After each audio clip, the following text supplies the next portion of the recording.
infrastructure is crumbling this evening as the Nintenbyte podcast continues its unprecedented rise. In cities across the globe, fans are rioting. The Pentagon has issued a statement describing the Nintenbyte podcast network as a pixel-based prophecy. Some say the rise was foretold, others say it's just a really good podcast. We're talking twisted nipples, milk, and a sock puppet who doesn't talk. It's dangerous to go alone. Watch this.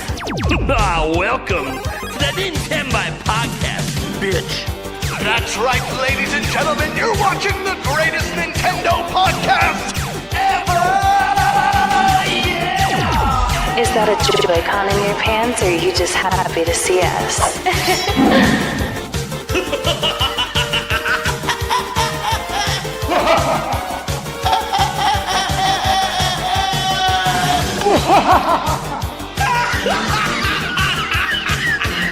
Shut up!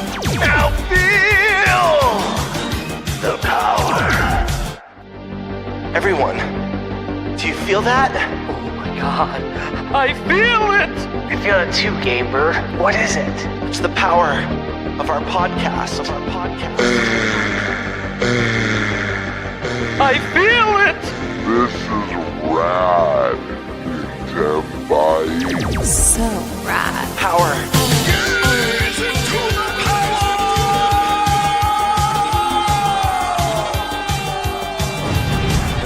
Now bask in their glory. I'm Nintendo Brian. Oh baby.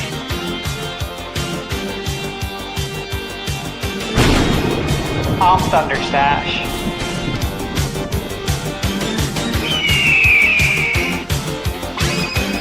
I'm GameBird Classic.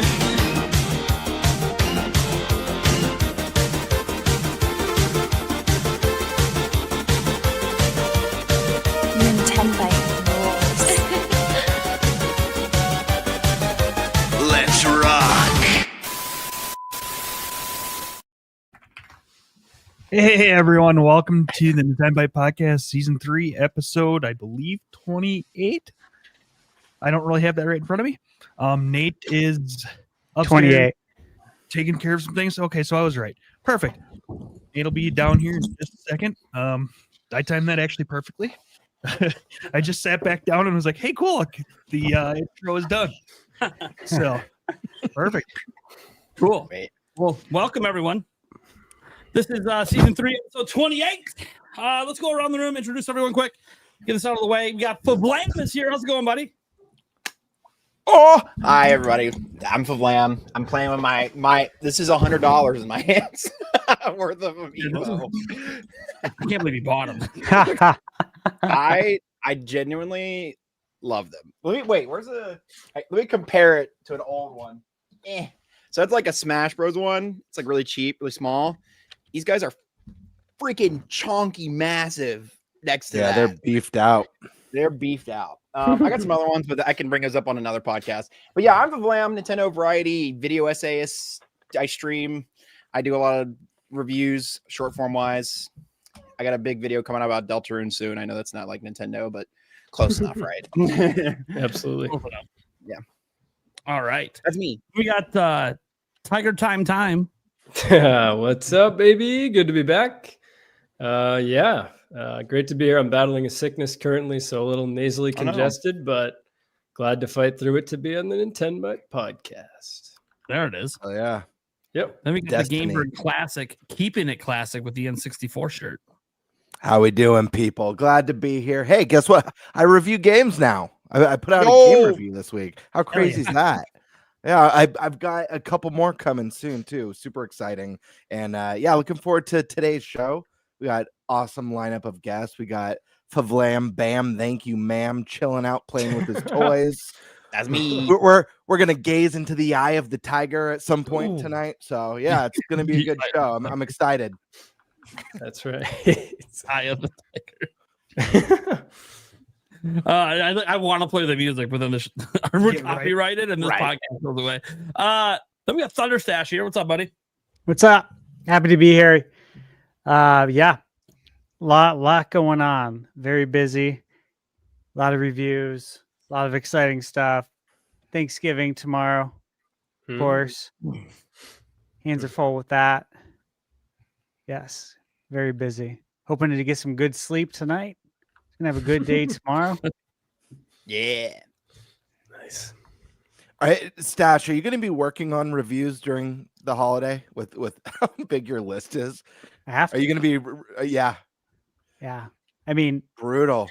not on Thanksgiving, Okay. but yes, all the other days for sure. But yeah, no, I'll be still participating in the Thanksgiving festivities. Hell yeah. You can't not do that. That's Sure. punishing yourself at that point. Absolutely. All right. And then I'm Nintendo Prime, guys. How's it going? We're gonna have hopefully a really good show here. Look, everyone already kind of knows I'm in a bad mood, but nothing that's not gonna get fixed because we're doing a podcast, and podcasts do nothing but make me feel good. So let's go ahead and get into our topic roulette. And I definitely don't want to go first. Eric, you want to go first? Let's see here. 1, 2. Yeah, right. Is a phrase. Yeah. Really? Let's go with what Nintendo series do we want to return, and how can Nintendo? Hell yeah!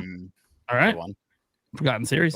That's one of our headline topics. And then, how about GameBird Classic? What do you want to do? Sure. I'll take topic 3. How in the world, given the epic 5-6 months we've had, how can Switch 2 have an even better, even more epic, and even more tangible year in 2026? Okay. I like it. I already know. ThunderStash. Tantalizing. It's like the Kirby Air Rider impressions. God damn it. That was just me. Yeah, I don't care. You know what? How hard I had to coming up with these topics was so hard. I'll take the choice. You can have the first one. it's No, fine. I got it. I got one. Unless you want me to do the topic I brought up earlier. Guys, let me explain something here, okay? One, I was happy that Stash didn't take dealer's choice because I know exactly what the topic is, and it's got nothing to do with video games. Okay, it's a debate over ranking our favorite holidays. And nothing to do with games, nothing to do with this podcast. And I don't care about holidays. They're like another day. They don't matter to me. So it's like if he would have taken that and that we're really gonna roll with that topic for like an hour, I was gonna dip out on the fucking show and go like watch some Netflix or something until the topic was over. He said, "Nah, dog, I can't do it." Boycotting the whole conversation. Wow. That's awesome. Just, look, if I wanted to talk about favorite holidays, I'd be on a completely different show that's got nothing to do with games. Classic Scrooge right there. Mm-hmm. Got that classic Scrooge vibes. I hate Christmas. I hate holidays, but they're just another day. It's just the magic is gone. I'm a parent now. The magic's gone for me. The magic is what you make it. The magic's what you make it. No, it's not because I have to be responsible for children on holidays. It's not what you make of it anymore. You have kids. You have stress. It's about making their holiday special and they feel great. You got to keep the illusion of them. To be a parent. I'm telling you right now, making your children's holidays great is always at the expense of the parents. And now I know why my parents used to bitch when I was a kid on the holidays. I get it. I get it now. I love my children. They're awesome. Seeing the smile on their face when they open Christmas presents is really cool for about 5 seconds. And then in comes the, oh, but I wanted $100 V-Bucks card. No. Oof. Yeah. And then it's totally ruined. I totally thought you were gonna say, see them smile when they open that box of coal. It's what makes it all worth it. I will probably re-enjoy most holidays once my children are older, like older, like almost done with high school age. Right. Yeah. Because I think we can do. Well, do they understand? They still believe in Santa, or are they like, or do they know it's you? Oh, yeah, they still believe. What are you talking about? I feel like number one. I feel like the second they know it's you, I feel like it's when they become more like grateful about it. At least that's what happened with me. So like, I don't know. See, I was like, oh, it's my mom. we have a rule in our family. If Oh, you my bad. ever tell anyone in the family you don't believe in Santa, Santa stops coming. That's wow, savage Santa. So let me tell you, that rule applies to me as well. Santa. I'm not allowed to say I don't believe, because I do. I believe in the spirit of old Saint Nick. He doesn't get Let's his go Nintendo ahead. games this year. The first topic, and then I guess it's on me. Well, let's do this. Oh God. No, actually, I had a great suggestion in chat, so I can take the dealer's choice, and it will be video game related. You take Kirby, but give me a second to get Well, that's dialed okay. in. That's not our first topic, Yeah, no. anyways. That's not our Okay. first topic, anyways.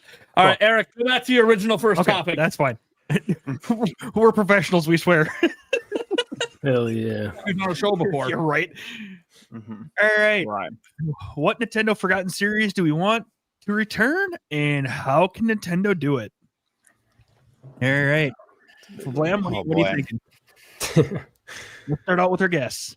This is tough. Mine's Nintendo Land, and I know that's like nobody else's. No, I think I'll say my personal one. I think Nintendo Land, right? I think Nintendo Land was great on Wii U, and I think that I feel like you could bring it back and do like all the fun little gimmicks that the Switch 2 has with like the mouse controls and any other kind of gyroscopy things that they like didn't really utilize on the Switch 1, and then they could like, put into earnest in Switch 2, but then, overlaying it with those different IPs that they've had over the years, like they did in the original Switchland or Switchland. Geez. I guess that's what they could call it. They could call it Switchland instead of Nintendo Land. But obviously one of the biggest, most obvious answers is always Star Fox, right? I just don't know. I just don't know how you reinvigorate that gameplay to be interesting, respectfully.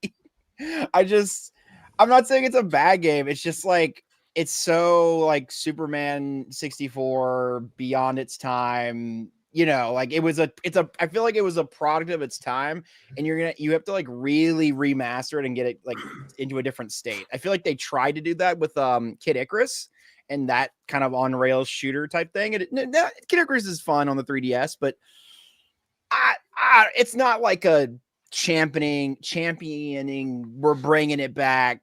This is a masterpiece type thing. So I don't know. I think they have a big heavy lift. You'd have to do some like crazy, maybe like story, single player thing with it, or you could turn it into like a battle royale pilot shooter. I don't know. There's a lot of ways you could go with it. Whoa. But it needs to not be the way that it is. So the way that it was, at least. That's all I have to say. Okay. Very nice. TigerTyme, what do you think? Yeah, that's a big question there. I think it's kind of a tie, really. I mean, Banjo-Kazooie, is the first one that pops into my head. That's not a nuts and bolts situation. Oh, thank you. Yeah, that was a rough time. Does Nintendo own it again, or is it just leased out to them from Xbox? Yeah, I don't think they own it again. Yeah, I think it's still leased out. No, they just leased it out. Okay. Yeah, so I don't know. Maybe that's breaking the barriers here now that they don't own it, but they did at the time. But yeah, Banjo-Kazooie, I don't know, because I recently replayed that and Mario 64 because I'm making like a top 20 Nintendo games of all time after the IGN ranking list. I felt like I had to make my own. That's That's such engagement bait. It was, yeah. They definitely played some lines. There, I got offended from that list within seconds. Like within 90 to 100 offended me deeply. I'm like, what? yeah. And even in the top 20, like they had Resident Evil 4 in there and Final Fantasy 6, and they were really playing with, the lines of Nintendo published or exclusive to GameCube for a year. And there were a lot of things on there where I wanted to make my own, and Banjo-Kazooie and Mario 64 were both in there. Because I just recently replayed them, and I feel like Banjo-Kazooie has such like a special charm to it. Same thing with Tui, the final boss fight. It's just so silly and fun, and I think that it could still kind of carve out its own place against a 3D Mario. Are you on OG hardware, or are you playing the emulated version on Switch? Yeah, last one I just recently replayed it. It was on the NSO. Yeah. Gotcha. Yeah. So the major difference between playing it on NSO and the hardware is that they added like save points to the NSO version, and also you can. Well, I mean, beyond the like NSO built-in one, right? But the version that's on NSO is infinitely easier than the OG one, because the OG one you like rarely get to save. Basically, if you don't do everything in a level like on that run and you die, it completely resets and you're cooked. It's like so annoying. Yeah, I remember that from because I did play it on 64 as well. I remember that. That's kind of the beauty of bringing something back, though, is you can kind of get rid of all that silly stuff. 100%. That the older games did. But no, that's a valid point in terms of. No, I was just curious if you had experienced that frustration yet. Relive that pain. If you were on that yet or not. But yeah, okay, cool. Yeah, no, I did not really. That's a great point. I totally forgot about that. I didn't relive that pain. But yeah, I think the Banjo's the first one that popped into my head. I mean, I recently played Golden Sun for the first time, and man, what a killer game that was. That's a good one. That's a fantastic game. It'd be awesome just with all the HD 2D stuff that they're making now and bringing games back like Dragon Quest. I think that'd be a great one. That would be a killer series to bring back with the HD 2D. Oh, yeah. Yeah, I just love, I don't know, there was something like the story was kind of whimsical, and specifically like the battle animations in that game, just how the battle looks and the music. It was unique, and it kind of carved out its own style. So I think that could totally live on for sure. How's the second Golden Sun? I've actually never played the second Golden Sun. I haven't either. Yeah. Okay. I don't know if anyone else has, but I haven't done that one yet. I have not. There you go. Okay. I just told the first one was good, so I was like, the Golden Suns. Okay. Yeah, they're so killer. The first one was killer, and then I guess I'm saying more than one, but I also want to shout out Star Fox Adventures. You can say as many as you want. Yeah, there's no limits. Go for it. Oh, well, hey, okay, I'll just keep going on that. We're here to yap. Yeah. We got to hit the 5 hour mark. You're right. Yeah. No, this is the show. We yap. Yep. Absolutely. So Star Fox Adventures then. I don't know. I just remember like playing this as a kid. I don't really know what the critical reception was to this game at the time. I don't even know if this is one that people kind of look back on with fondness, but I know that I do because I love dinosaurs and just the weird, I don't remember what they were called, Earthwalkers or something like that. Star Fox and dinosaurs is such a crazy little crossover. I specifically remember the opening in that game. It was such like a cool cinematic shot where there's this kind of flying pirate ship and there's this weird lizard pirate guy. And I need to replay it clearly because I don't remember all of the details, but I just remember how cool it was that Star Fox was in 3D and just like running around with these cool staff moves and everything. The scarabs guy, I remember him saying like, how many scarabs would you wish to gamble? Like some of the quotes from that game just stuck with me as a kid. And just like the big stone guy, it kind of felt like it had the never ending story kind of characters in it, like that kind of vibe. I really liked that. It was very strange, but 3D Star Fox or any really, I'll take anything obviously, but I really liked what they did with 3D Star Fox. So that'd be cool. Yeah, those are kind of the first three that popped into my head. Nice. Was there a 2D Star Fox? Yeah, that's a good point. Yeah. I guess I just Star Fox. You said that, you made that clarification. I was just like, wait, was there a 2D one that I'm not privy to? Yeah, it's actually a good. Was there? I can't think of one. I guess the first one, like the very first one, was like the fake 3D. It was like 2D, whatever. Right. You know what I'm saying? Yeah. So I guess Star Fox with boots on the ground is maybe a better. Out of the ship, maybe. I need to play the GameCube one. I've never played the GameCube one, and I feel like that was like them trying to remaster it in a certain way that was similar to like, okay, let's change the gameplay loop up entirely. But I've never gotten around to it yet. Oh, we could see. Maybe we'll get it on NSO. Who knows? Ooh. Yeah, I've been thinking it'd be a good one. Yeah, just and they could test like public reception to it, and like if it's like, oh hey, is this good? Not. I guess it wasn't back in the day. They didn't. I only hear not great things about it, but I mean, I want to try it. You know, give it a shot. Yeah, I feel like when I have heard things about it, it hasn't been great. Yeah, I don't know why though. I don't know what the reasoning was, but it's fun for me. Okay, nice. Oh, yeah. GameBird, what are you thinking? Yeah, I mean, I've got a few. I'll start with, since this is one that's already been mentioned twice now. I'll start with Star Fox. Obviously, that's a big one. I love Star Fox. I want to see this franchise grow and thrive and hit new audiences. I agree with FVLAM. I don't think you could do Star Fox really the way that it's been done so many times now, where it's just strictly an arcadey on rails shooter. Especially with like the cost of games, I don't think it's marketable enough to a big enough audience, and I think they really need to reinvent what it means to be a Star Fox game. And one of these examples I've talked about on the show before, and that's making the series a bit more like Ratchet and Clank or Star Fox Adventure, where there's a bigger emphasis on space in space battles, but you still have that kind of on grounds adventure game with story and cast. Or the other route that they can go and expand on it and make it really awesome is two games come to mind. One is an old game on PC. I don't remember how long ago it came out, but I used to love it back in the day, called Freelancer. And Freelancer was like fully open space. You're kind of like a Han Solo type character, kind of like a hired gun for missions, working for different groups and political entities, and all these twists and turns come up in the story.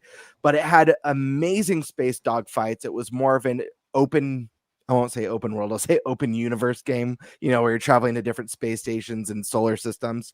There's nothing on ground, but when you dock at a station, it will have your character like sitting at the bar, having like dialogue with different characters, picking up side quests, adding onto your ship. I'd love to see them do something like that, or even the game more recently, Chorus, which was a Sony game that was that open space dogfight, but with side quests and like a deep emphasis on story. So you do your missions, and then you'd fly by space stations. You would never get out of your ship, but like ships would come up to you with quest markers, and there'd be story development happening, and you get like chains of quests. And it just was both those games are very narrative heavy, but also very space exploration and dogfight. It's not arcadey on rails level based system, and I think that's kind of what they need to leave. I think that's a great mode in a Star Fox, and maybe they do the kind of the 2-tier system that they've done with like Mario, where you have 3D Mario, side-scrolling Mario. You've got your top-down isometric Zeldas, and you've got your 3D open world Zeldas. Maybe they do a kind of a budget Star Fox and then like a more modern version. But I would love to see them take some chances with Star Fox and make it like this, like a true modern space opera with like all these super lovable characters. I think is the way to go. Yeah. Another one that I've mentioned on the podcast before is obviously I would love to see F-Zero make a return, but more specifically, Captain Falcon, because of Smash Brothers, has become more famous than his own game. And he's like the one of the baddest, excluding Samus, he's one of the baddest bounty hunters in gaming. I would love to see a cyberpunk, like Neo Tokyo type bounty hunter game starring Captain Falcon that has a gameplay loop more akin to like the Arkham games. And it's got that kind of cyber noir theme. It's got like, the inner monologues when you're in the vehicle. Maybe you enter a huge Grand Prix at some point in the game to take down, one of your big bounties. But I'd really love to see them go big with this character that's, it's an iconic Nintendo character who's just like far exceeded the popularity of his own game. And I think we need to see what makes the character special, so I would love to see something like that. Another one, I've got two more. Another one, this one's really weird, but I think it would be funny. most people who are familiar with my channel or some of my takes, they know I prefer a little bit more creative, whimsical, and fun art styles as opposed to photorealism in games. Not that there's anything wrong with that more photorealistic look. I just prefer, the visuals of Wind Waker over, I don't know, like The Last of Us. That's just me. That being said, I would love to see Nintendo bring back the Ice Climbers with super photorealistic graphics, but make the game like an Uncharted. That's like an incredibly sad drama.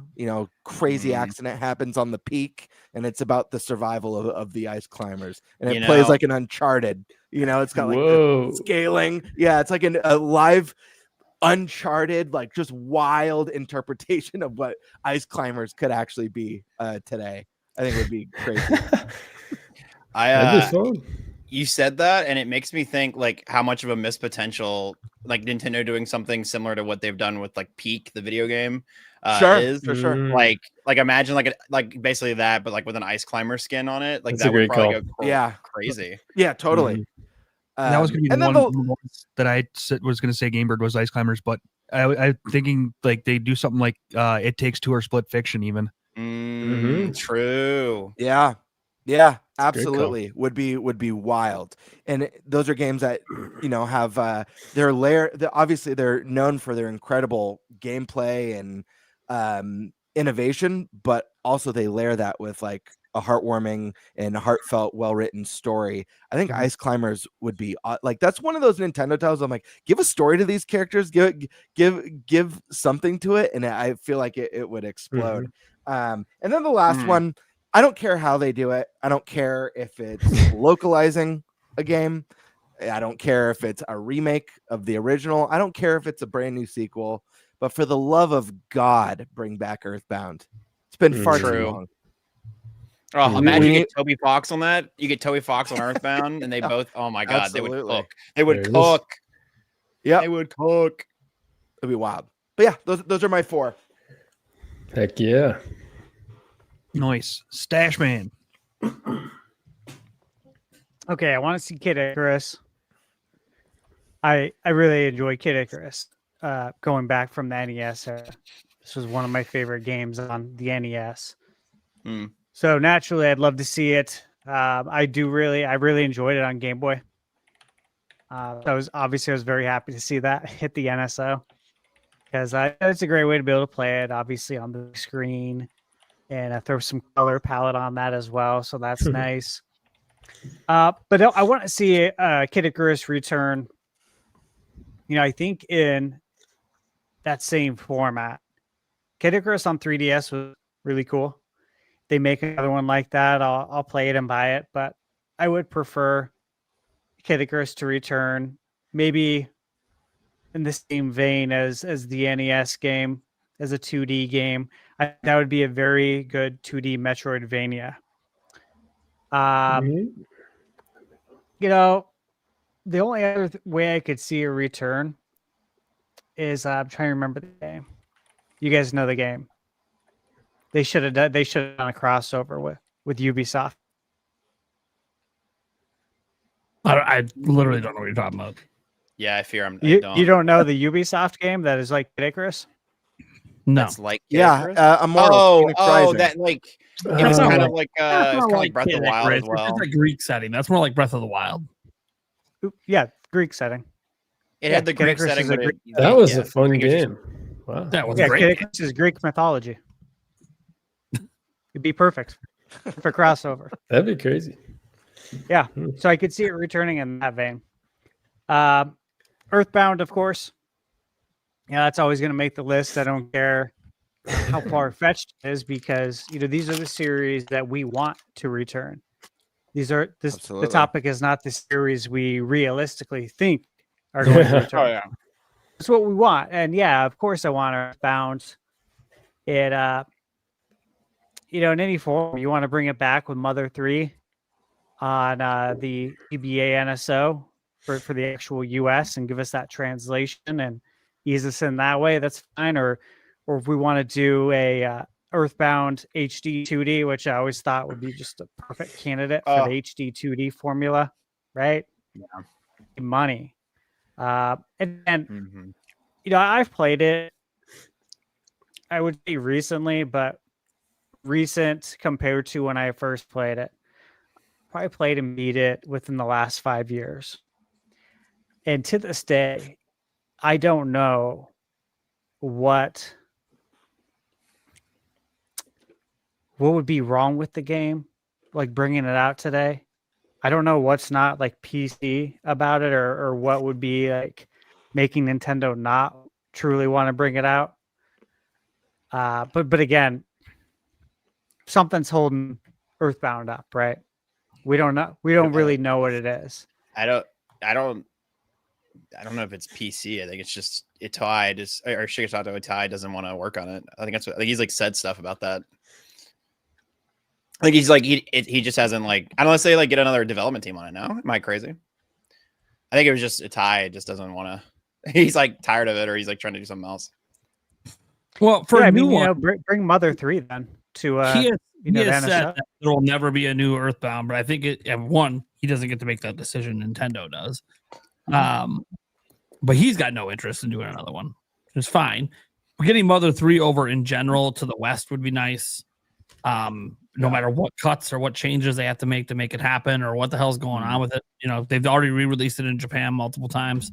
No reason we don't have that on NSO, at least on NSO. Yeah, huge deal. But yeah, I mean, here's the thing, you know, it's about what you want to happen. And frankly, you know, someone like Toby Fox or someone could do something really excellent with an Earthbound. You know, it's ultimately Nintendo's decision. Now, I will say Nintendo tends to be fairly respectful, like respectful towards their creators. So the fact that like iToy doesn't want there to be another one. Okay, that's how you say it. Yeah, sorry. It's kind of like, would Nintendo really defy the creators' wishes? Typically, Maybe they don't. Maybe someday. The only one I could see them doing that with is like Sakurai, like making a Smash without Sakurai or something like that. Well, they're going to make Smash without Sakurai someday. That's what I'm saying. I mean, but at the moment, well, I don't think Sakurai would he, when he finally retires from making Smash or just from making games. I don't think he's going to never retiring. You can't make Smash. Like, he's never going to. Well, that's the catch-all. He's going to work until he fucking drops. That's just because he can't see a future with Smash without him doesn't mean that like he knows. Yeah, no, he knows it's not an IP. Just like Kirby, like he created Kirby, but like it continued without him. Oh yeah, exactly. Yeah, I personally don't think Nintendo would allow him to have that much power over their IP. No. So if he doesn't want to do it, that's fine. Yeah, they'll just say, hey, you get first dibs on it. You know, you made this. We want to make another one. We'd like you to make it with us. Do you want to? No, you don't? Okay. We're doing it internally. Okay. Yeah. Hey, you know what? Let's do it internally. And you know what? Let's make a call to Toby Fox and see if he wants to work with us too in some fashion. That makes me think of there's the Defunct Land video that just came out, and how Walt Disney like signed his, I mean, it's his company, right? But he signed his likeness away to the Walt Disney Company. And so despite, there was like one family member in his estate that like didn't want him to be made into an animatronic recently, but the Walt Disney Company was like, he literally gave us the rights to his likeness for the foreseeable rest of time, so we could do what we want. We were just doing this out of respect. So I'm like, you know, you reap what you sow, Mr. Walt. You reap what you sow. But anyways, it just makes me think it's like a similar thing where it's like, even though these creators and you know Sakurai or somebody made Smash, it's like if Nintendo, it's Nintendo's game at the end of the day. If they want to make another one, they can make another one. So you're saying it might be bound to happen? Yeah, it probably. If you made this one game, way or another, either Sakurai is, you know, there's going to be a day Sakurai doesn't walk this earth, God bless. But you know, we'll see. You know, so anyways, yeah, anything you make under Nintendo's roof is their property. Oh yeah, it works. It's standard. Okay, next Pilot Wings, of course. You know, again, this is what I want to see. So yeah, I would love to see Pilot Wings. Obviously, Wave Race. Who doesn't want to see Wave Race? Wave Race has been getting a lot of love lately, which is very nice to see. Of course, with the analog 3D coming out, and then the M64 by Mod Retro is coming out, and I've heard a lot of people talking about the greatness of Wave Race. What is that? What is that one, Stash? I just heard about it. Yeah, so the Mod Retro M64. Yes. Is their Nintendo 64. There's going to be more details coming on Friday, Black Friday. I am pretty certain it's going to go up for pre-order and that it will go very fast. It's going to be 200 versus the analog 3D's 270. And it so plays it was 249, any but it's already went up 20. Yes. It plays any any N64. Yes. Any N64 game. But there's gonna be more details. Was it the owner? Was his name Tucker? Lucky? Forget his name. At any rate, he said that it's going to be way better than the analog 3D. Like it's going to blow it out of the water. Damn. He was on the Joe Rogan podcast talking about it.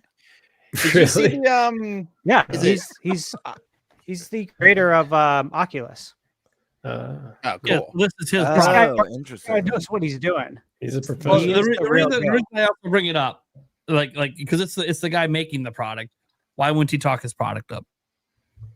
Oh yeah, that's like something to consider. I'm not saying the product's gonna be bad, but when he says, "Oh, it's gonna be way better than a competitor's product," it's like, well, I mean, well, the way he said it, the way he articulated it, you have to read it instead of just taking what I just said. But the way he articulated it made a lot of sense, and I'm very interested to see because he's claiming it's going to be better, and it's also less.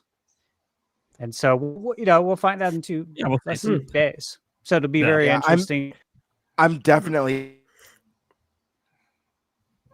analog. I'm sure there's going to be more, more waves that.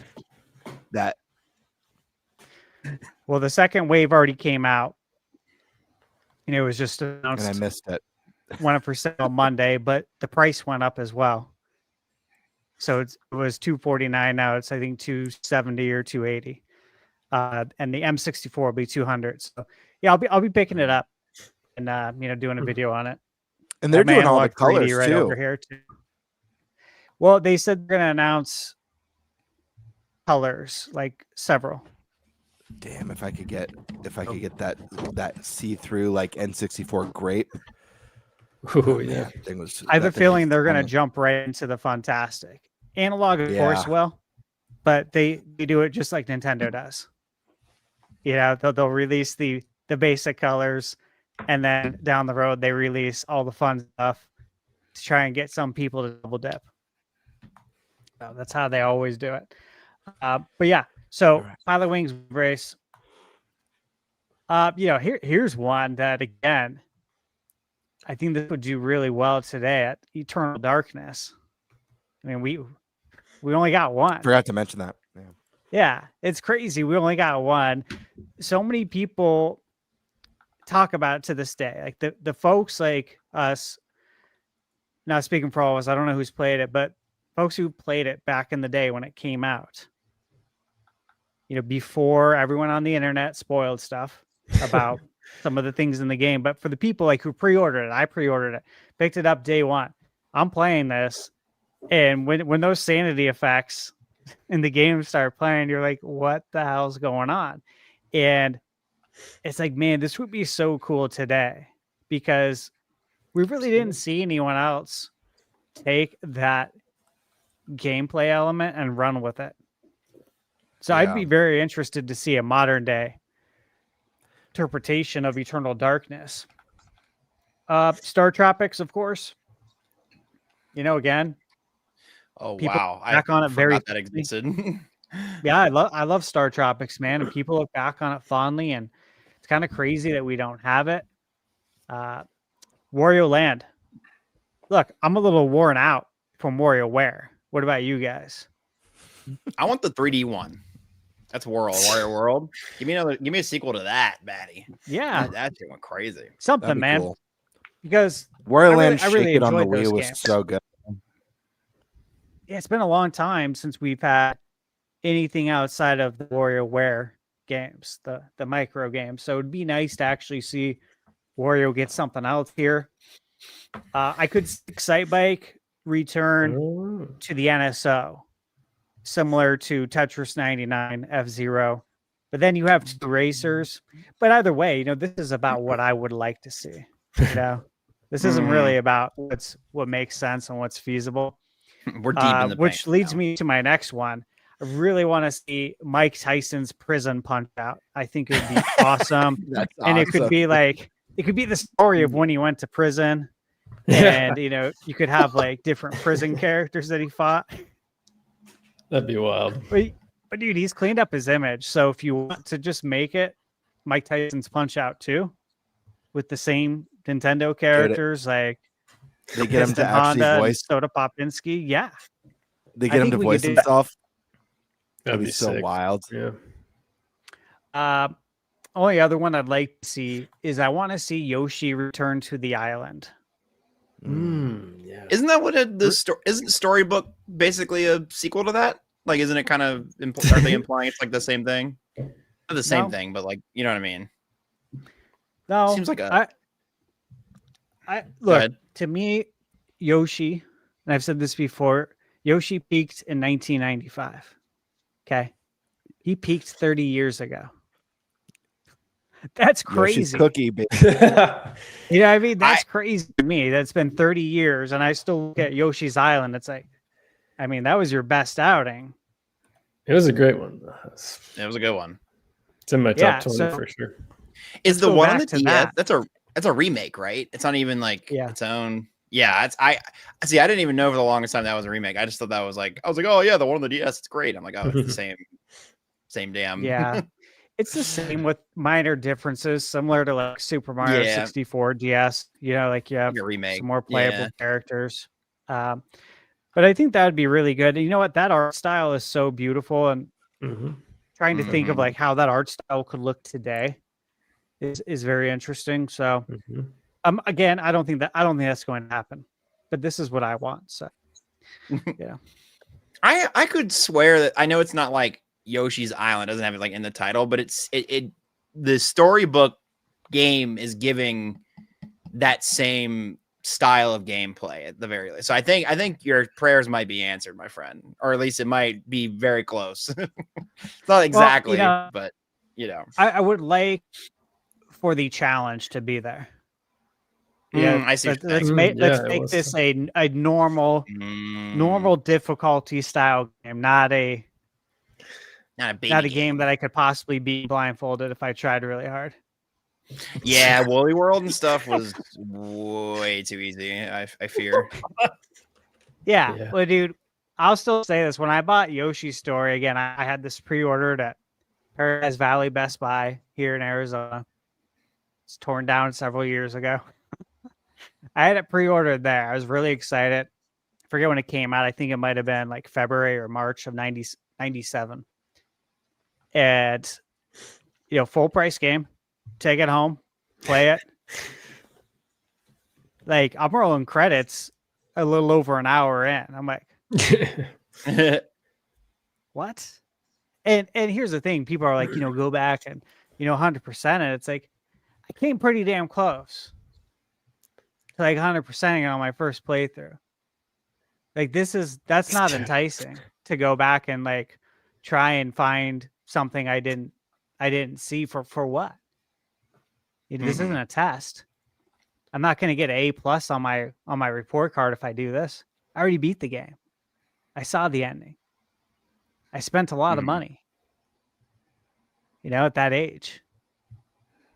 That's birthday money, man. That's birthday money being spent. It's a lot of allowance money. It is, man. So I was like, a lot of lawns mowed. Yeah, so I don't want that. I don't want something like that, right? Or at least give us difficulty options, okay? Like have one for everyone, E for everyone difficulty, and then like have a good one for like the hardcore gamers, just like you do with Zelda with the master difficulty mode. You don't have to do it, but it's there for the people who really want the challenge. I think that would be a nice way to meet in the middle. That's all I got. I remember playing Yoshi's Story. I was like 7 and I still had that same experience. It was like, even then I was like, what just happened? Yeah, I was so sad. How old was I? 90, 97. I think I was 12. Yeah, 12. Yeah. And yeah, just blew through it. I was like, I mean, what?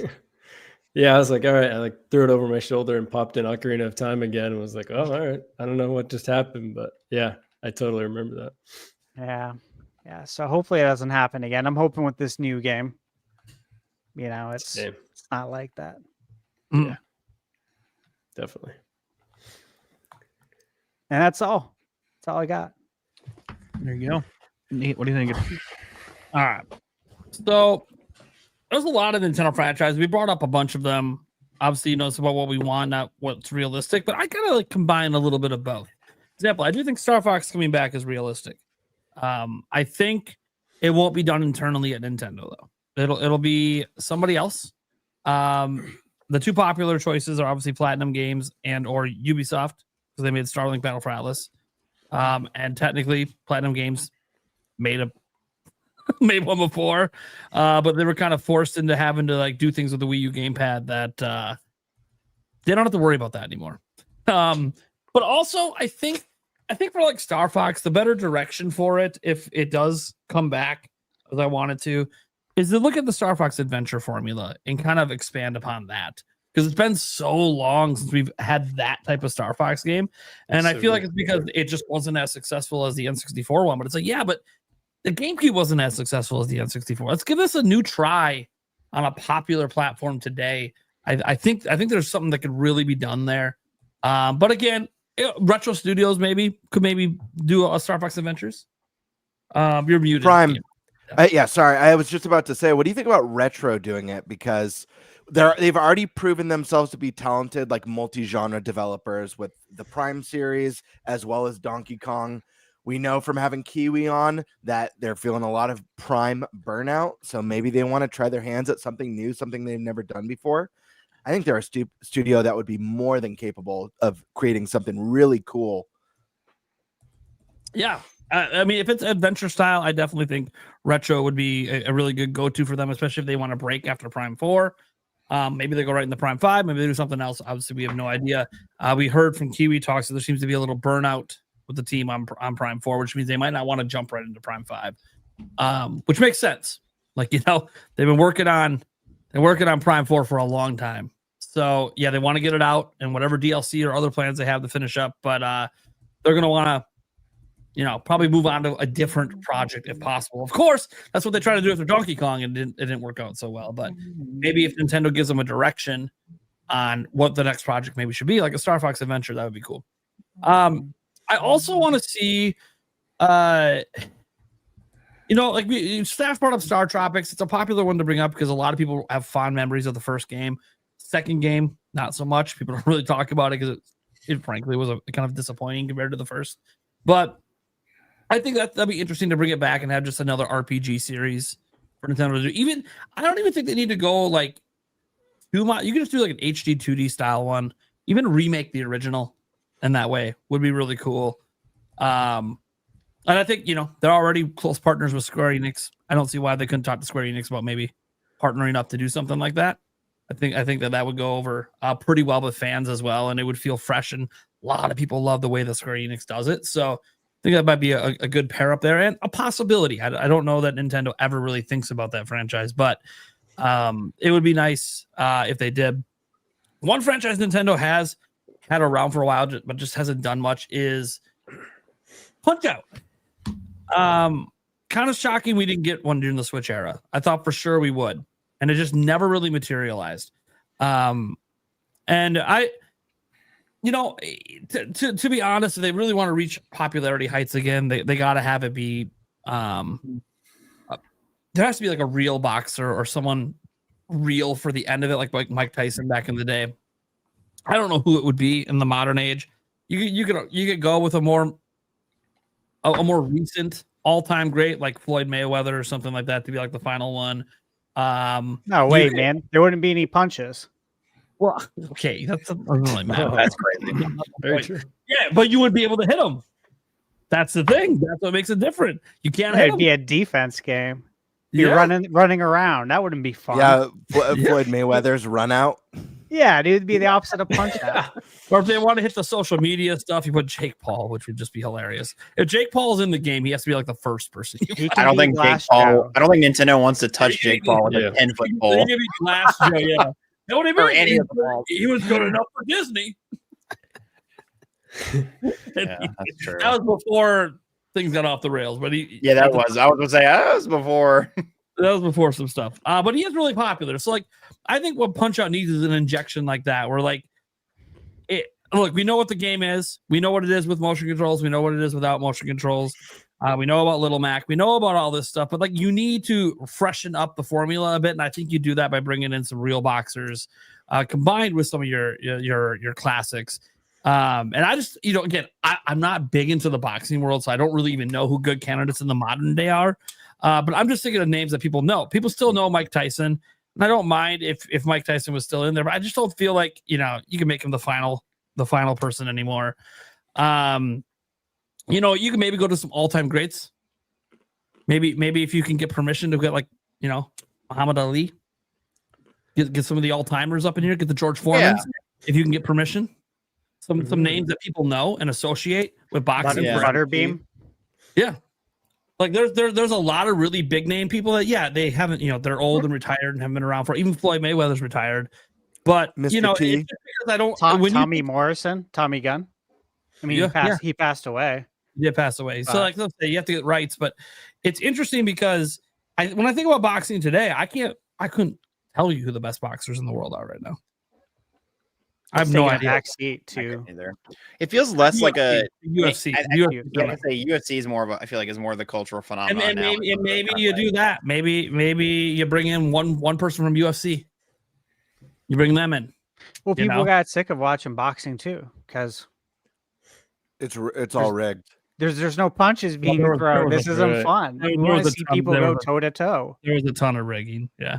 I guess the sport is so wildly corrupt that it's like it took all the fun out of it.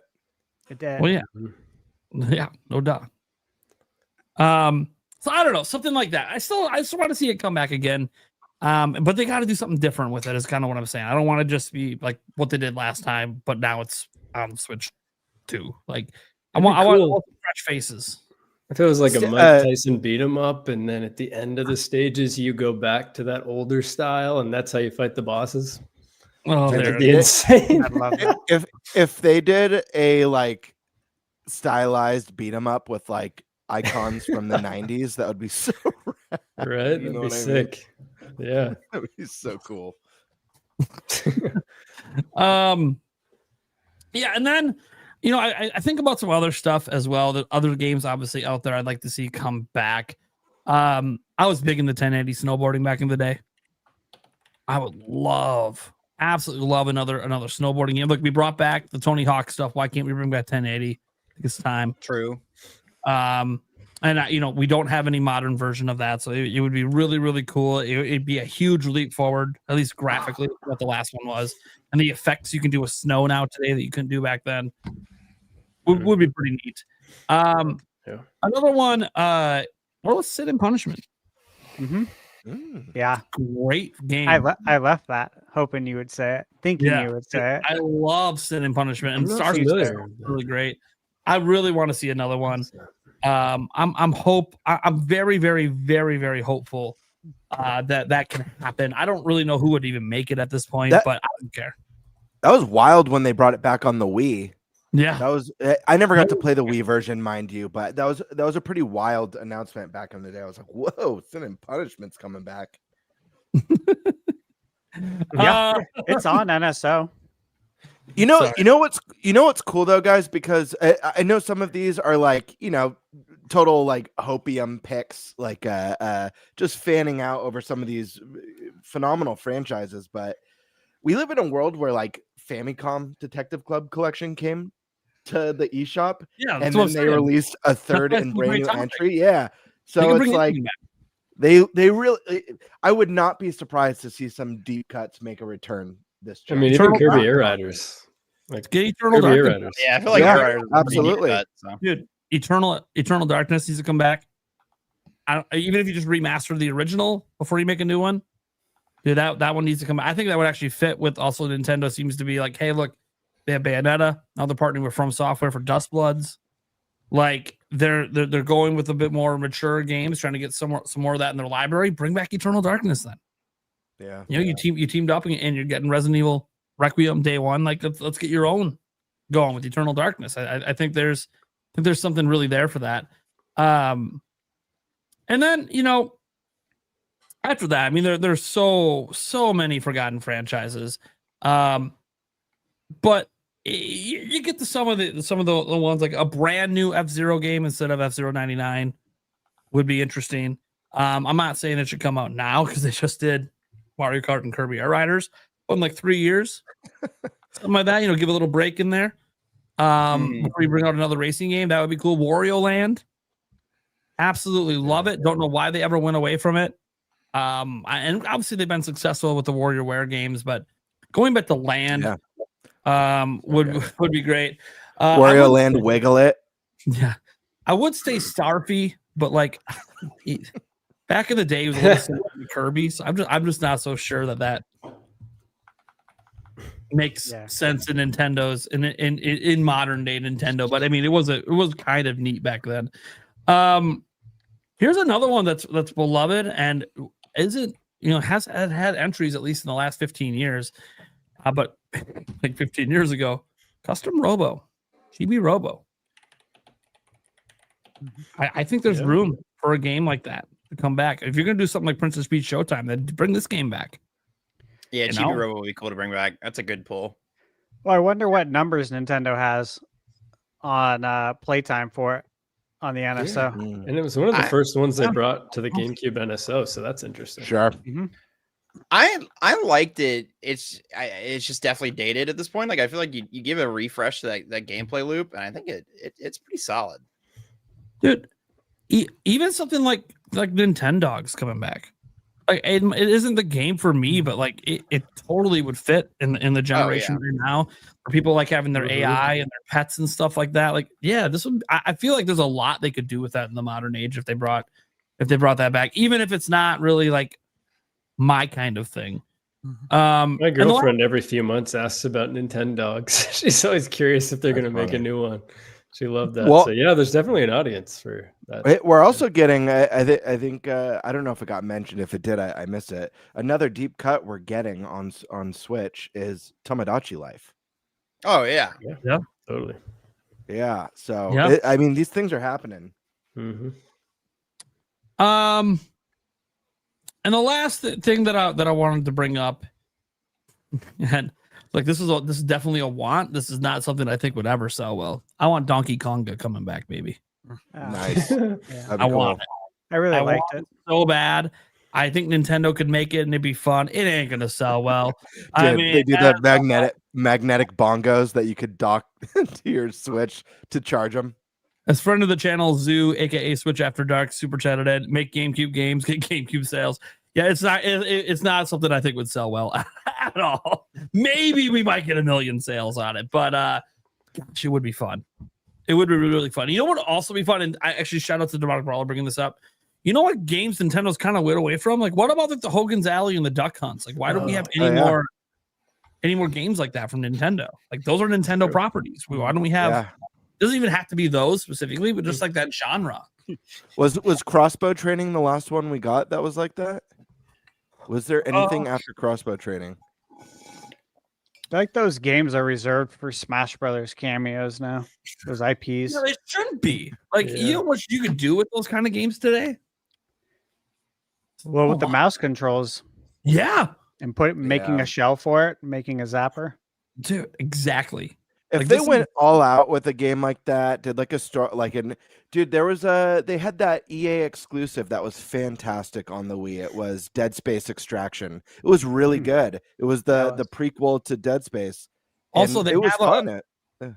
They have a giant one of these kind of games at the Nintendo Museum. That's apparently one of the most popular attractions in the museum. So it's like Nintendo's seeing that people are loving this. So like, gotta find a way to actually bring this back to the mainstream. I think it could actually sell well. If you look at the sales of those older games, they sold extremely well, but like they're so long ago that how relevant is it today? I don't know. That's why I'm like, just try it again. Just see what happens. You know, something like that. So I think that's it. I could keep going. There's so many forgotten ones. I wanted to throw out one more game that I forgot to add to my list, but this is one that I actually it's one that I would really, really, really like to see return. I don't think it would be much risk. I don't know how the first two performed. There was a couple of games that we used to have called NES Remix. There was 1 and 2, and I when those games came out, I'm like, man, I can't wait till they do SNES Remix. We never got it, so that's what I would really like to see. I don't care if it's an eShop title for $40, but I would love to see a SNES Remix really, really bad. Well, you know, they just did it last year, the Nintendo World Championship. Right. Yeah, no, they did. But yeah, I want to see it for Super. I want a Super Nintendo grabbing a lot of these fantastic games and throwing in like these cool randomized mini games and challenges involving what's I believe are still some of the greatest games ever made. Be really awesome. They've aged so well.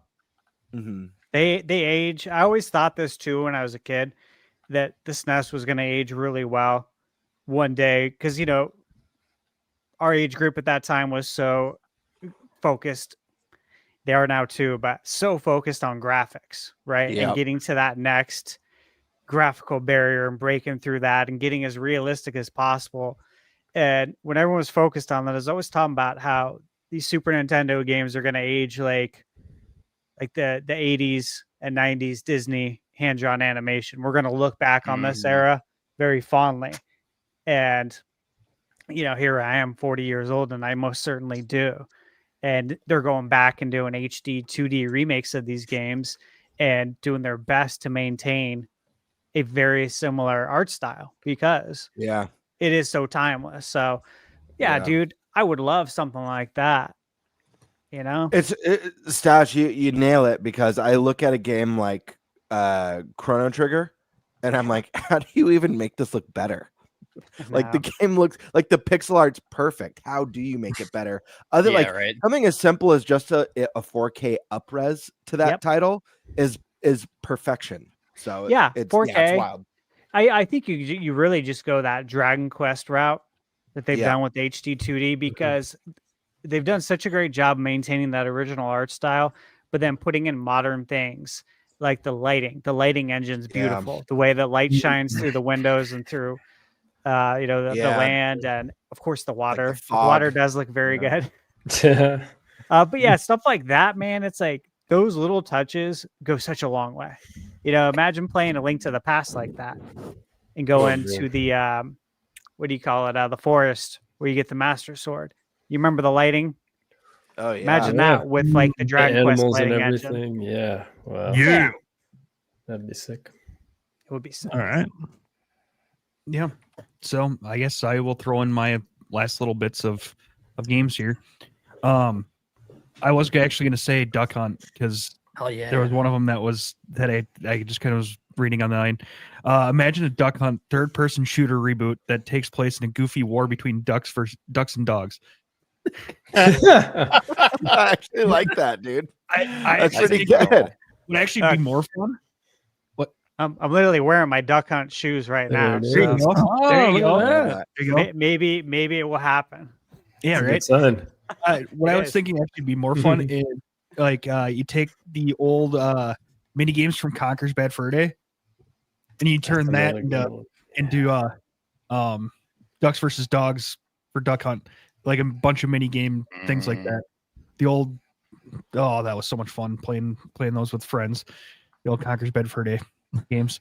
That's not the Xbox ones, the 64 ones. With friends, with friends.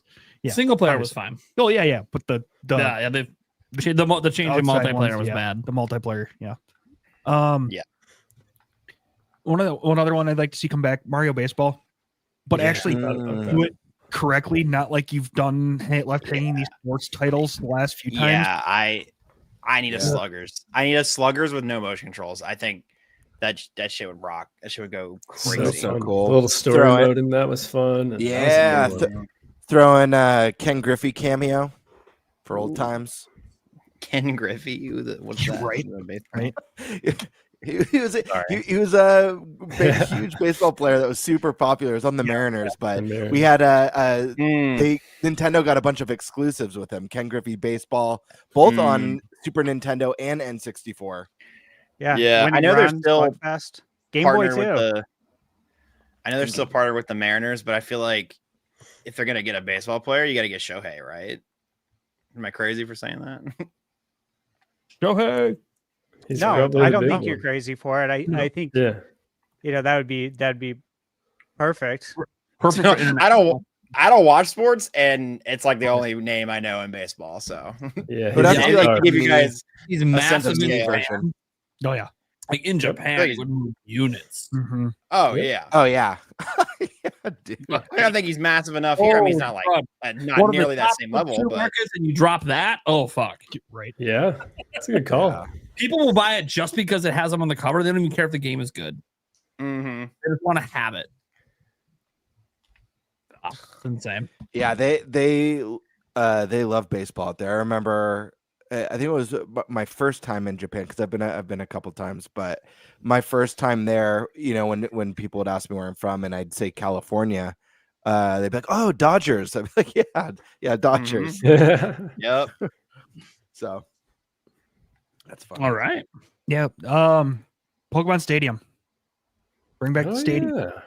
Oh. I feel like That was the fun. whole gimmick of Stadium though was a 3D battle sim, and now that the Pokemon games are 3D, there's like I agree with you that like there's all the side things in Pokemon Stadium Mini games that games make were them, great. Well, yeah, I think those we're make them getting a great. new Pokemon Stadium. It was already announced.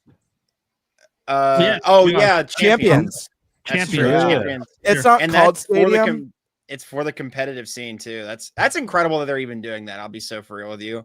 I just didn't think that they would acknowledge the competitive scene like that. But I mean, I don't know. I've been to a lot of like regionals and world events and stuff like that. Damn, those events are crazy. I mean, people are winning thousands and thousands of dollars. It's becoming like, I would say it's the new esports. I don't know. It's up there with like So some of the other wild. esports. They need a little bit more backing, I think, but it's crazy. They don't, without any sponsorships, and it's all internal. They run an insane event.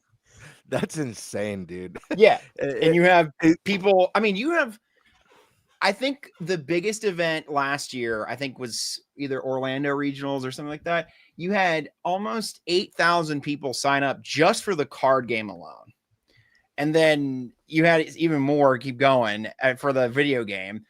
If you get first place in the, I mean, obviously you're beating thousands of people, but if you get first place in that, you're winning like 10 or 20 grand. And I'm like, what? It's absurd. It's crazy. But anyways, the video game, the Champions, is interesting that they're going to standardize that. I guess if they, make a really shitty main series game, then they don't got to worry about it crashing on the main stage, because that was a problem with the first one, or with the Scarlet and Violet, and at the onset. Anywho. You got any more, Eric? Yeah. Balloon fight. Balloon fight. Ooh, A lot of yes, class. please. Love balloon fight. Mm-hmm. I don't know how you bring it back. Dude, I mean, whether you with bring it Tingle. Yes. Oh, Tingle, right? Oh, that'd be sick. Yeah, you definitely should be in it. You pop the balloon, confetti shoots out as they fall to your death. I love it. That's funny. And I'll just kind of leave this one at this one, but at that. But I know this one's already been said. But Earthbound. But they said this person here said in a Link's Awakening remake style. Sure. Okay. Sure. Yeah. Anything. I'll That'd take be awesome. anything. Yeah, literally anything. Yeah, would be- right. would Yeah, be right. great. You know Anything at what all. would look really good is Dragon Quest 7 reimagined. That art style Yeah. is really actually perfect for Earthbound, because Earthbound's concept promotional art, right, was almost identical to Dragon Quest 7's. That diorama style See, claymation look. Nintendo, just hire Square. They know what they're doing. RPGs Yeah. and Switch. I know, dude. Super Mario RPG. I mean, that is easily one of my favorite games on the Super Nintendo. One of my favorite RPGs. It's like they work very well together. Yeah, just partner with them, please. For anything. My God, they're so good. Yeah, The Adventures of Elliot. That's Dude, like a love Adventures of letter Elliot to looks Zelda 1. fantastic. That's exciting. Dude, yeah. Octopath Traveler 0 coming out next month. The third, That's true. technically fourth Octopath. Dude, come on. I don't know why they timed it at the same time with Prime 4. That's crazy to me. I don't think they're So worried much about coming it. out next week. I think it's God. definitely going to be different audiences, but it's like, wow. Well, it's multi-platform now, so they don't just worry about Metroid. But there's so many big games in December. Like, Oh, yeah. It's exciting. Yeah. Yeah, it's December to remember. yeah, it is going to be. It is. If you're a multi-platform gamer, December is. I did think of one more. Give me some more games with Rob the Robot. Oh yeah. That'd be a cool gimmick. Yeah. You can make it like No an one- amiibo. Oh, that's thing. a great Dude, call. virtual Yeah. boy, man. Come on, Right? come on. No one mentioned. No one mentioned NBA Jam. Well, it's not Nintendo doesn't Nintendo. know. Yeah, Nintendo IP. doesn't. I mean, I know. okay. I realized that Fine. again with this. Yeah, I was Fine. gonna say show There the we cat. go. We'll There you show the chat. See, there we go. It's bring back NFL Blitz, NBA Jam, NHL hits from Demonic Brawler, who is no longer here, but he did stop by to keep the tradition alive because he works at grocery stores. This is the episode before Thanksgiving, so Yeah, he's going to be at grocery. He's going to be working tomorrow. You got to work. Oh, he's Yeah. getting verbally abused right now. Is what's happening. Well, he went to bed 'cause he's got to be there super Yeah. early. 'Cause, you know, people- Oh, okay. Right. Yeah, and he was Still talking getting about, abused. probably. hey, you know how grocery stores are. We literally, there's no time off. We work all the holidays because people need food. It is what it is. Yeah. They're one of the busiest places on the holidays for the neighborhood. That makes sense. You know, they shouldn't be. Everyone should be already set up and thought ahead of Yeah, time. no. No, people don't They think ahead. should, Man. even if they don't think ahead, like, wah. I don't know. That's my I need take. more gravy. I don't have enough supplies. Go get the gravy. Oh, you poor thing. You have to go without gravy one Thanksgiving. You're right. Do you Hey, guys I also used You don't want to disappoint the 50 people that showed up when you only planned for 20. Yeah, forgetting the gravy too is probably responsible for multiple domestic violence cases. Too, if I had to guess. Mashed potatoes, comes back to we, the don't need, abuse. we don't need to get into those stats. gravy. Yeah. I'm telling you right now, there will be a fight. Yeah. There will be fists will come out if you have those sides without gravy. Mm-hmm. Yeah. It shouldn't be that big of a deal, right? Who cares? It's kind of like when people like super bitch and get on soapboxes and scream about video games. And I'm like, dude, this is video games. I don't need that. It's in a presidential election. It ain't that big of a deal. It's supposed to But, be a happy place. Yeah, Dude. like, but that's like what Vlad right now. He's like, oh, who cares about the gravy? Do you guys I see what you're saying. Rob the Robot? That's a Yeah. good one. Do you remember Smash Bros. Brawl? Hey guys, right about Rob. Yeah. Yeah, Yeah, I Rob just- is- I yeah, have to yeah. keep talking about Rob. I just need to. Oh, yeah. Smash Bros. Do you remember that like story mode that it had and how like, Yeah. actually made Yeah, me tear up? subspace. That was hardcore, and I remember Rob sacrificing himself. Like Oh, that was yeah. that was fun. my goat. I'd love to see that. Yeah, in a Robert Smash was game. My goat, Robert Rob. was a champion. I remember like Donkey Kong saved Diddy and threw him away, and like King Dedede turned him to stone. That was kind of like the Nintendo Avengers. I feel like it was like Yeah, that Subspace actually Industry is one of the most goated campaigns out there. absolutely. Yeah. It makes me sad that they have not been able to properly replicate it since. And Yeah, I've no, they felt really like, have- why? Like every time, I'm Right. like, I don't want this game board anymore. I don't like the This- game Yeah. board. I want the story. This is such a cool premise of just throwing all these great characters together. Give It me a was so super good. campy, over dramatic story about why all these characters are duking It it out. was. That's all I want. Yeah, like Lean the into them the turning camp. the story. It was so good. Yeah, totally agree. And then to throw on top of the super chat, give me Snowboard Kids. God damn it. So I saw Wario64 on Twitter post it. Some website had a sale on what do you call it? Records. You know, like album records. Mhm. And one of them was Snowboard Kids. And I Oh, thought of hell you. Hell I don't buy them because it's like I won't Yeah. go down that yeah. road because it's going to get expensive. There's a lot Uh-huh. out there. Some of them are very expensive. But I saw it and it's normally like $45. It was on sale for like 10, 15. I'm like, oh shoot. Oh, nice. That is Yeah, awesome. like if I had one, I'd get one. But Yeah, right. yeah, I thought of you. I'd like to see that back.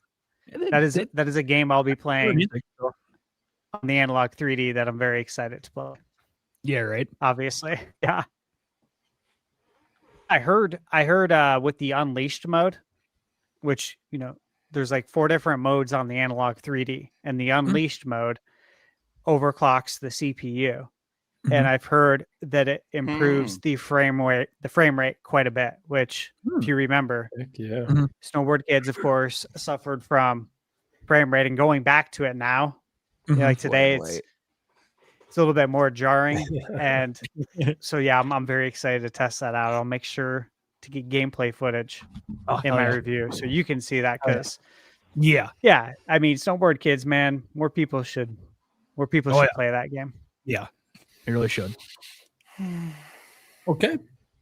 Well, I think we're ready to move on to our next topic as GameBird vanishes. So I guess I'll go next since he left right at the topic transition. What was my topic again? Kirby? Yeah, Kirby Air Riders impressions. Okay. Woo! So I love Kirby. First up, I know I asked FVLAM. I know that he's been playing the game like crazy. He loves the amiibos. He's going to have a lot to say, which is great. Question is, you guys go first. Does anyone else have anything to say? Because did anyone else buy it? Yes, I have. Yep. Did you play it? Yes, I played it a little bit. I've got a couple hours in there. Very briefly. Oh, cool. I didn't. Yeah. I know Eric didn't. No. GameBird really didn't. So that's why I was like, okay, we got to make sure. By the way, this isn't because I'm knocking the game. I actually will be picking the game up in January. It's just I'm still playing Age of Imprisonment, and I'm going to be playing that all the way to Metroid Prime 4. So it wasn't the right time for me to dive in. Plus, my audios won't leave me alone about Rick. Fun fact: I hate hamsters. That one photo with hamster photos. I love over Rick. and over from Rick is my goat. He shakes his ass. It's and awesome. I already know if I played right now, a lot of the online matches would be full of Ricks, just like at the beginning of Mario Kart when it was all cows for a while. Yeah, totally. Like I gotta give time for that to blow over. So I don't think it's gonna blow over, big dog. Oh, dude, it blew over with the cow. It did in Mario Kart World. Wait, with Kyle? The cow. The cow was the most cow. I see. Yeah, because the cow's not meta. It's kind of fallen off a bit where people are starting to play other characters now.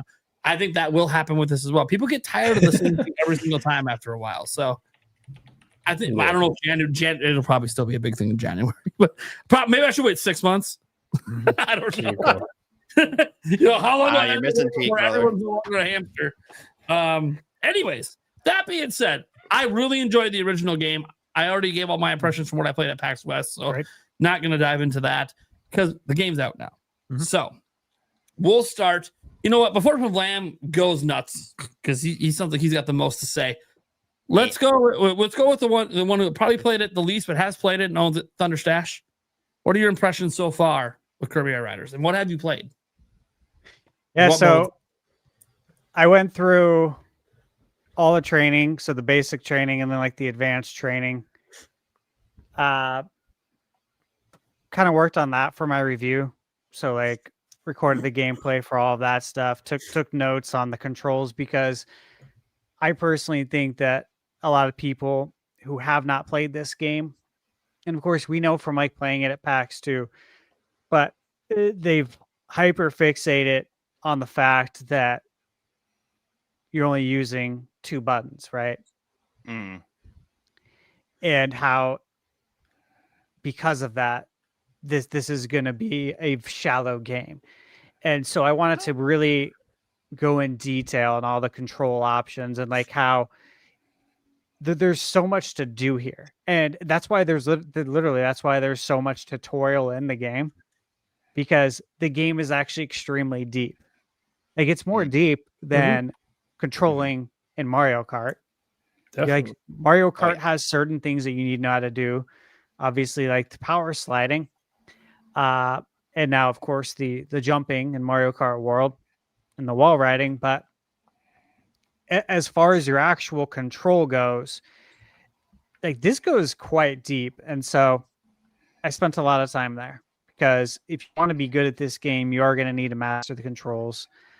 And I played probably an hour's worth of City Trial, tested that out, get a good feel for it, see if there's like any lag online, stuff like that. Because it's like I've already played it. I played it at PAX. I played Kirby during the trial that they did. So like 2 or 3 weeks ago. Yeah. So each time's felt really good, and everything felt, I would say, nice and dialed in. It was smooth. I didn't have any issues with the connection. I didn't have any input lag. So the online experience was good. It was a lot of fun. And I really wanted to play it more. I think that's probably the best takeaway I can give. I have several like embargoes that I have to work on. So I can't just go play whatever I want, whenever I want. That's most certainly not how it works. But I did get in a little time, and I wished I could have played more. So that's probably the best compliment I can give to a game, is that I wish I could have played more. Yeah. Okay. Let's go to TigerTyme. Heck yeah. So yeah, I played it for a couple hours. I played the first Kirby Air Ride so much randomly. I remember playing Crystal Shards, and then I think my mom got me Kirby Air Ride for GameCube, and it's like, this is a totally different experience. What's happening? And I just remember me and my cousin playing City Trial for like dozens of hours. So to see this announcement totally blew my mind, because at the time I remember thinking, this is fun, but there isn't a lot going on here, but it's really fun to play with my cousin. And then, playing this game and popping into City Trial it was crazy, because I remember as a kid thinking that City Trial was so large, and like I knew that the map was small, but it felt so large at the time. And going into this kind of with an older mind, I guess, and seeing how confined it is, but also being able to appreciate more of what's happening there has been so crazy. And it's so fun, and relearning all the jumps and the bombs, and just City Trial is everything I remember it. And it's kind of awakened this childlike sense in me that's been really fun, because I don't remember Kirby Air Ride. It's been like 10 years or so, but it feels exactly like I remember, in the best way, just smoother. And it's been a lot of fun. I was really excited for the road trip mode as well. And so that was the other thing I knew I had to check out, because just like Smash Brawl, I was like, okay, looks like there's some kind of a story mode to Kirby. This is perfect. This is what I want with racing games, sports games. Just that extra layer is always welcome, So hopped into that, and it's been a blast. Yeah, I didn't know what to expect. It's linear in a sense, pretty linear, really. But the way that they kind of tell a story through the racing, and how there are some very light, RPG is a strong term for this, but you can slightly customize things and choose different paths. So, I guess that's kind of the road trip there. But it's been really fun to unlock stuff. It feels just like a Smash game in a lot of ways too. The way that the menu sounds as you move stuff around, even that little sound effect brings me back to Melee, like that kind of same sound effect. It's all the font popping everywhere. It's Super Smash coded as well, obviously with Sakurai. But yeah, no, I love Road Trip so far. I've been through 2 stages of that, or maybe no, just 1 stage I think I completed. And then I'm in kind of the second area where after that you can kind of choose your paths, and just started to be introduced to the story with a really cool cinematic. So I'm pretty hyped to see what's going on with that. But yeah, it's been a blast. What are your thoughts on the controls? Yeah, I feel like, again, they're exactly like I remember, very simple. But again, when you pop into those training modes, and there's like 10 different trainings, and then so many more advanced trainings, you start to realize there's a lot going on here. Right. Because I don't know how many, there's like 30 30 plus modules you can take training. I think I don't remember that. There's a lot. Sakurai make sure that your ass is not going in dark. Right. He's like, you're gonna know how to do all the mechanical depth of this game. Yeah, and it's a blast. Like it's overwhelming in a really good way in terms of all the trainings, and even whenever you finish a city trial or a road trip, there's all kinds of new, like there's a grid being filled out, and then there's a new unlock popping up, and there's just so many cool things going on. It's a real blast, and I think it's one of those games that you have to play to truly appreciate it. I mean, that's probably true of most games, but I think particularly this one, because I feel like when you're just watching it, it's kind of like ADHD simulator. It's just like stuff popping up everywhere, and there's new unlocks, and there's big font everywhere, and it's really crazy. But when you're playing it and when you're in that and you're getting defense up, defense down, glide up, you get a bomb, you throw that in city trial, or you're in a boss fight, which is crazy that you can do that in Kirby Air Ride. It's kind of hard to digest when you're not playing it, even when you are. It sometimes is, but it's been great. I love it. I feel like I was looking at some of the other 79s, and I haven't played all the other 79 Metacritic games, but a few of the 81 to 79s I have, and I've enjoyed this just as much, if not more than some of those. So it's definitely not for everybody. I think that kind of my background in Kirby Air Ride brings like an extra level of appreciation to it, but it's fun and it's really deep. And I like how you're introduced to the depth where half the time you don't even know what you're looking at. So then that leads to more curiosity of like, oh, what am I actually unlocking? Or what is this picture that I'm painting whenever I finish a city trial or a stage in Road Trip, So it's really fun. And yeah, I'm loving it so far. So. All right. FVLAM. Hell yeah. Yeah, so where do I begin? No, so let's just talk about like the first one, right? I did not like Kirby Air Rider. I was not a biggest fan of it. I played it a little bit with my friends over COVID. Air Ride, excuse me. Yeah, Air Ride. You're playing the wrong game, actually. Yeah. No, I never played I played Air Ride. Wasn't a huge fan of it. I was like, oh, this is fine. It's not for me. I don't know. I found city trials to be boring back in the old days. I think I don't know. Jeez, man, I just poured my heart out here. I know it's a cult classic, but there's a reason why a lot of people couldn't pick it up, right?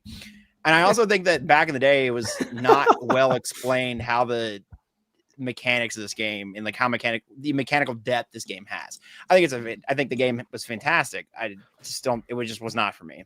This game, it also takes all the good Dash parts. Existed at the same time, which was like I was more of a Double Dash guy. I was more of a Double Dash guy.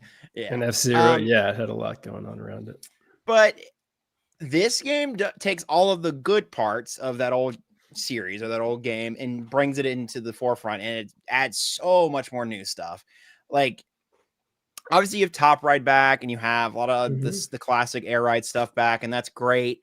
But the city trials is like crack. I love playing it, and adding more players and having an online multiplayer for city trials was the best decision I think they've ever made, because city trials are action packed, and like you said, Ty, it's like you cannot fucking keep up. You can, you can, it's awesome. And I love it, but it's like, holy, it's so much going on. I feel like I'm constantly pivoting and trying to figure out what to do and blah, blah, blah, blah, blah. It's fantastic in that regard. City Trials is where this game shines. I'm shocked it has as low of a Metacritic score as it does. I'll be real with you. Yeah, I know. 'Cause I think this game has a lot to offer. And it's the first time I've played a Switch 2 game other than maybe like Bonanza, and was saying to myself, yeah, this is a Switch 2. Like, this is why I bought a Switch 2, is this game right here. Yeah. And while I'm in mid experience, and like all of the items and how fast paced it is. And there's all these different things. Like, I'm not going to get into it because I don't want to spoil the story mode of the game, but there's like legendary machines that can spawn certain things, and it's like these massive, like you can't believe that it's being rendered, and if not anything, also done in an online multiplayer lobby right now, especially on the Switch 2 NSO. So that was fantastic. I think that there's some carts that are excuse me, machines. There's some machines in this one that are kind of stinkers, but I think there's also some good ones. They balance the game out a bunch. I never feel like, oh yeah, there's this one machine and it's gonna, obviously besides the legendary machines, it's gonna roll everybody in Air Ride or in City Trials.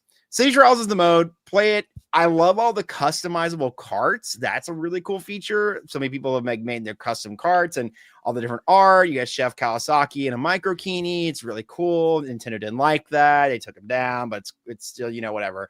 The thing about that that's interesting to me though is that they have it's like a marketplace. It's like the more people that buy your custom cart that you've put up onto the marketplace, the more it goes up in value. And it's all this made up currency. So it's really interesting.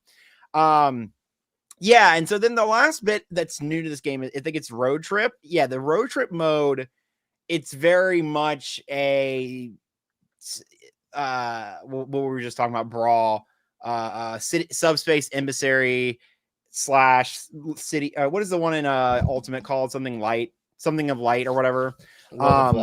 World of Light, that's it. Yeah, it's very much akin to that. I think it's much better than World of Light, but it's still not quite at the subspace emissary level. But that was my biggest question, was how the story mode is in this game so far. I think it's great. It's very much more akin to it's like a roguelike instead of you're going through and being things. So it's like you're going through and you're building your ideal cart, and you kind of go through little mini trials and challenges. Some of it's a little repetitive, I won't lie, but you are unlocking story. There is lore and story that you are unlocking as you go through the first couple of runs of the road trip.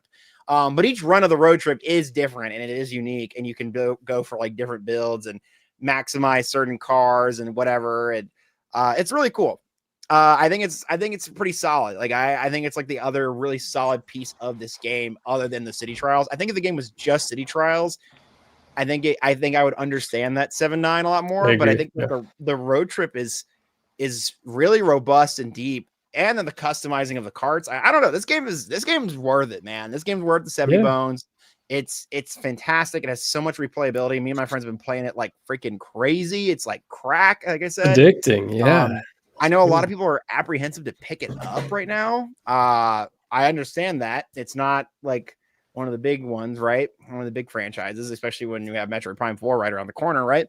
But I don't know, man. If you're looking for a multiplayer thing and you didn't get the Mario Kart World Bundle for some reason, and you got 70 bones available for Christmas, this one's worth picking up. This is a good one, especially for if you're looking for the multiplayer experience. It's a good one.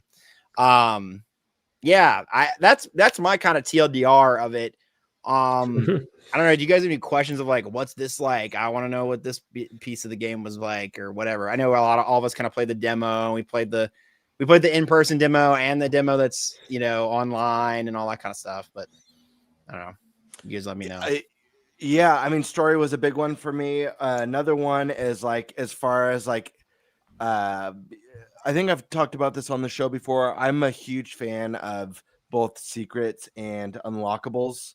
And I think it's a bummer that so many modern games just give you everything out of the gate. I know a lot of the younger generation don't really care about the secrets and the unlockables as much, but how is it in this one? Everything is secrets and unlockables, all of it. You start with just Kirby and your Warp Star, and you can unlock stuff. You can unlock stuff in numerous ways. There's multiple ways to unlock one character. There's still set okay, you have to do top ride this many times, or you have to do this thing in city trials, right? But the vast majority, you will have I would say 90% of the things or 80% of the things unlocked just by playing city trials and road trip over and over again. That's where you'll get most of your stuff. So it works a little bit like Ultimate. Yeah. Do you know if there's any secrets or unlockables that require like a weird specific thing? Like, you know how Yeah, like in Smash there's actually there's a Smash handful. Melee, yeah. There's a handful. Okay, of them, cool. Yeah. And because and there's I also a missed that true stuff. ending. There's also a true ending to the story mode. So Oh, cool. Love so that. there's like I love to hear that. yeah. Typically, you have to play through the story mode like 3 times. Usually, that's like the third time is when you get your true ending or whatever. So like there's replay ability just in that alone and trying to unlock that because then you unlock a cool character. There's like a new character that's like walled by that. Yeah, and then there's a whole bunch of other stuff. And what I've noticed is that the more experienced players and the more they have unlocked in the story mode or in just in their like unlockable vault in general, and they go into a multiplayer lobby, the more stuff happens in like city trials. So for example, right, say you have like 15 people that have just bought, they're like Christmas noobs, right? And they just opened the game and whatever, right? But then you have one person in the lobby who's completed everything in the game. All of the stuff in the game will be accessible, like all the extra stuff, like the legendary machines, and there's like the extra character, all that stuff will be accessible to the people in those lobbies. But if you are in a lobby full of Christmas noobs, then like certain events won't happen in the city trials, which is really cool because I guess it's like a way to like prevent spoilers and stuff like that. But I mean, I've had it my fair share of encountering a certain legendary machine that is very much a spoiler for the story mode. I'll say that much. Sure. Yeah, I'm really curious to see how this game performs in the sales department because it does. I am too. seem like the online component and the multiplayer and some of that chaotic component, I could see really exploding in a way that I wonder if there's more, maybe a more dedicated online community that ends up surrounding this than World. I don't know. I don't know if that's possible, but I'm just curious. There was already a really dedicated Air Rider competitive community to begin with. So that it's translated, but this is a different beast than Mario Kart World. And I think there's a lot of overlap, don't get me wrong, but I would say 99% of the people that are going to be playing this one are going to be playing to get on that city trial where, cause even in the Air Ride community, like the competitive community, they were racing. They weren't, I mean, they were doing city trial too, but they weren't doing city trial in a competitive sense, or at least that wasn't like the main one, it was all racing. The racing in this one's fine. I'm not like blown away by it. It's fun. It's nice. It has the, cool, it looks great. This game is probably one of the best looking games on Switch until Prime 4 comes out. But yeah, and there's some set pieces in this game that your jaws on the floor. Yeah. You're like, you're like, what the fuck am I playing? I mean, that's how Kirby always is, though. It's like you start out, you're saving a cat, you're beating a little tree, and then you're fighting like the Eldritch God by the end of it. So like, it's like the 99% of the endings of Kirby games. Like it's so true. I saw a tweet on Twitter that was like the final boss fight, like cutscene thing. It's like really crazy, and they were like, "Do Kirby games always go? Do they always fuck this hard?" And everybody tweeting them with like the ending scenes from different Kirby games, being like, "Yeah, they've always gone this hard." Yeah, because my vibe of this game was interesting. I never played the original on GameCube, so my hype level, I mean, hell, go back to previous episodes, it was pretty low. I was like baffled. I was like, I don't know, like, what are they doing releasing another racer? Because I didn't know. I had no history with the first game, so I'm like, what business do they have releasing a game like this in the same year as Mario Kart? Then it was PAX, completely changed my impression. Doing that behind closed doors demo, I was like, holy crap, this was not what I expected.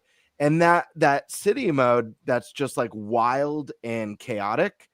It's why I've been so curious about the online community, what's going to happen with this game, because the vibe that I got was if this game gets in enough people's hands, I could see this having like popularity like a game like Rocket League, where it's just like chaotic fun, so I don't know. I'm just curious to see how well this game does, because there is a special type of chaos that he's created with this city mode. Yeah, I'm 100% on your. I'm 100% with you. I think the more people that pick this up, the better. I think we're already seeing, like, I don't know. I've played City Trial over and over and over and over again. And I thought that in the OG game, the city trial was, like I said, it was kind of boring. I think 4 players was like not enough. Everybody was kind of just doing their own thing, collecting their things. And you were a dick if you like went and hit somebody. This one, it's like you're actively encouraged to just go hog wild, beat the shit out of other people, go get your items, go do your things.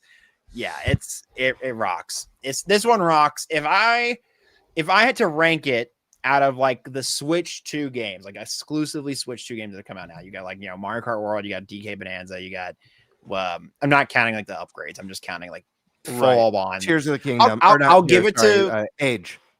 Yeah, Age of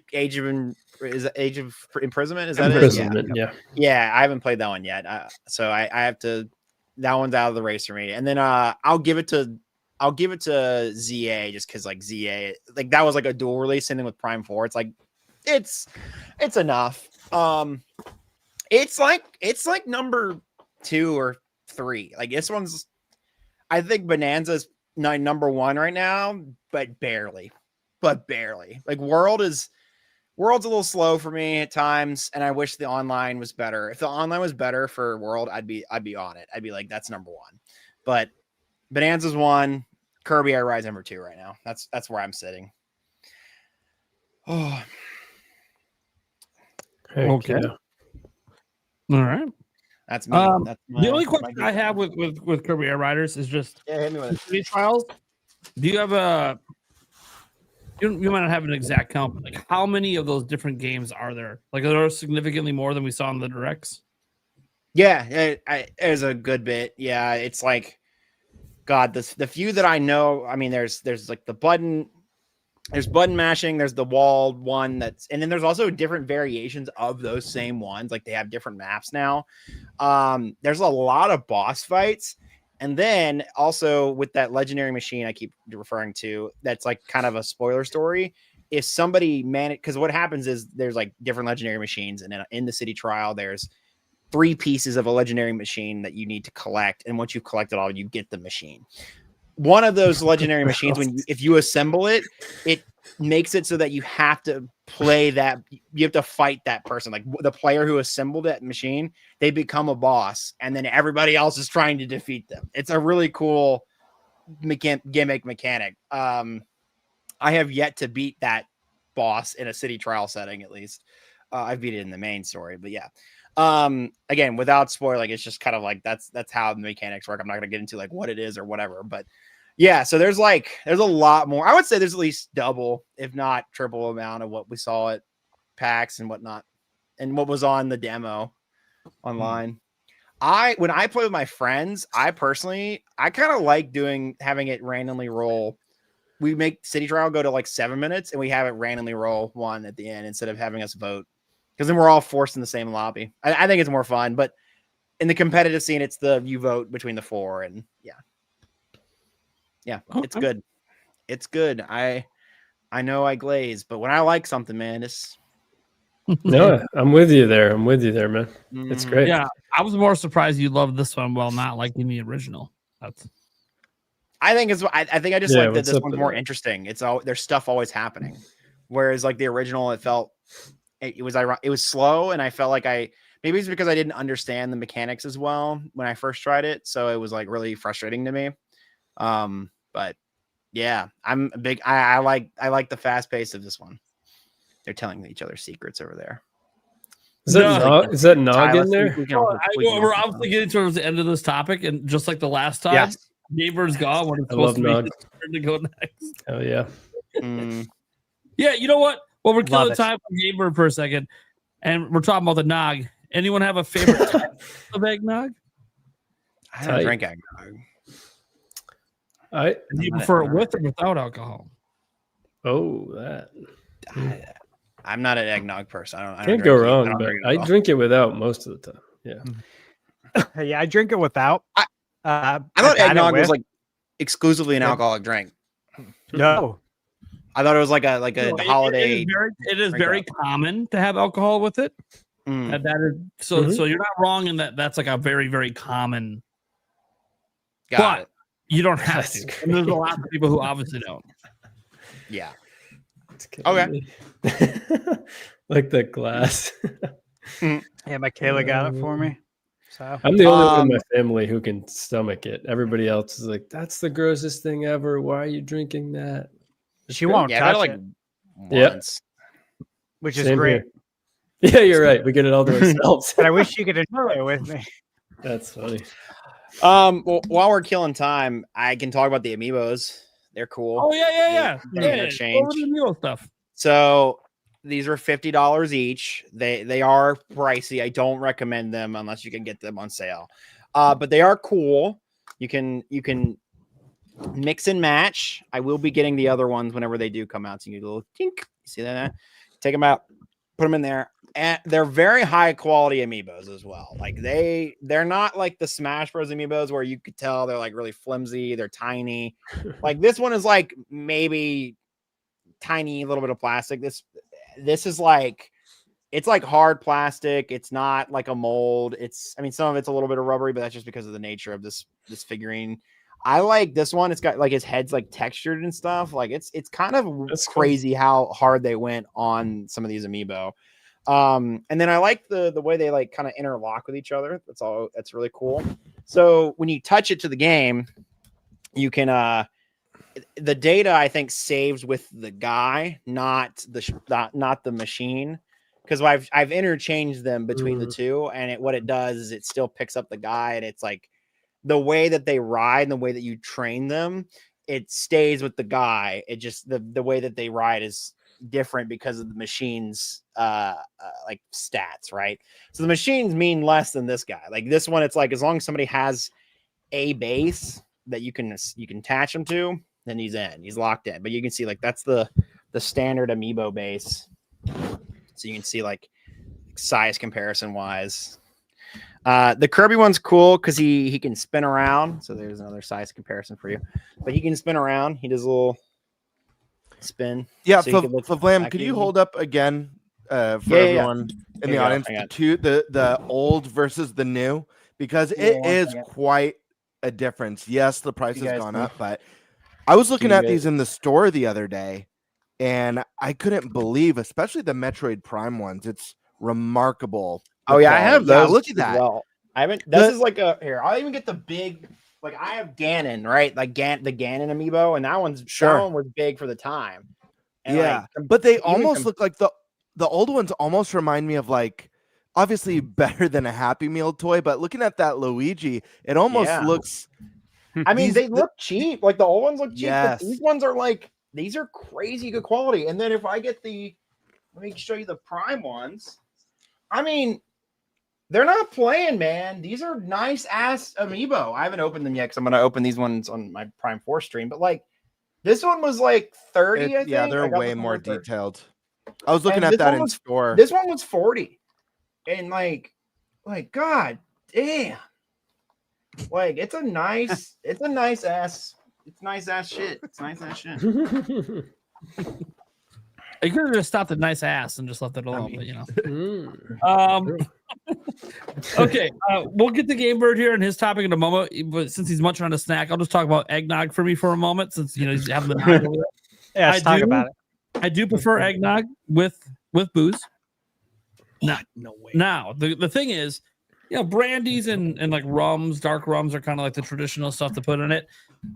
I go with something that's technically neither, but you'll understand that it fits. Amaretto. Oh, it's so good with eggnog. It really is. Yeah, that would work really well. Yeah. Anyways, so yeah, and look, there's some like flavored ones out there. I think there's like a pumpkin one. Yep. There's like a holiday spice one or mocha one or something like that as well. There's vanilla. And I'm a sucker for pumpkin, so of course I absolutely love the pumpkin one. That's probably my favorite overall flavor, besides classic. If I have classic and that next to each other, I'm probably grabbing the pumpkin. We picked up some pumpkin spice eggnog like last week at Costco. It didn't last long. It's hard to just have one glass. I guess if you like it. I know not everyone likes it. I avoided the dairy section because I knew if I saw it in there, it was going to be gone today. I was just at Costco today. I get it as soon as it comes out every year. I'll make some extra trips that week to the grocery store, like in anticipation, knowing that it's going to hit shelves, and I'll bring it home. Michaela would just be shaking her head, That's funny. you Yeah. need help, bro. I'm like, well, I look forward to this every year. So Yeah. I really like it. And it's weird. Anytime I drink eggnog too. Leave me alone. I'm with you. If we could pre-order it, I would. Yeah. right? Yeah, right. Stupid. Do some eggnog raffles.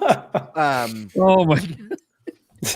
Yeah, I don't know why. Every time I have eggnog and I bust it out to pour a glass, I always grab like one of my.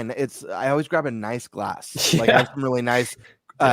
I have some really nice crystal whiskey glasses that my wife got me one Valentine's Day, and I'm like, I think I'm gonna bust out these bad boys for the nog. Yeah. Yeah, I put it in the wine glass. Yeah, yeah. It's a sexy drink, you know. Yeah, it is. Oh yeah. Well, before you get into your topic, game board, I do need to go ahead. Prime, would you? You're good. I'll say I gotta dip. It's almost 5 till. I was like, I'll just go ahead and do it now because no, I'm about to talk. Yeah.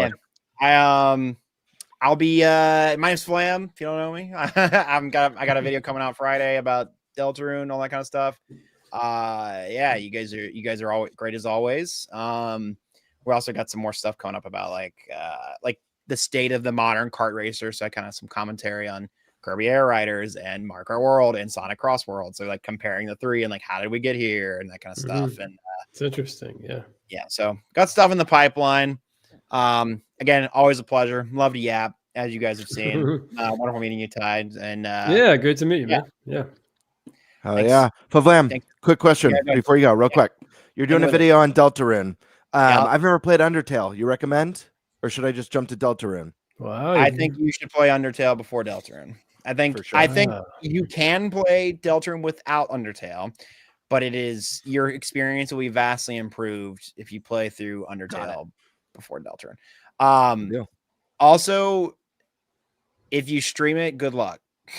People love to backseat those games. So if you do, you'll get hella views, but you will have some of the most insufferable people in your chat. So be ready, or put in like emote or a sub only mode or something. So, but either ways, that's my or just play it by yourself. If you don't stream it, that's honestly the best way to experience it. So, that's me. That's Deltarune. If you guys like Deltarune, subscribe. It's cool. It's a cool game. But yeah, thanks for having me as always. I'll see you guys on the Flippy Flop. I'll be back on another time. Yep. Sure. Later, man.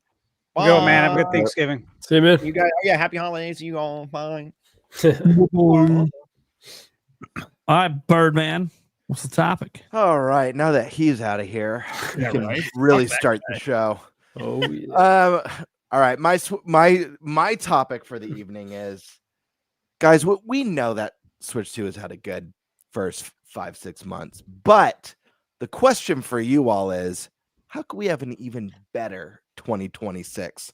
What do you think Nintendo can do with Switch 2 to make its second full year even more epic and even better on the market? I think there's some really easy, obvious ones, but this is still an interesting topic to jump around and share our realistic thoughts. And if you want to throw a couple fun things in there of what they could do, but maybe it's a little unrealistic, have at it. It's the holidays, guys. It's time for fun. Let's start with a man who very rarely goes first. Let's start with ThunderStash this time. Is that okay? Okay. Is that jarring? Yeah, it's fine. Okay. It was unexpected. No, it's fine. Okay, so his whole world's been turned upside down. Yeah. There's a lot of things to factor in. This is a really good question. I'm glad we're kind of getting it out of the way now instead of next month. Before we're actually in 2026. Yeah, everyone's going to be talking about it. Yep. We've talked about it a little bit before already, because there's a lot of important things coming up here in 2026. So, of course, we have the Mario Brothers, the Super Mario Galaxy movie, right? And I think that's going to improve the Switch 2's sales, of course. I think a lot more people are going to be picking up Switch 2 console. And with that, you grow the install base. More third parties are going to be coming. One of the things that's been echoed all throughout this year is that the third parties will be coming to Switch 2, but expect a lot of those third party titles to hit in 2026, right? And so it's kind of like going through my list of games and all that and kind of looking at everything. And it's like, look, we got the Mario Galaxy movie, April 3rd. I think Galaxy 1 and 2 is going to see a huge boost in sales, obviously. Like that game's going to sell like crazy, even though it's an old game. It's new for so many people. And there's also a lot of people that own the Nintendo Wii that never played those games. Because, the Wii was a very casual system. A lot of people played it for Wii Sports. So I think that's going to find new life. We have Super Mario Wonder, Switch 2 edition. It's dated for spring. We know when it's coming out. Obviously, it's going to show up right there for the movie. Then we have Zelda's 40th anniversary next year. And obviously the movie's coming out May 7th, 2027. And I think the Mario anniversary stuff will continue to kind of be echoed throughout Nintendo's advertising up to the movie. And then Zelda will kind of take over the reins there. I don't know if Nintendo will do anything special for Metroid. We'll see.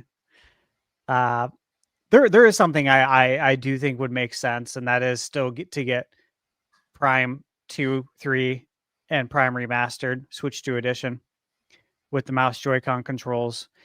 And again, I think once everybody plays Metroid Prime 4 and they play with the mouse Joy-Con, there's going to be an even bigger want for it than right now because no one's tried it yet outside of, a few people who got to play it at the Switch 2 experience or at one of the events that it was at. And so I think that once everybody plays it, they're going to say, man, I want this for all the Metroid games. Nintendo's going to be like, that's great because we've already been cooking that up. So perfect. So I think that's what we kind of get for Metroid for the 40th. But again, Zelda's 40th, that's a really big deal. And they need to start building that momentum in 2026, since it is the 40th next year, but then carry it into 2027. And so I'd be surprised if we don't get a big Zelda release next year that will carry us to 2027. And, I'm not saying a new Zelda game, right? It could be a remake. It could be a remaster. Again, I'm not going to get into the schematics of the remake remaster debate, but something, The Legend of Zelda. And, it could be a smaller course meal because there's something planned for 2027 for Zelda to coincide with the movie. All I know is we're not going to escape 2026 with no new Legend of Zelda SKU. We're going to see something on store shelves. And I do feel the same way with Metroid. So those are kind of like the big Nintendo anniversary things that I think are going to really help drive Switch 2 sales to obviously make it even bigger than 2026. But there are some other things, right? One anniversary that I'm really hoping we see something, and I've talked about it a lot, but it just makes sense. And if you look at the collections they've been releasing, it lines up for them to do something next year, and that's for Castlevania for the 40th anniversary. And, obviously the most beloved Castlevania Symphony of the Night. But Nintendo and Konami, they go hand in hand, right? I have so many NES cartridges behind me that are Konami games. And it all started on the NES for a lot of us, right? And it may have peaked as far as 2D side scrollers go with Symphony of the Night. But even after that, we got the GBA games, the DS games, and I think when we look at how the Metroidvania genre has blown up, the love for it's blown up.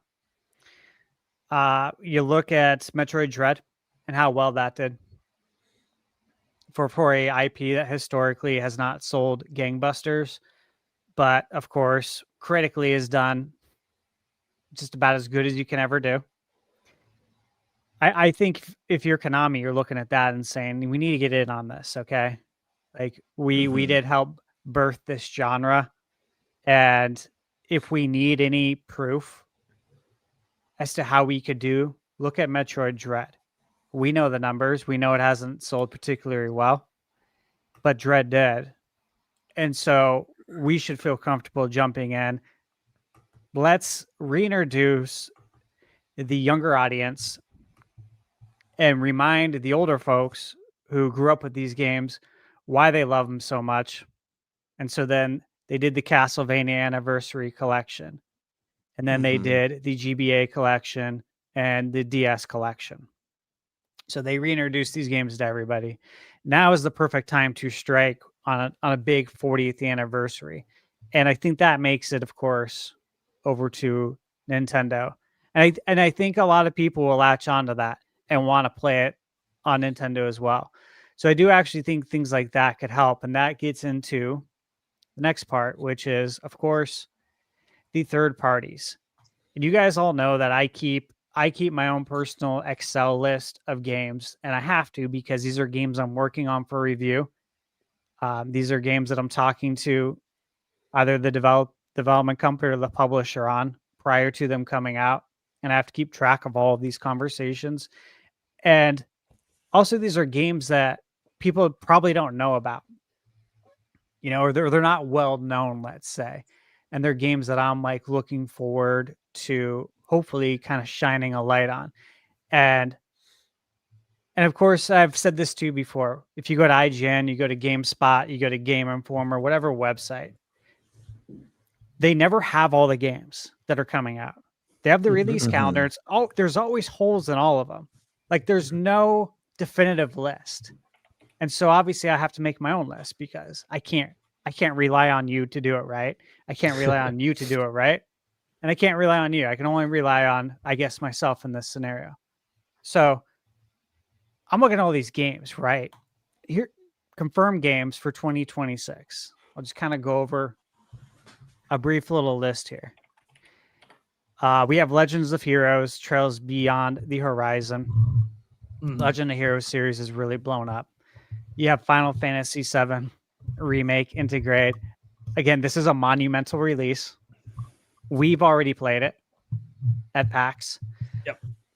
I've put, I think, 150 hours into Final Fantasy VII Remake on PS5, and Rebirth I put, I think, 250 or 60 hours into. So that coming to Nintendo is just a massive deal given the history. That comes out January 22nd. Literally, 2 weeks later, we get Dragon Quest VII Reimagined, also by Square Enix.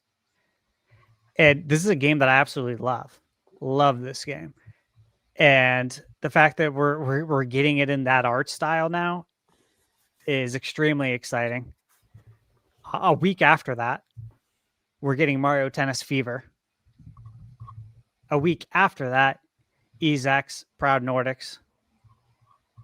And then a week after that, Resident Evil 7, 8, and 9.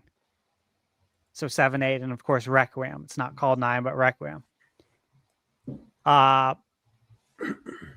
Tales of Bizarria Remastered, Monster Hunter Stories 3, Ys Memoir. Here's a game that, again, like, this isn't a game that anyone's talking about, but Little Nemo and the Guardian of Slumberland. Dude, I'm hyped for that. The art style looks so good.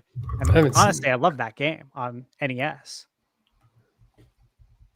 But we got Indiana Jones, of course, coming to Switch 2. Fallout 4. That's cool. Mario Wonder, Switch 2 edition. Now we have Mina the Hollower. that is, of course, now going to be coming out in 2026.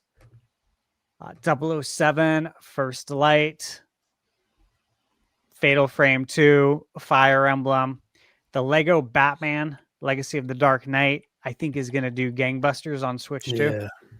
Mm-hmm. Scott Pilgrim, Super Meat Boy 3D, The Adventures of Elliot, which, like, honestly, I played through that demo, and that's a game that when the demo ended, I'm like, really wanted to keep playing. Like, I even told Michaela, I said, because, you know, at my age, you guys know this, it takes a really special game to say, I'm going to stay up till 3 a.m, you know, or to whatever time I can go till, right? Like whatever my body will allow before the experience starts degrading. Because, you know, when you get really tired when you're playing, and then things that shouldn't annoy you might start annoying you. And that's when it's like, okay, it's time to go to bed.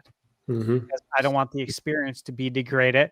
And also when I'm reviewing games, that's really important too, that I don't ever let myself get to that point, right?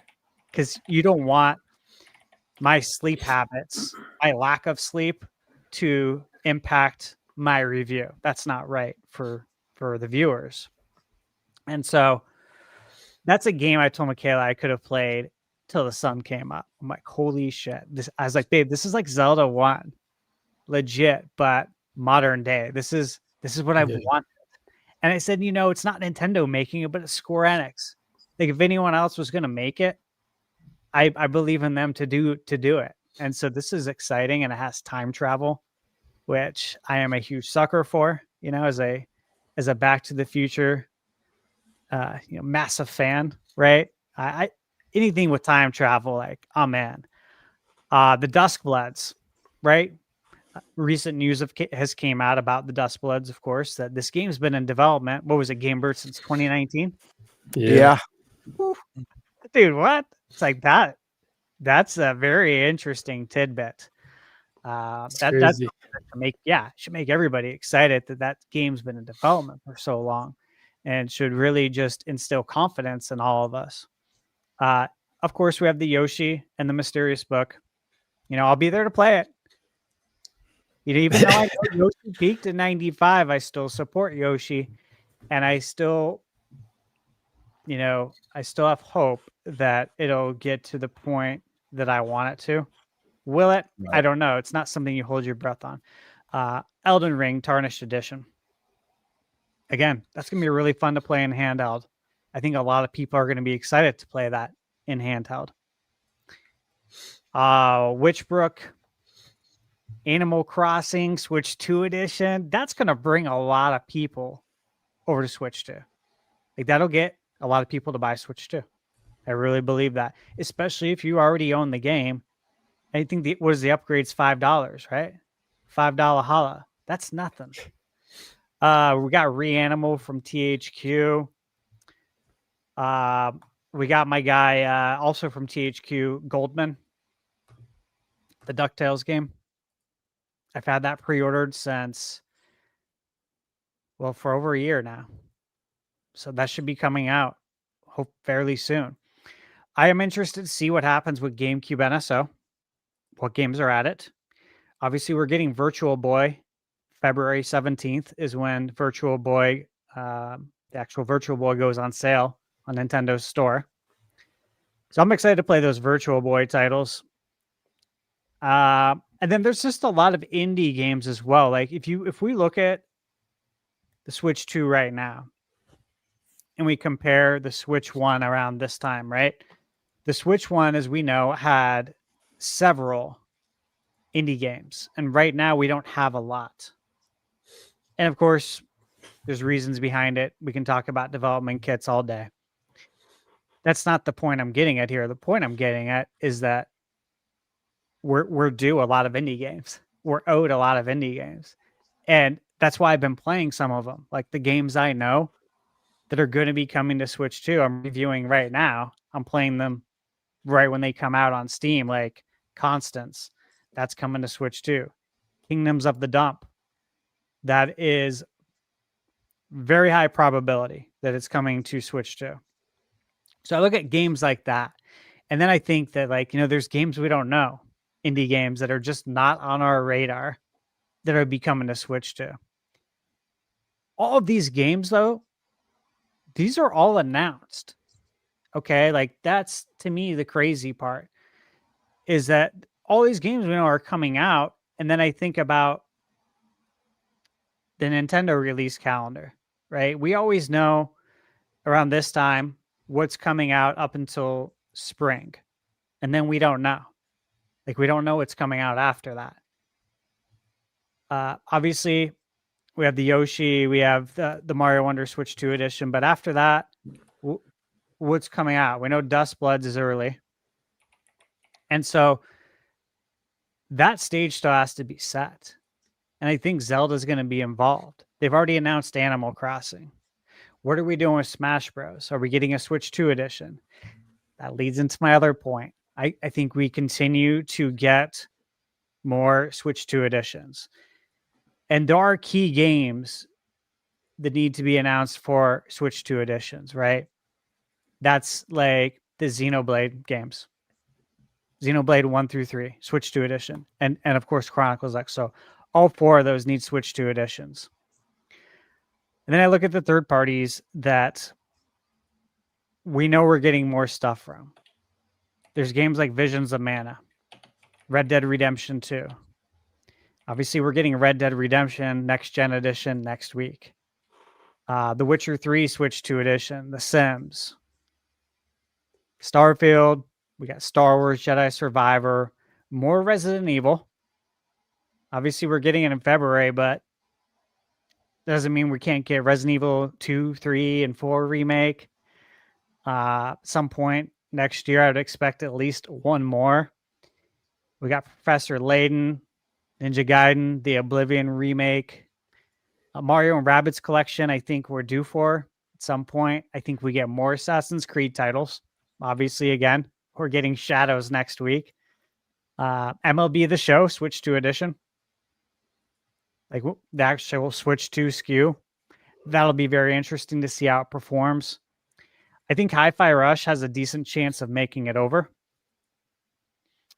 I do think Kingdom Hearts, actual native collection, Metaphor Fantasio, Metal Gear Snake Eater, Diablo 4, Halo. All of these games, Flight Simulator. Like, we're waiting on Microsoft to announce a lot of games right now. We all know this. So I look at all this stuff, guys, and you kind of put it all together. We got the movies.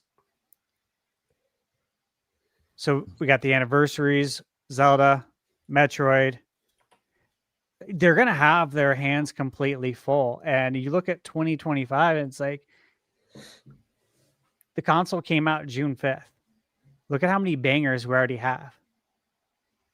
I mean, look at something like Donkey Kong Bonanza that so many people were lukewarm about. And then they saw that direct, and then they actually played it and like, holy crap. Like that's almost a bonus for a lot of people.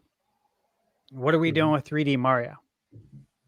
Like there's so many still question marks, and like Nate, you've brought it up a lot too.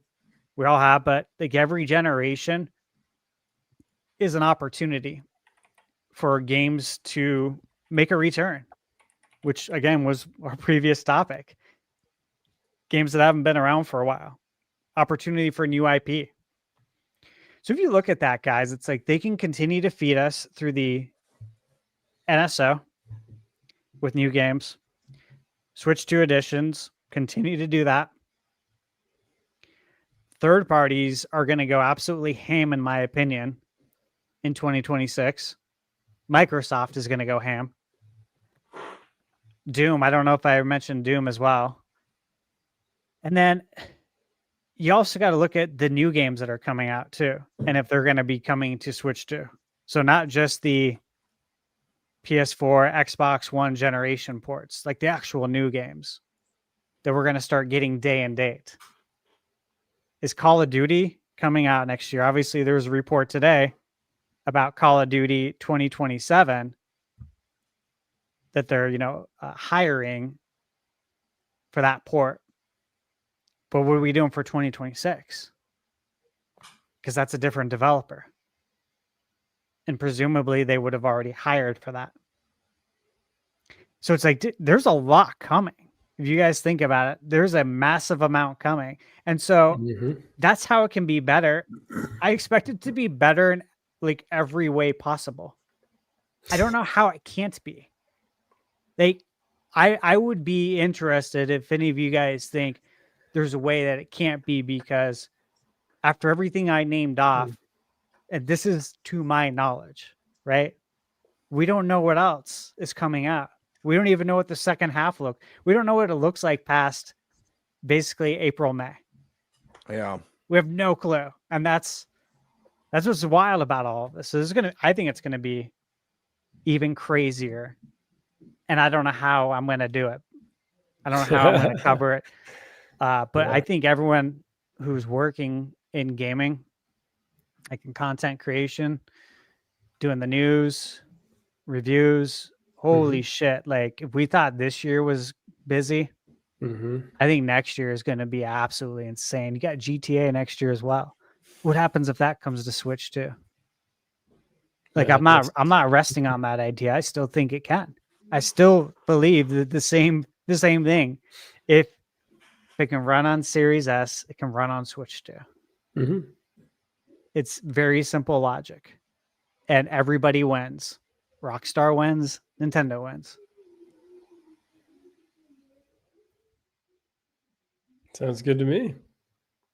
I know I said a lot there, but holy shit, we're trying to sum up a year here and how it's going to happen. Absolutely. Good stuff, though, man. You covered a lot. Yeah. Let's take it over now to our guest, TigerTyme. TigerTyme, how do you think 2026 can be an even better year for Switch 2, and do you think it will be? Yeah, great stuff said there for sure. ThunderStash, I agreed with a lot of the stuff you were saying.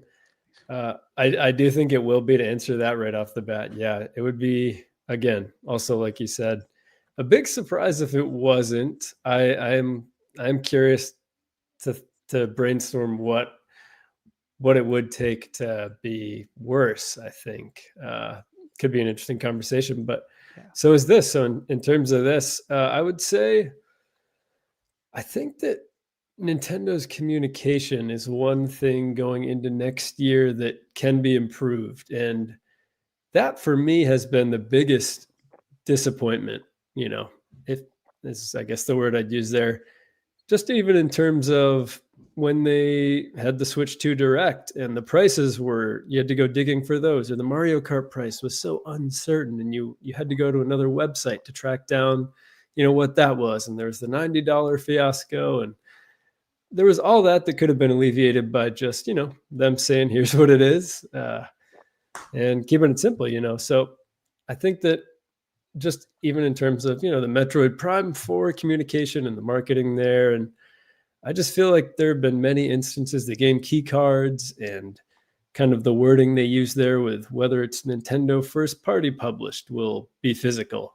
Just all that stuff I think could be refined, and they could communicate stuff better and just kind of put it in writing, like, here's what we said and here's exactly what you need to know. And even if it's just a frequently asked questions thing, just something like that they will answer those questions for people. I think that could go a long ways. And That's then a great point, by the way. Thanks. Yeah, I think it's a big thing for them. I think that also, you guys have talked about it in previous episodes. One thing that Nintendo still does differently is has that physical presence. So I feel like continuing to harp on that in stores and just kind of continuing to dominate that space for what people are actually seeing on the ground, boots on the ground, they're seeing Nintendo mostly at stores. I think at my local Target or Walmart, they have 3 to PlayStation's 1 and Xbox is basically 0, so Nintendo's the big one there. I think if they continue to harp on that, just keep on being the thing that people see, the movies actually in stores, they can just keep on building on that success. I think also continuing to support indies is huge, because that was a big thing on Switch. Like, if there was ever an option between a game, that I could play on Switch or on PlayStation, Xbox, is always Switch because it was so cool. Most indie games are really fun to play portably. Yeah. And it's just, it fits so well with the Switch store, even the eStore. I think that if they can continue to support that and bring more of those along, that's also another way to continue that Switch One success. I agree. Yeah, and obviously just Mario and Zelda are always, I want more of that personally as a fan. I think if you have one of those, somehow a game releasing for one of those big series, especially with the movie coming out, that would make a ton of sense. But I also think remembering what made Switch One so successful, which was those consistent releases and having a new exciting game every month and continuing to do that in some way. And even if it's not the most exciting game, which it wasn't always with Switch One, especially towards the end, there was still something to kind of bring your attention back to the Switch if you're playing on other consoles, or even if you're not, it's kind of like, oh, Nintendo's publishing another game here. Let me go check it out. And then you kind of naturally check out the store, and it just kind of gets people thinking about Nintendo again. So I think it's kind of a good strategy there from them that, they should keep going next year if they want to keep it rolling, remembering what made it so successful. But I think more third parties too, and just kind of proving that Switch 2 can hang with the best and have all those games, obviously, ideally on the day they release, so they're competing with the other platforms, and competition's always better. But yeah, I think third parties is a big thing too, which you kind of mentioned a lot, Stash. So yeah, those are my big things. I think communication being the easiest one to fix too. Like that's the one where it's just like, just publish a statement that answers these questions. Have a few people look it over. If they ask questions about it, there you go. You know what people are going to ask. Get ready for those. Publish your statement. Pretty simple, I feel like. And the thing about that one is I don't know why that communication isn't there. I think that even if it's bad information, it's still better even in real life. Like when I have something bad to say to like people in my team or in real life, whatever my relationship, whatever it is, I'm just going to say it up front because that way it's better. I admitted to it. Whoever it is doesn't have to track down information on me later on. And then that looks way worse. And it's like, just own up to it, So even if they have to make these tough calls, I think just going right for it, people respect that more. And it also will limit a lot of the chatter and the crazy people online saying wild stuff that ends up not being true. Yeah. So those are my key points for Nintendo. Hope you're listening. They might be. Wow. Yeah. You never know. They do watch. Those are good, man. I like those a lot. I think the messaging is a big one because I agree with you, TigerTyme. I think that's an area that Nintendo's been a little bit weaker with this generation so far, and good messaging can make all the difference. So I hope a little bit more transparency, and making sure, the consumers are well informed every step of the way is a winning scenario. But now let's take it over to the prime minister of Nintenbyte podcast, Nintendo Prime. Okay, I can maybe get into that. No, so look, I don't think it's that hard to be better. One, obviously, we're talking about 6 months versus 12, and just with the things we already know, like as an example, just Dustbloods alone is maybe the most hyped game. Period. It has been since it was announced for me, anyways. And that's next year, right? Legends EA, right? People don't feel like that really necessarily proved Switch 2 to be like worthwhile because it's also on Switch 1. Okay, Gen 10. New generation. Usually sells better than the Legends games. Might just be on Switch 2. Kind of makes a little bit more enticing for Switch 2 next year. And these are just like things we know. Stash went over the full list. Obviously, there's a lot of stuff, a lot of third parties as well that we know about. Call of Duty also being a really big one now that potentially might start next year, although the hires for 2027 for Sledgehammer, but that does mean that they're obviously working on it.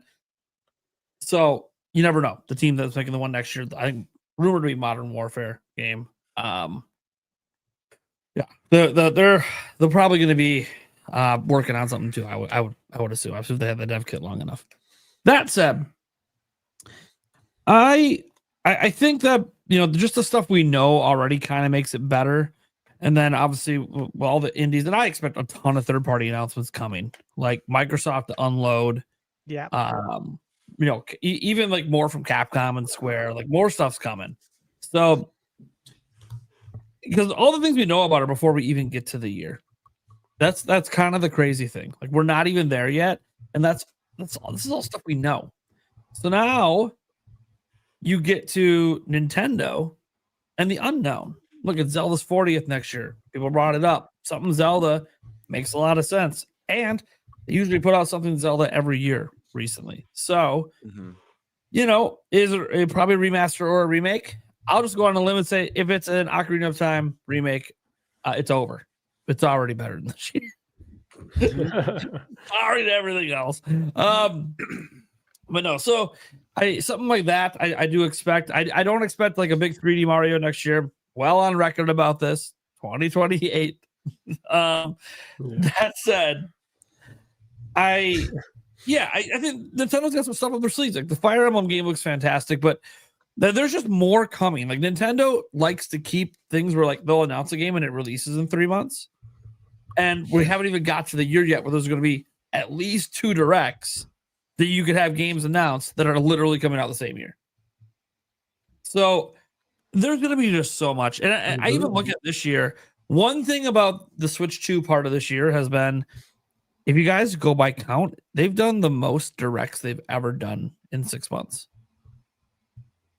Like, it's crazy. And that's how we started the gen.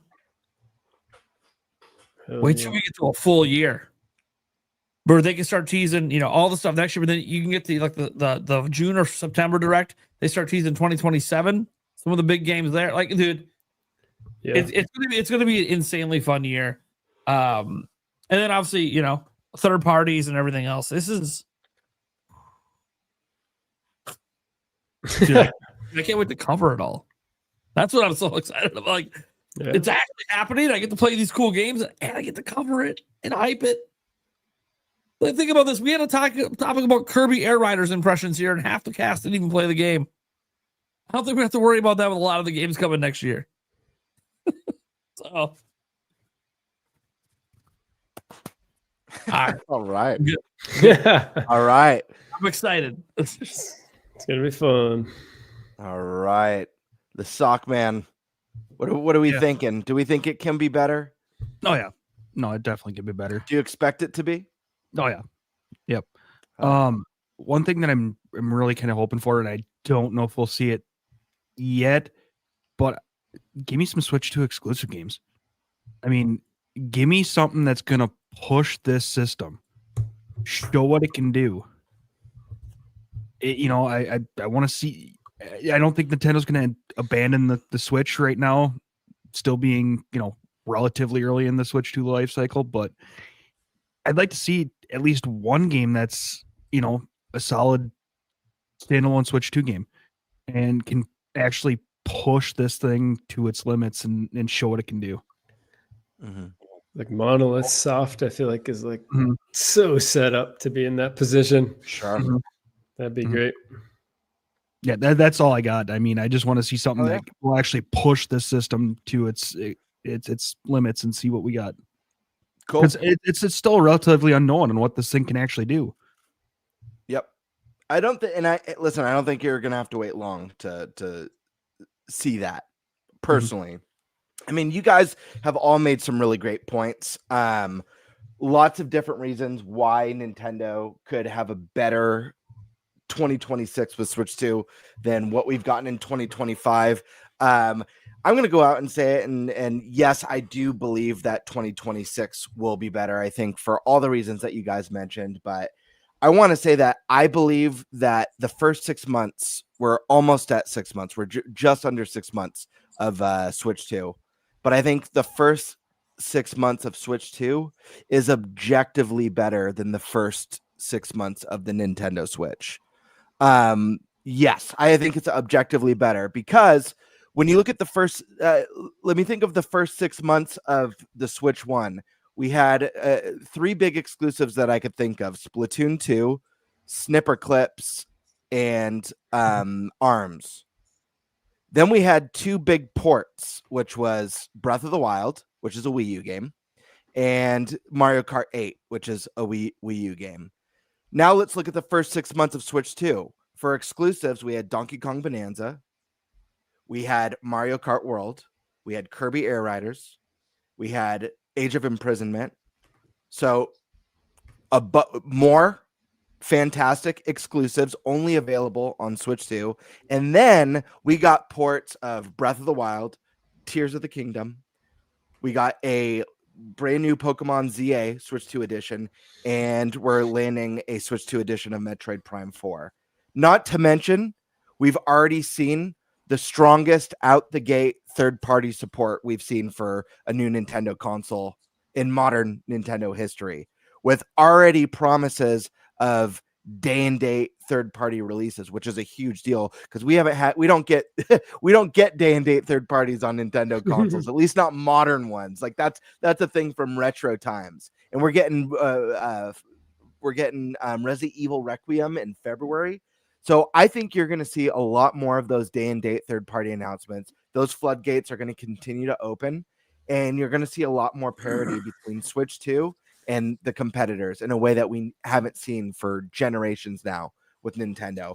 On top of that, we have Fire Emblem, brand new Fire Emblem coming out. That's a huge deal. The game looks amazing.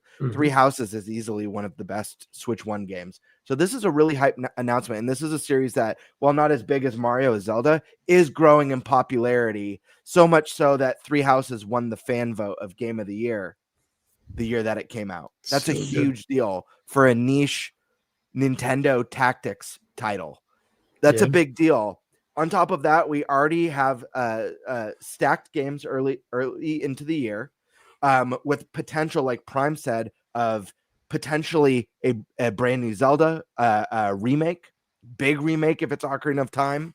You know, we don't know. There could be a Link to the Past remake, could be a Zelda 2 remake. We have no idea. Something Zelda is likely to drop next year with the 40th anniversary. We also have potential for the big 3D Mario to be next year. We don't know yet. You know, I know Prime thinks that one's a way off, but I think to just rule it out completely is not right. I don't think you're right in the head. I don't think you're right in the head to rule it out.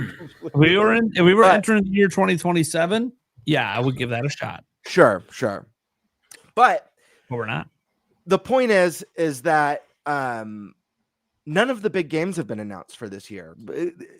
For a brand new generation, it takes time to hit the stride. It takes companies a while. They've already hit the ground running. Big stuff is coming. Mark my words, big stuff is coming. On top of that, big stuff is going to be great AA games to fill in the gaps, great third-party support with the promise of the most day-and-date releases we've ever seen from third parties, and just a slew of great Nintendo games. So I'm very confident in next year, and I stand by. I know people like to say for Switch 1 it had Breath of the Wild, but Breath of the Wild, regardless of what you think, obviously the most copies were sold on the Switch. It's still a Wii U game. It's still a port that performs better on the Switch 1. It's a Wii U game. So I have to give a fair comparison and compare the first 6 months of actual exclusives and ports. And I think the Switch 2 has won in that remark. But that's just me. I don't know. Anyone have any additional thoughts they want to throw out before we move on? I think we're good. Yeah. Hell yeah. All right. ThunderStash. What the heck are we talking about, buddy? Let me get this pulled up here. Holidays. I swear he changed this on me last month. No. This should be fun. So let me share the screen here. And so what we're going to be talking about, guys, is the IGN 100 best Nintendo games of all time. And this list has been, well, let me say this. Let me put this as the foundation. With any top 100 list, be it for any platform, Nintendo, Sony, Xbox, top 100 games of all time, top RPGs of all time, whatever it is, it's always controversial to someone. Okay. Oh yeah. Let me just kind of say that they're never going to be exactly what you want. And I find all of these lists to be very interesting. Okay. Because they change over time. Different age groups are working on these, right? And they have games that they don't value the same way we do. And that's normal, in my opinion. That's totally normal. So it is just very interesting for me to look at these lists. And I thought it'd be fun to go through them, see where the games are at, kind of say our piece a little bit. We don't want, this can't be obviously an all-night thing, but just see what we agree with and what we don't. Yeah, it totally could. But I'll tell you this, reading this list kind of made me think about doing one for the podcast, how much fun that would be. Oh my gosh. Where we all are chiming in? Where we're all voting together? Where we make a top 100 list. Yeah, obviously there'll be debates about spots and man. Then I'm like, dude, we could do that once a year because every year there's new games coming out that may or may not deserve to be added. Like make it an annual event. Yeah. That's gonna lead to some sort of a podcast breakup at some point. Someone's favorite game gets the majority is pushing their favorite game off the list to make room for a new one. Dude, it would be wild. Like we go to redo the list one year, and literally none of the games that came out that year make it, and yet the entire list looks different than the last time we did it. Yeah. Right. Yep. I think it'd be really interesting. And one thing I'll mention about this IGN list is that this is not the top 100 games made by Nintendo. The top 100 Nintendo games. These are games that were on. Yeah, they kind of phrase. I don't like the way they phrase it, but as you get into the list, you realize what they did. Yep. Yeah, so it's not just Nintendo IP, but these are games that came obviously to a Nintendo console. So with that out of the way, I think we can jump in. Of course, we'll start at the bottom here. So the first one, which personally I was happy to see this make the list, Eternal Darkness. Were you guys happy? Happy to see the game, yes. Yeah, I was happy they didn't forget it existed. Yeah, right. 20 years, more than 20 years. It came out in 2002. So wild to think that this is almost 24 years old. Jeez. Doesn't feel like it's been that long, but it has. And again, they mentioned right here that there's still nothing quite like Eternal Darkness's sanity system. There really isn't. So good to see it there. GTA Chinatown Wars. Would not be my top one. Just look at that first sentence on Eternal Darkness. Like that first sentence is the reason why that should be higher than number 100. The fact that there's still nothing like it. Like it is a solely unique experience that's only this is completely unique on Nintendo. Last of the list. Yeah. And then Chinatown Wars next. And you're like, what the fuck? What the fuck? It's pretty interesting. This was exclusive at the time to Nintendo, which was a big deal. It did, of course, come out on PSP later, but this was a Nintendo exclusive. It is interesting to see it on a top 100 list. So again, like I wouldn't have it on mine, but yeah, I respect that you love it this much. Top 200. Yeah. Oh man. 98 is OG Star Fox. Super Okay. FX chip. It was a big deal. Classic.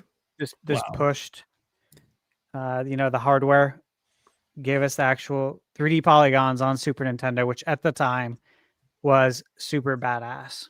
It definitely felt like the future. Now, of course, I love this pick, Super Castlevania 4, because again, this was made for Super Nintendo. It did not come out on any other consoles. So this was a Nintendo exclusive, and it came out on October 31st, 1991. If someone wants to fact check me, I'm almost 100% positive it came out on Halloween on launch year. Spooky. Which, again, great release date for a Castlevania game. And it really did help to illustrate, in my opinion, how the Super Nintendo could do things that the NES couldn't with the Mode 7 graphics. Initial release October 31st, 91. October what? 30th or 31st? 91. 31st of 91. Nice. The leap between 3 and 4 felt massive. Yeah, and like I love 3 because you have other characters. Sure. And the branching paths, the way they did it, and of course the other characters having different abilities, and you almost like needed those abilities to get through certain parts of the game. It's as if they were exploring like some Metroidvania elements prior to actually getting into the Metroidvania aspect. But yeah, they did things like that. The directional whip was a big deal. The 8-way directional whip. Did you guys all play this game? I haven't played it. Play it. It's good. It's great. I love it. I reviewed it on my channel. Yeah. Obviously it's an old game, but I love this game, so I had to review it. Absolutely. 999. We're not talking about the Dreamcast release date. I love this series. Very happy to see this one here. I love this series. Now, I have not played this. I listened to Kind of Funny. Did you guys listen to Kind of Funny's video on this? Blessing and what's his name? I'm sorry. The co-host with Greg, Tim, Nick. Tim Aggetti's, yeah. Tim. They went over the list and they were talking about like how many games they think they played from the list. And I thought it was interesting. Blessing thought he played maybe 30. And I don't know about you guys, but these are the top 100 games. You'd think, right? Yeah. And so like I'm going through this, right? And in my mind, I'm wondering, okay, how many of these have I played, right? And so far I'm 4 out of 5. I haven't played this one, so I'm glad like you've played it. Oh man, phenomenal! A lot of people are happy that it's on. Let's just keep a tally for each of us. Yeah, I think we should. I'm way too in the clouds to be the one that does it. So. Yeah, this game was a really big deal because this was one of the big breakthroughs for like visual novel stuff. So, does someone want to keep a tally? Let's keep a tally. Who wants? All right, so because we can all say, when we get to the game, hey, did you play it? So yeah, super quick, yes or no. Who will keep a tally? Do you guys want me to keep it as well? Sure. I can't keep it. So. I'm on one monitor, so I'd prefer not to, but I will if you guys need me to. If needed. All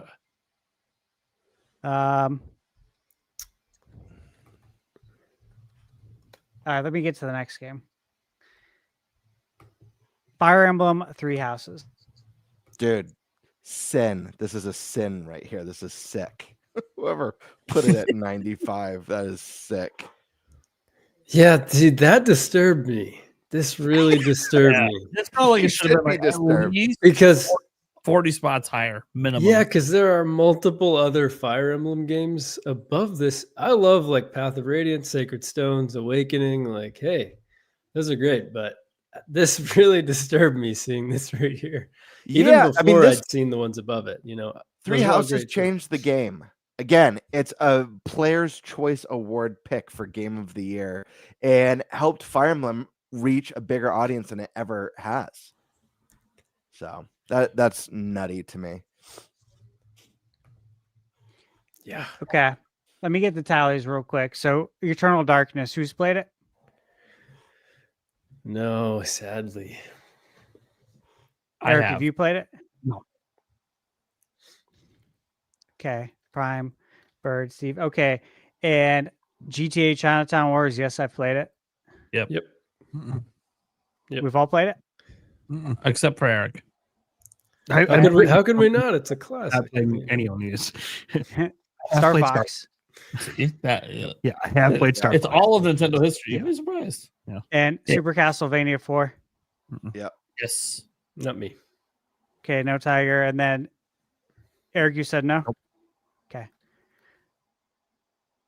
And then 999. I have not Yep. Nope. played that. Nope. Prime, you have, right? Nope. No? Oh, so Prime. just GameBird? Looks like it's This just is one you should check out sometime. Yeah, This I is know. a Like visual novel, too. you got me into Yakuza, and now I'm like, okay, if you're really into it, I'm probably gonna watch. The second one is the one that is really good. The 999 is fantastic. The second game's peak for the trilogy. Okay. It is. Okay, and then Fire Emblem, Three Houses. Yep. Oh, hell yeah. Yes. Nope. Eric, People- no. Everyone else, yes. Okay. I'm trying to think like, hey, were at E3 that year? Did you play the demo? No, I didn't. I was probably filming. All right, Professor I've watched people Layton. play most of these games, but Professor Layton and the Unwound Universe. Which one is that? Because I played the first two Professor Laytons, but I don't recall the naming. So I may have, I may not have. This one came out on DS in 2008. I did not play this. I'm not sure. It's a. Let's see. I Second. definitely played this. I played it. Layton. Let's see. Second Professor Layton game. I don't know that I would put it at 94 on the list, but I played it for sure. I really do enjoy the Professor Layton games, though. They're a cool series. No, this one I have not played. The other one I played the original and then Diabolical Box. All right. It's been a long time. Okay. Let's see. 999 Fire Emblem. Let's go. No Mercy. Oh, hell yeah. I'm so happy to see this make the list. It's kind of awesome, yeah. Was this on 64? Me, Was possibly. this one on 64? I have. Yeah, I actually played this. We lived next to each other. I played this today. I'll be honest. I think this is the only wrestling game I've ever played on a Nintendo console. I don't think I've played any other wrestling game. Yeah, I don't think Like, I've you remember played this one? this, but I've definitely seen it. To this day, for me, It's the best. this is still it's still like the N64 games developed by AKI, THQ, Ukes. Those are still hands down easily the best Nintendo 64 best wrestling games of all time, regardless of the platform. Then when we get down to the nitty gritty, for me, it's between WCW versus NWO Revenge and No Mercy. And I don't need to pick one because I own them all and I can love them equally. And dude, they're so good. Like they're so much better than 2K's WWE games. I hate to say it, but it's like, guys, what are you doing? This came out November 14th, 2000. It's 25 years later. And you still can't beat this Nintendo 64 game. Unbelievable, right? Like, think about the development teams too. Think about how many people are working on the WWE 2K game versus how many developers you had working on this game. And this game is still miles better. Like, yeah. How do you feel good about that? They should resign. It's just a joke. It's you know what I mean? Like, come on, bro. It doesn't have to be this way. Okay, so I of course have played it. Tiger, you have not. Yep. Bird, you've played it? This Or is the only wrestling game I've ever played. no? Okay, perfect. Eric, you've played this? I Yes? think I played this one. I owned Revenge, but I'm pretty sure I played this one as well. I think you played it with me before. Yeah. Okay. Pretty sure on that Kirby Planet Robobot one. Oh yeah. for Yeah. the 3DS. Played this one. Great. I would have put this on the Great. list. as well. I'm not the biggest Kirby fan. There's a few, I liked what was it, the Rainbow Curse or whatever. Rainbow Use the Curse? stylus. Yeah. Yeah, you draw the paths. I loved that one, this one, and then the newest one, Forgotten Kingdom. Other than that, Kirby has not been a series that I love. This is a great game though. This is one of the ones where I'm like, okay, Kirby's packed some punch. Yeah, I Alright, missed so- a bunch of the 3DS games, so I didn't play this one either. I've heard amazing things, obviously, but Well, there should be a Switch edition coming at some point. that's what they're Oh, yeah. saying. That's right. Yeah. Yeah, hate to hate. All right. So, Eric, did you play this? Yes. No. Nope. All right. I didn't play much for Kirby until Forgotten Land. Okay. Diddy Kong Racing. Oh yeah. Oh, That baby. one I did. Come on. Yep, Oh, yeah. Yes, across the board. Yes. yep. I mean, why do we talk about this Awesome one game. coming back in that one Right? topic? I don't know. That's a good Yeah. point. And again, very happy to see this on the list too. I think it could have Yeah, been a that's little a good bit higher up, but it's one I'm happy to see here. Yeah, I probably would have bumped it up into the 80s somewhere. Love this game. Growing up, there was always debate during the 64 era of which is better, Mario Kart 64 or Diddy Kong. And I think it was a fair debate to have. Yeah. Yeah. They're both amazing. I mean, it really comes down to your preference. They're both great games.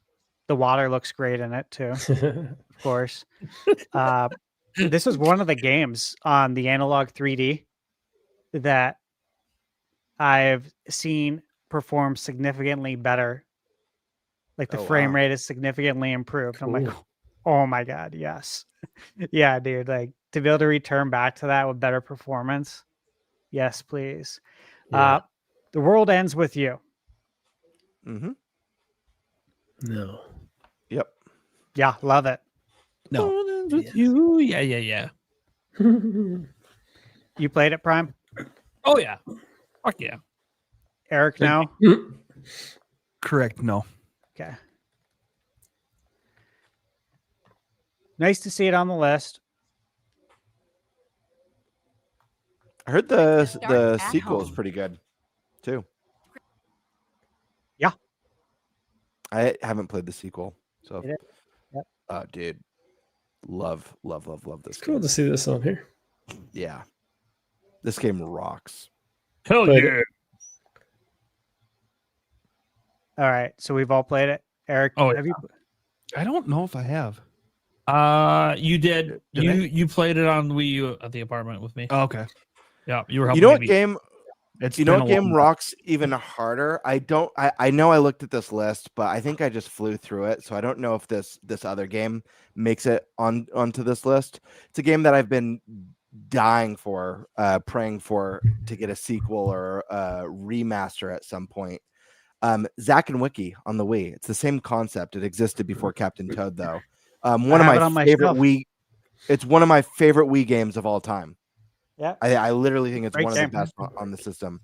So it'll be interesting to see if It- that one makes it on this list. It's one of those weird games like Billy Hatcher and the Giant Egg, Zack and Wiki. Sure. Kind of remind me of these like just unique games that we never got another version of, sadly. But Yep. they were awesome. Golden Sun: The Lost Age. So, Golden Sun 2. Mhm. That's a no I for played me. this. I've only Yeah, played the first one. I'm getting nostalgic over here now. I want to be clear. I only saw like the top 20 on this list. I didn't know what else they put on. So Oh, good. To be Heck fun yeah. for you. Did you play it? You played it, right, Prime? Mhm. Or no? Yeah. Okay. Yeah, I love this game. Yeah. Again, like you guys mentioned it. It was mentioned on the games we want to see come back. It's a game I want to see come back. I didn't mention it. You guys already did, but obviously I want to see these games come back. More RPGs, the better. Absolutely. Mario Golf Toadstool yes. Tour. Now, This was a for blast. me, yeah, this is my favorite Mario Golf game. So I was happy to see that Toadstool too. Tour got the nod. I love this game, man. The GameCube. I think I've mentioned in a comment. The GameCube Mario sports games were so killer. Loved Yeah, them. they crushed it. This was a great one. Yeah, I played it. It's great. Yeah, I played it. It's good. I wouldn't put it as the best, but it's good. What's your best Mario Golf? Is it 64? Game Boy? Game Boy Color. Game Boy Color, yeah. Good call. It is very good. It is very good. I thought about it too when I saw this. I'm like, yeah, I love this game. It's my favorite one. But then in the back of my mind, I'm like, Mario Golf on Game Boy was very good too. You could have went either way, and I would have agreed. That Koopa in the bottom corner is so creepy though. Like that. Can we all acknowledge that is a total creeper stare? It looks like a serial killer, dude. I mean, now that you mention it, yeah. Walk up to the golf club behind Mario and just whack him. Looks like it'd be in one of the I hate Nintendo thumbnails clipped somewhere in there. Yeah, totally. I gotta start just sneaking this in the thumbnails and never explain it. Yep. Yeah, exactly. You gotta get those hate views, but then they don't need to know. Hell yeah.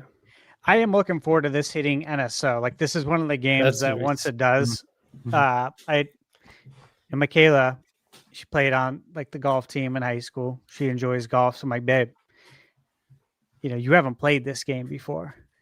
So when it comes out, like we need to go ham because it's like my favorite Mario Golf game. And I'm pretty sure you're going to really like it. So I am looking forward to her being able to play this for the first time as well.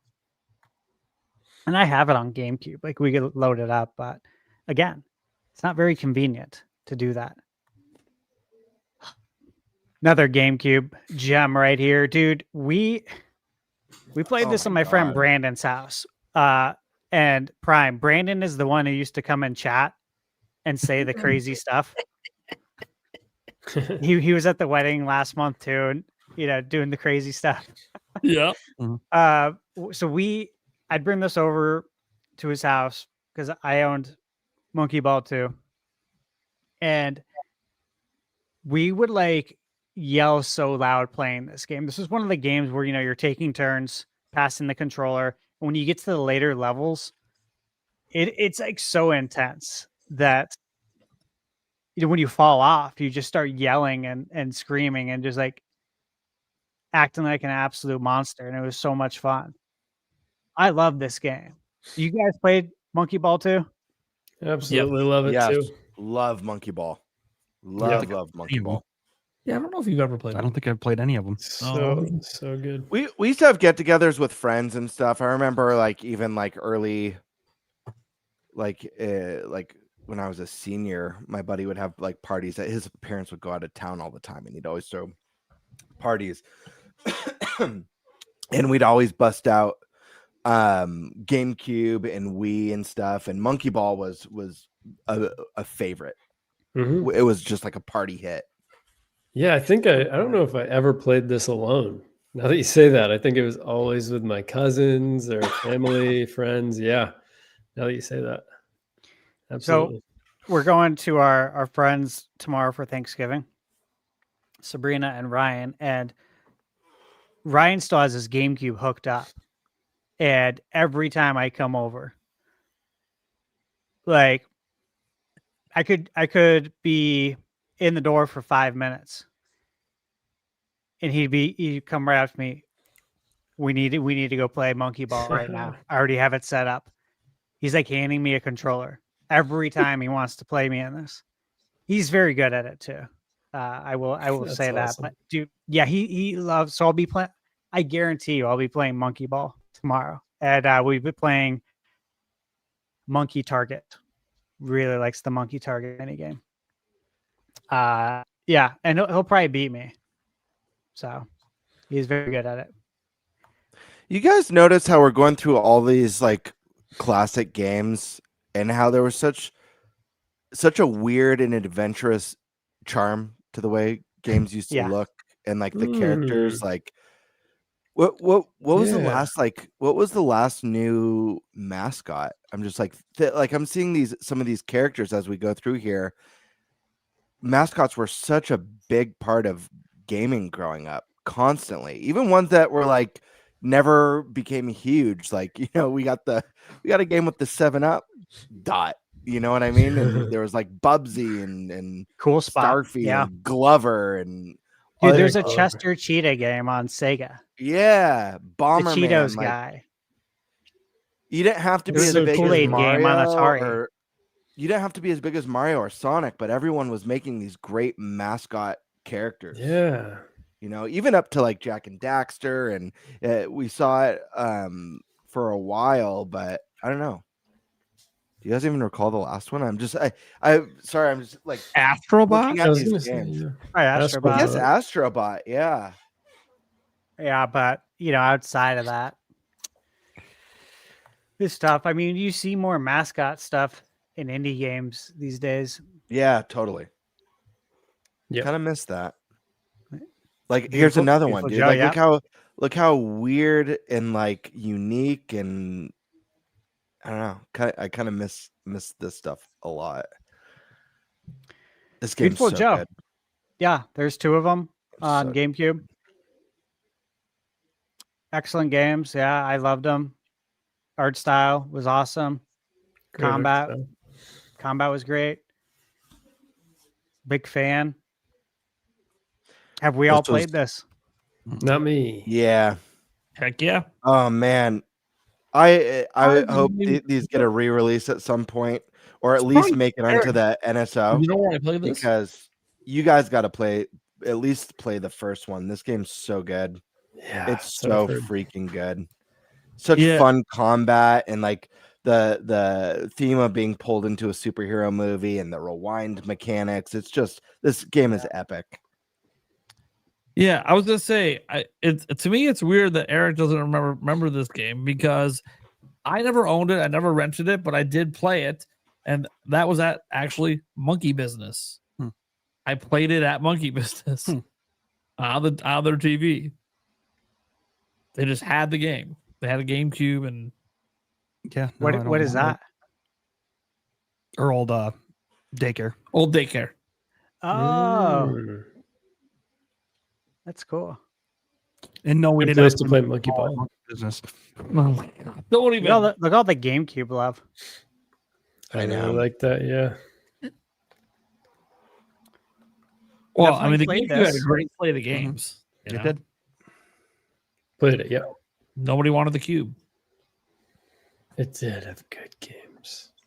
Yeah, F-Zero GX would be in my top 50. So. Yeah, that's a good point.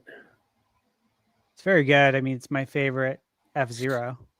Like, I wouldn't rank any other F-Zero higher than this. That's for sure. Ring Fit Adventures in the top 100 Nintendo games. I must have tuned out because I was listening to the kind of funny audio going over the list while I was at the gym, and I must have like blanked out when they said this, because I would have definitely remembered Ring Fit being on the top 100. Not only is it in the top 100, and not that there's anything wrong with Ring Fit, it's actually a very clever and unique experience. I have it too, and I actually had a lot of fun. I enjoyed this a lot more than the Wii Balance Board personally, but that being said, I do find it slightly alarming that it's nearly 20 places higher than Eternal Darkness. Yeah, think about the games under it. Yeah. Yeah. And nearly, or more than 10 places, nearly 15 places higher than Fire Emblem 3 Houses. Is wild. What's a greater Nintendo game? Ring Fit Adventure or Fire Emblem 3 Houses? Yeah, They that's where voted this list Ring gets Fit by a interesting. mile. Yeah. Yeah, so played I wouldn't have this on my top 100. I do own it. I've played it. I like it. It's not a top 100 Nintendo game of all time. Absolutely not. When I see picks like this, and like Grand Theft Auto Chinatown Wars, it makes me ask the question, what did you kick off the list so that these games could make it on? Like what was left to the wayside? Yeah, see, these are good questions actually.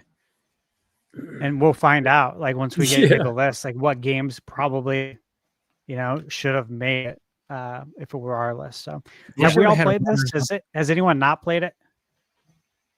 I don't think I have actually. Okay. Oh, I totally played this. I own it. Yeah, Got but the thing over there. Okay. Cool. All right. Phoenix Wright, Ace Attorney. it's a great. I like that being on there. This is a great game. I don't know. I mean, I really like Phoenix Wright. Like I played this all the time, but it is a bit surprising that it's at 82 on the top 100 list. As much as I love the game, I feel like it should be on here potentially, but again, when I'm looking at the ones below it, I don't know. It's a great game. I'd need to think on this one, but it does feel a little high relative to the other ones that are under it, I think. Again, maybe still like maybe 90s would be better, but still a great game. Yeah. Yeah. Okay. Has anyone not played it? That's what I want to know from now on. Have you not played it? I've watched Anyone? it be played. I have not played it. Just Eric. It's Okay. just Eric. All the rest of us have played it. I've watched it be played. Okay. Castlevania 3 Dracula's Curse. Not played. I haven't played it either, sadly.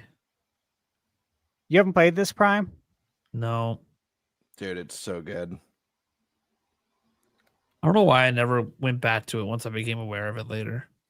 Is it on the NSO? No. But it's on the No? Castlevania Anniversary Collection, which is like on sale for $4.99 pretty often, Yeah. which is insane. Have you played Bloodstained? Yes. Okay. It's basically like an indie take on Dracula's Curse. Obviously, Dracula's Curse is iconic, but Bloodstained was phenomenal too. Yeah. With the different characters, and loved that game. One thing I think they got right here, though, is putting Castlevania 3 above Super Castlevania 4. They're both amazing games, but I do think 3 edges for the things it did different, which Sure. I presume they talk about maybe here. Yeah. Boasting multiple playable characters and optional routes. That's what really made this stand out. Mother 3. Not played. Yes, via emulator. Yeah, I have it. Yeah, I didn't read it. I can read Japanese. I have the physical with the fan translation on it. Do you really? I've Yeah. never played this. It's on my I've shelf. never played it. I bought it years ago. Probably, I don't know, close to 10 years ago. The physical, yeah. Never. It's one I hope to play someday. Okay. But So just Prime, you and I? Yeah. Okay. Yeah, again, I would love to see this come out. We all would. So not much more to say about this. Glad it's on there. Elite Beat Agents. hell yeah, baby. This game rocks. Why did we bring this one on another one to come back in another topic? We should have, yeah. So good. Dude, Elite Beat Agents is so good. So this one I have not played. I don't remember playing it. Like it out there either. Still. I haven't played it. I didn't have any interest in it. What am I watching? You yeah, Eric is watching the video of it right now. He's like, what the hell am I watching? This game was actually, it was pretty popular when it came out. It was. Yeah. There was a lot of cool rhythm stuff that came out in this. Like, Eric's mind being blown at the moment for seeing Yeah, this. the DS had some crazy rhythm. Only one of the greatest rhythm games ever. Just stop. See that? All right. Donkey Kong Country 2, Diddy's Kong Quest. Yeah, this feels crazy low though. It's like 78. That's crazy. I don't know. That's my biggest takeaway. This would be in the low 60s for me. Crazy. That's I'd probably have this in like top 20 for me. This is a great one. I can't. Yeah, I replayed through it recently and Honestly, reviewed it on my channel. Yeah, I can't see any Donkey Kong games being lower than like a 62 for me. Yeah, so good. Yeah, so I don't agree with the placement. And also I don't agree with that. I don't agree with Mario Sunshine being better than Donkey Kong Country 2. Just that's yeah. Or Yeah. I'm sorry, guys, but when was the last time you? Because let's be real, I actually like Mario Sunshine more than most people. Being fully honest, but let's be real, most like media, most of the journos like crap all over this game constantly. So I'm just wondering how Mario Sunshine landed nearly 30 positions higher than Fire Emblem Three Houses. They tell you right here. That's your The point of first sentence. focus. It's the vibes. They literally say vibes are precisely the reason. There is a vibe with this. But yeah. Okay. I don't know if it's 35 vibe, but yeah. there's a vibe. Not enough of a vibe to make it better than really most of the games we've already went over. This game would be like at 95 for me. Yeah. I enjoyed it. I beat it, obviously. I didn't enjoy it more than like Mario 64. When I played Sunshine, I liked it, but at the same time, I would have loved another game like Mario 64 instead. Yeah, I feel like it kind of waned in the second half, whereas the other Marios, for me, kept me going the whole time. But Flood was cool. Flood was some cool stuff there. It was. The game gets bonus points for the water. Let's be real. Yeah, the water great water blew graphics, my mind when I saw it for the first time. Yeah, it was awesome. I agree. All right, so we all played Mario Sunshine. Yes. Oh yeah.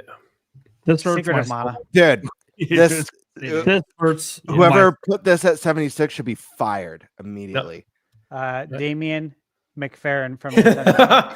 There we go. Yeah, fired. Nintendo life. Hey, buddy, this is a top 5 game on this list. What the fuck are we doing at 76? Secret of Mana is legendary. I love this game. This was one of my favorite SNES games growing up. I haven't played it. No, just be thankful the game's up. No, I ain't thankful for shit. This is a top 5. If you ever do play it, Eric or Tiger, in the future, please play the Super Nintendo. Oh, you've played it. Okay. Oh, dude, one of my favorite games of all time. Yeah, dude. If you ever play it in the future, TigerTyme, make sure you play the Super Nintendo version and not the half-baked Square Enix remake. That's ass. The remake like sucks. Really crap. They gave it such a shitty art style with like the most atrocious voice acting ever. So please play the original. I'll remember he's that. talking about the PS4. It came out on the PS4. Yeah. It was insulting. I've seen that Gross. one, yeah. They literally could have given this the HD 2D treatment. I know that wasn't around at the time. Or at least I don't think it was when It's just so got remade. divorced from like what it was supposed to look like originally. You know, you think of things like the Dragon Quest VII Reimagined, that actually feels like what the original art style was, despite being so different. So, yeah, they made it looks just cheap, really cheaply made. I think that's the best way I could describe it. Probably. TigerTyme, I would say pick up the collection of Mana on Yes. on Switch. Yeah. It's Okay. again, it's on sale often. You know what I like to do is games that aren't on sale and I know I'm not going to play right now because I have other stuff. I just add them to my wish list, and That's then what I do Nintendo, too, of yeah. course, notifies me once they're on sale. But this has been on sale a lot, and it includes the OG Secret of Mana to be playable on the go on your Switch, which is really cool Sounds because it's just such a great game. Yeah, it's right up my alley. Thanks for that. I'll definitely check it out. Mm-hmm. Ogre Battle 64. I have not played. Yeah, I've played. this. I have not played it. Oh, I have. It's a great game too. Rented this one from Celebrity Video. Nice. Yeah, I rented this a lot. Celebrity Video? Is that like a Hollywood video knockoff? What is that? That's what it sounds like. Small This is what- town. yeah, What's oh, that? Pochung Town Yep. competitor with Blockbuster, baby. Yep. So why? That's awesome. I And like hey, that name. it had an 18 Celebrity Video. 18 plus section that Blockbuster did not have. So, yeah. Oh, with the curtain? Yep. Mm-hmm. Go there Yeah, with the fake classic. IDs. Yeah, it's like the curtain's gonna just stop anyone from taking a peek, huh? Yeah. Hey, what are you doing back there? Oh, I'm looking for the bathroom. Yeah, Right. especially at that age. You ain't gonna stop us. Just browsing. Yeah. So who hasn't played it? Not played. Okay. Yeah. It's a great game. It's a special game, I think, because this was the generation that Nintendo kind of lost RPGs. It was a staple on the SNES. We didn't really get RPGs on the 64. So having a tactics type game like this on the 64 was a special thing. Yeah, it was. Yeah, It was. this is about It where was I like would getting put it. StarCraft 64. It was a special thing. Yeah, and I'd put It was this around surprising. 70. I think they got this spot mostly right. I think so too. And it's Yeah. Pierre Schneider that made the call on that, which makes sense. Oh, Pierre- dude, yeah, Pierre knows what's up. I did. I have no issues with pretty much any of his opinions on games. Yeah, I know. We seem to agree on, I feel like, everything over the years. Yeah, and even if I disagree, it's not like it's a hard. Like it's. I get it. It makes sense. Also by Pierre, of course, because he loves Wave Race just as much Here as it we is. do. And you know, I read this a little bit, but he talks about Wave Race, and it's a rarely visited genre of racing game like Beetle Adventure Racing, which is an awesome game that I'll be playing on my 64 soon again. I know Pierre to this day he still talks about it the same way we do as far as the water graphics and the water physics and how it feels like they So good. haven't been beat yet, Yeah. which is crazy. Like there's certain things from the 64 era, like this No Mercy, that just haven't been beat yet. It's like, how? I was actually playing this game, I want to say 2 or 3 weeks ago on NSO. First time playing it on NSO. And yeah, it was a bit of a nostalgia trip. Really cool. Yeah. So great. I think the first time I was on here, I talked about my mom and how I was basically, when I was growing up, she had like me in one arm and a controller in the other. And when I had her over like a week or two ago, I was showing her NSO and all the games, and her mind was being blown. And she saw Wave Race and was like, "Oh my God, that was the most badass game ever." And she was just loving it because we also rode jet skis in real life. So it was just the coolest thing ever. Yeah. I grew up playing Wave Race. It was so fun. Cool to see it on here. Yeah, it's great to see it on here. I love it. Sin and Punishment. So yes, I've played this. Anyone not played it? I have Fan not only played game. this. I have not played this one. This was the Wii one. I haven't played And this either. I love the one on Nintendo 64, and I would always look at it. I'm like, I'm going to get this game someday. I really want to get this successor. And and I never picked it up. So to this day, this is one that I'd love to add to my collection, actually, and play it. Yeah, I have a sealed copy of this one. It's the nice. only sealed copy I have left from my childhood, basically. I guess it really wasn't childhood at that point, but I was a young adult. Sounds like a real treasure. Yeah, this game is great. Like literally, this would probably be in my top 40, to be honest. It's so good. Yeah, great game. Rogue Squadron. So Rogue Leader, obviously the game that showed what the GameCube was capable of, and it was clearly capable of a lot. Dude, this game blew my mind visually. Yeah, this is the coolest. Doing all thing like the Death Star missions and stuff. This is top 10. What's happening right now? Yeah, they even say a GameCube exclusive, and it was the envy of any owner of PS2 and Xbox. And it was true because everyone was from back in the day from the other consoles couldn't believe that the GameCube, the lunchbox could run a game like this. And we used to go to Best Buy after school before the GameCube came out. It was when it was on demo. And we would go there after school and play Rogue Leader for as long as we wanted until, more people came to play or they told us we got to go. But we were doing that prior to the GameCube coming out. And I just remember going to Best Buy and being like, this is absolutely insane that it looks like the movie. And even to this day, it's amazing. Still looks great.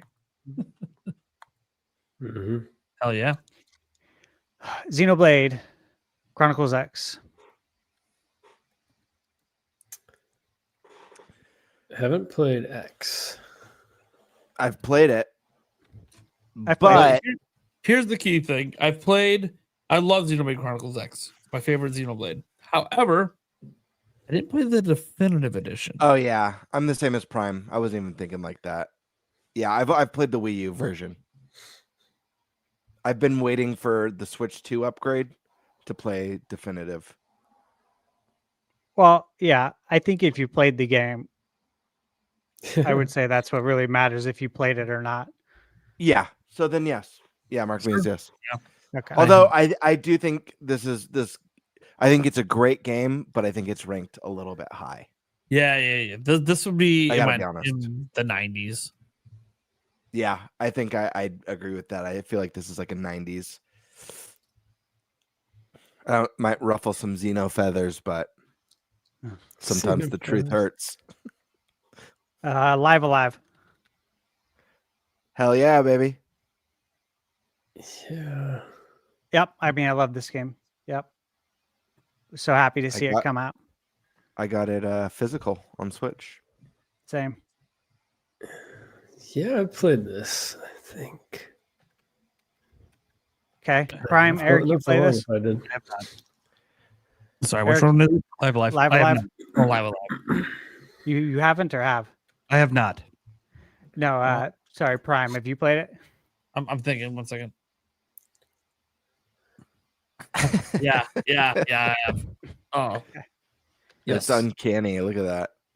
Mike Tyson's Punch Out. I was so happy to see Mike Tyson's Punch Out make the list. It's like the first video game I ever played in my life. This is a classic. Yeah, literally, absolutely love it. This is the other game my mom loved. This and then Wave Race. Great games, man. Yeah, she had pretty good taste, absolutely timeless. Yeah. As you say, terrifying final boss material. It's true. Nothing hits harder than Mike Tyson.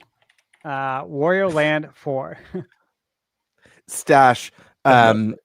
Someone in my chat said, Steak in my chat said, need Stash to make a tiers list for top water graphics. I would love to see that tier list from you. That's a good idea. Yeah, I like that. Yeah, that's hilarious. Just rank it by water. I love it. It's a good idea. That'd be awesome. I haven't played this. I have not either. Yes. Yeah, I've played it. Okay, no. GameBird, you played it. Prime, did you play it? Yes. Yeah. So this game came out recently, well, within the last year on NSO, and a lot of people got to play it for the first time and were like, dude, this game's really good. That was everyone's sentiment was like, man, I can't believe I didn't play this until now. It's so good.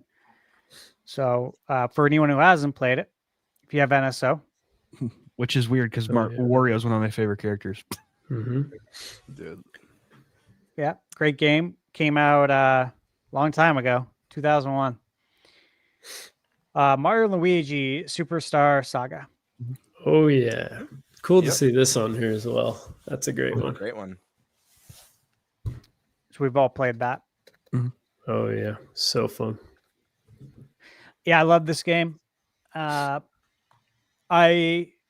played this on my GBA GameCube, the Game Boy player. Played the whole game on TV and with the Game Boy player. Yeah, and it was really fun. Yeah, yeah. That was what I broke my Game Boy player in with, was that game specifically. Put in a lot of quality time on it. I can't remember I can't remember if that's my favorite one of them. I remember really liking Bowser's Inside Story too, just in terms of, I don't know if there's more on the list, but yeah, that was, I don't know. Superstar Saga was a good one. Very good. DK, I'm going to assume we've all played this. Yep. All right. 66. Dragon Quest. Too high on the list, by the way. I understand its importance, yeah, but it's too high. I Y'all played this? I have not. I actually bought this because of the way you've talked about it on the podcast, ThunderStash. It's like I need to buy this game. It was on sale for like $20 like a week or two ago, and I bought it. So it's sitting there looking at me every time I boot up the Switch too. So I can't wait. Yeah. No, I played the demo for Dragon Quest 11. It wasn't for 11S. It was just when the game first came out. There was a demo for it on PS4 or something. But so no, I haven't played the actual release. Prime, did you play it? Nope. Okay, I didn't think so. Yeah, guys, look, for me, this is it's probably a top 5 RPG of all time. Oh wow! So I can't wait for you guys to play it. I remember you said that. That's when I was like, all right, I've got to get this game. Yeah, and I don't know what my top 5 list is. I don't think about this stuff often, but yeah, I think it would go in there because it is just that damn good. If we start doing our own yearly compilation, you'll think about it a lot more. Yeah. All right, Monster Hunter 4 Ultimate. Yep, this was the first Monster Hunter that I ever played. And when I played it, I decided I didn't like Monster Hunter. I was like, this game's not for me at all. I think it's way too high on the list. I understand. I know this is like when Monster Hunter was exploding on handhelds, but this is too high to me. I haven't played it, but I was surprised. Yeah. I don't know. You're not missing much. Damn. Damn. I played 3, but I don't think I played this one. Yeah. Okay. I played this one. It's too high on the list, but yeah, I've definitely played this one. Yeah, that's what I would say too. I've played it. It's too high on the list. Yeah, pretty simple. Okay, Street Fighter 2 Turbo. Oh god. Too low on the list. Dude, Street Fighter 2 Turbo is legendary. One of the greatest fighting games ever made. And iconic for me with the Super Nintendo. It's a fun one. I played this. Hours. Dude, I had some hours and hours of fun with friends and family on this game. Like looking at this picture, I just gotta say, because I love this game so much. This is a picture that I can hear just looking at these characters and stuff. I can hear like the MIDI theme songs of the fighters. Just such a perfect fighting game. Agreed. Peak Yoshi, Super Mario World 2. Yoshi's Island. So good. Too low. So good. So we've all played this. Yeah, love this game. Glad to see it on the list. Twilight Princess 61. Interesting. Huh. I Should be assume we all played it. Wand of Yeah. Gamelon should be in this spot instead. 61 is interesting. Yeah. This one is. I don't know if I think this is too high or too low. To be honest, I know it's game. very tough. Yeah. This is a tough one because I love Twilight Princess, but of like the 3D console Zeldas, it might be my least favorite.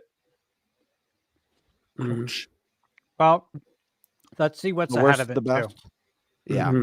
That'll help to determine if Yeah. it should be at 61, I guess. Pokemon Black and White too. I did not play Black and White. No. I've only played the Played first it. Black and White, so this one is a blind spot. But I will say, if the first one's not on the list, the first one to me is I think the best mainline Pokemon. Honestly, Black and White. Yeah, I've heard that. Perfect Dark. Got that Love one. it. That's a top 20 of all time. Cool game. This is another game that I saw performs better on the analog, like significantly better with the slowdown and the FPS. I'm like, oh, dude.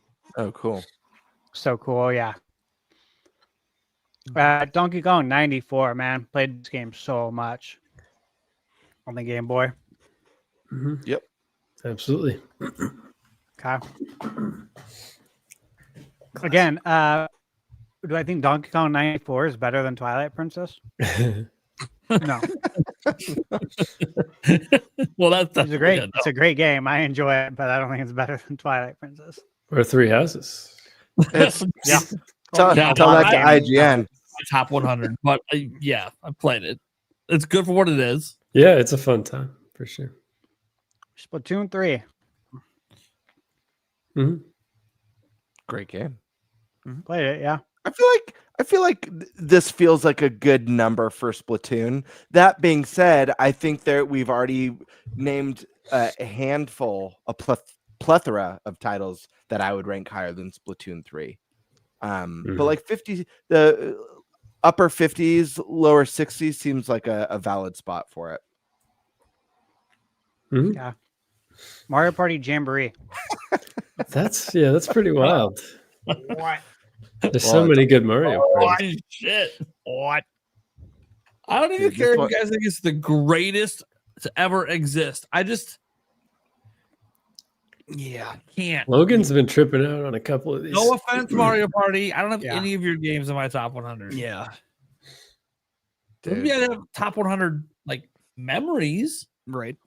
I can't. You want to know something? I feel like I'm seeing a theme. I feel like every time I see a very upsetting game position or a game ranking, it's Logan. I agree. Does anyone notice that?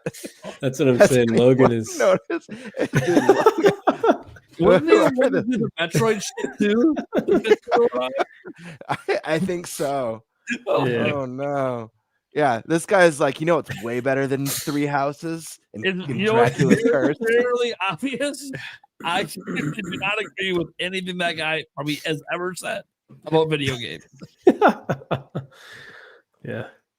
Love to see this on Yeah. the list of top 100 Nintendo games. This is a game that only exists because of Nintendo. This is rad, and it's Have we all played it? Fantastic game. Yep. Absolutely love the series. So good. Yeah. Yep. Yeah, happy to see it. I'd probably move it maybe 6 spots higher, but still, yes. Yeah, don't know about the placement. Happy to see it though. All right. Animal Crossing New Leaf. Another Logan Plant classic. Dude, there's gonna be so many people mad at us because it's like for some people it's like a top 20 game of all time. Yeah. The 54th greatest Nintendo game ever made. Dude, if you believe that, you're cooked. Yeah. How many people enjoy these kind of games more than other genres? Not saying it's bad. It's obviously a great game. But the 54th. It's all about the vibes, dude. There it is again. Dude, yeah, that's another classic Logan Plant saying. Did he pick? Did he vote Sunshine? Because that was what it said for Sunshine. Did he vote Sunshine? I need to know. Did he do Sunshine? I have to know. I have to. Hold on. It's all making sense now. Sunshine. If he did, that's so funny. What was it at, like 73 or something? No, wait, there's 77. Who was it? Oh no, Rebecca. But Okay. Rebecca is like the female version of. All right, okay. Logan, you're off the hook for that. Jill's sister. Yeah. Now you'll see a lot of Rebecca and him and Logan. they have very similar picks. Vibes. Yeah. Yeah. All right. So New Leaf. Okay. Have we all played this? Yep. Yes. Yep. Yeah. It's You know. fun. It's a good time. Probably, yeah. Metroid Dread. Oh yeah. And of Absolutely course, played the shit out Luku, of it. And Luku of put it on there. yeah. Here. Yeah, There pair. it is. Yeah, a man of class. Yeah. Culture. I've actually not Very played it, but cultured. Okay. All right. So yeah, great to see it. Mm-hmm. WarioWare, man. WarioWare. What's better, WarioWare or Twilight Princess? WarioWare Mega Micro Games is definitely better than Metroid Dread. Believe me. And Three Houses for that matter. yeah, right. And Dracula's Curse. It's so funny.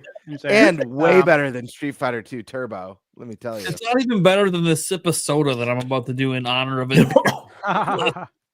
Wow. And I actually love WarioWare games. I think they're really, really fun. But are. and this is a great game. But it's definitely way too high on the list. Yeah, I didn't know this. I But feel like played it a little. I feel like they're weighing like I don't know like how they're doing like their scale like significance if that like weighs really high on where it ranks because No, it doesn't. I think just because like obviously the first Legend of Zelda, that was my first video game. That game has a very special place in my heart and it is a very significant and monumental piece of gaming history.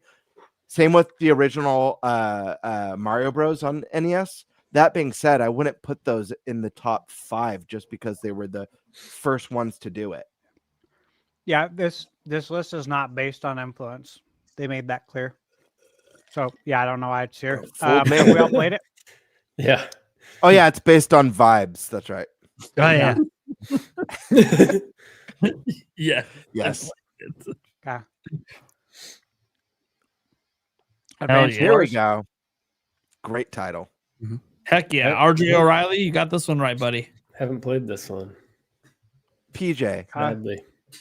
PJ. Oh, PJ. Oh, sorry. Yeah. PJ. My bad. Eric, you PJ, play RJ, this? DJs. Whatever. If you J's. have to ask, you can't afford it. Exactly. All right, Eric, you play this? Yeah. Okay. All right. Yep. Advance Wars, great to see it. Mario Kart Double Dash. Oh yeah. Hell yeah. So good. A 7.9 has made it onto the top 100. There it is. Matt Casamassina's famous 7.9 Mario Kart Double Dash review Yeah. That was a terrible review. is a Dude, top 100. I remember Top I read 50. it. I didn't have the game yet, Top 50. and I read the review, and I'm like, oh no. Oh, Dude, no. I man, remember I had So I never didn't bought get it, this didn't get it, game. and I finally rented it, and I was like, what the fuck was he on? A crack pipe? Yeah. I hadn't bought this game. I rented it as well. And I forgot to return it. Well, I didn't really forget. I just didn't return it because I was having so much fun playing it. I wasn't ready to yet. And my parents got really pissed off because we got the huge bills in the mail for Mario Kart. Like way more than the game costs. Oh, yeah.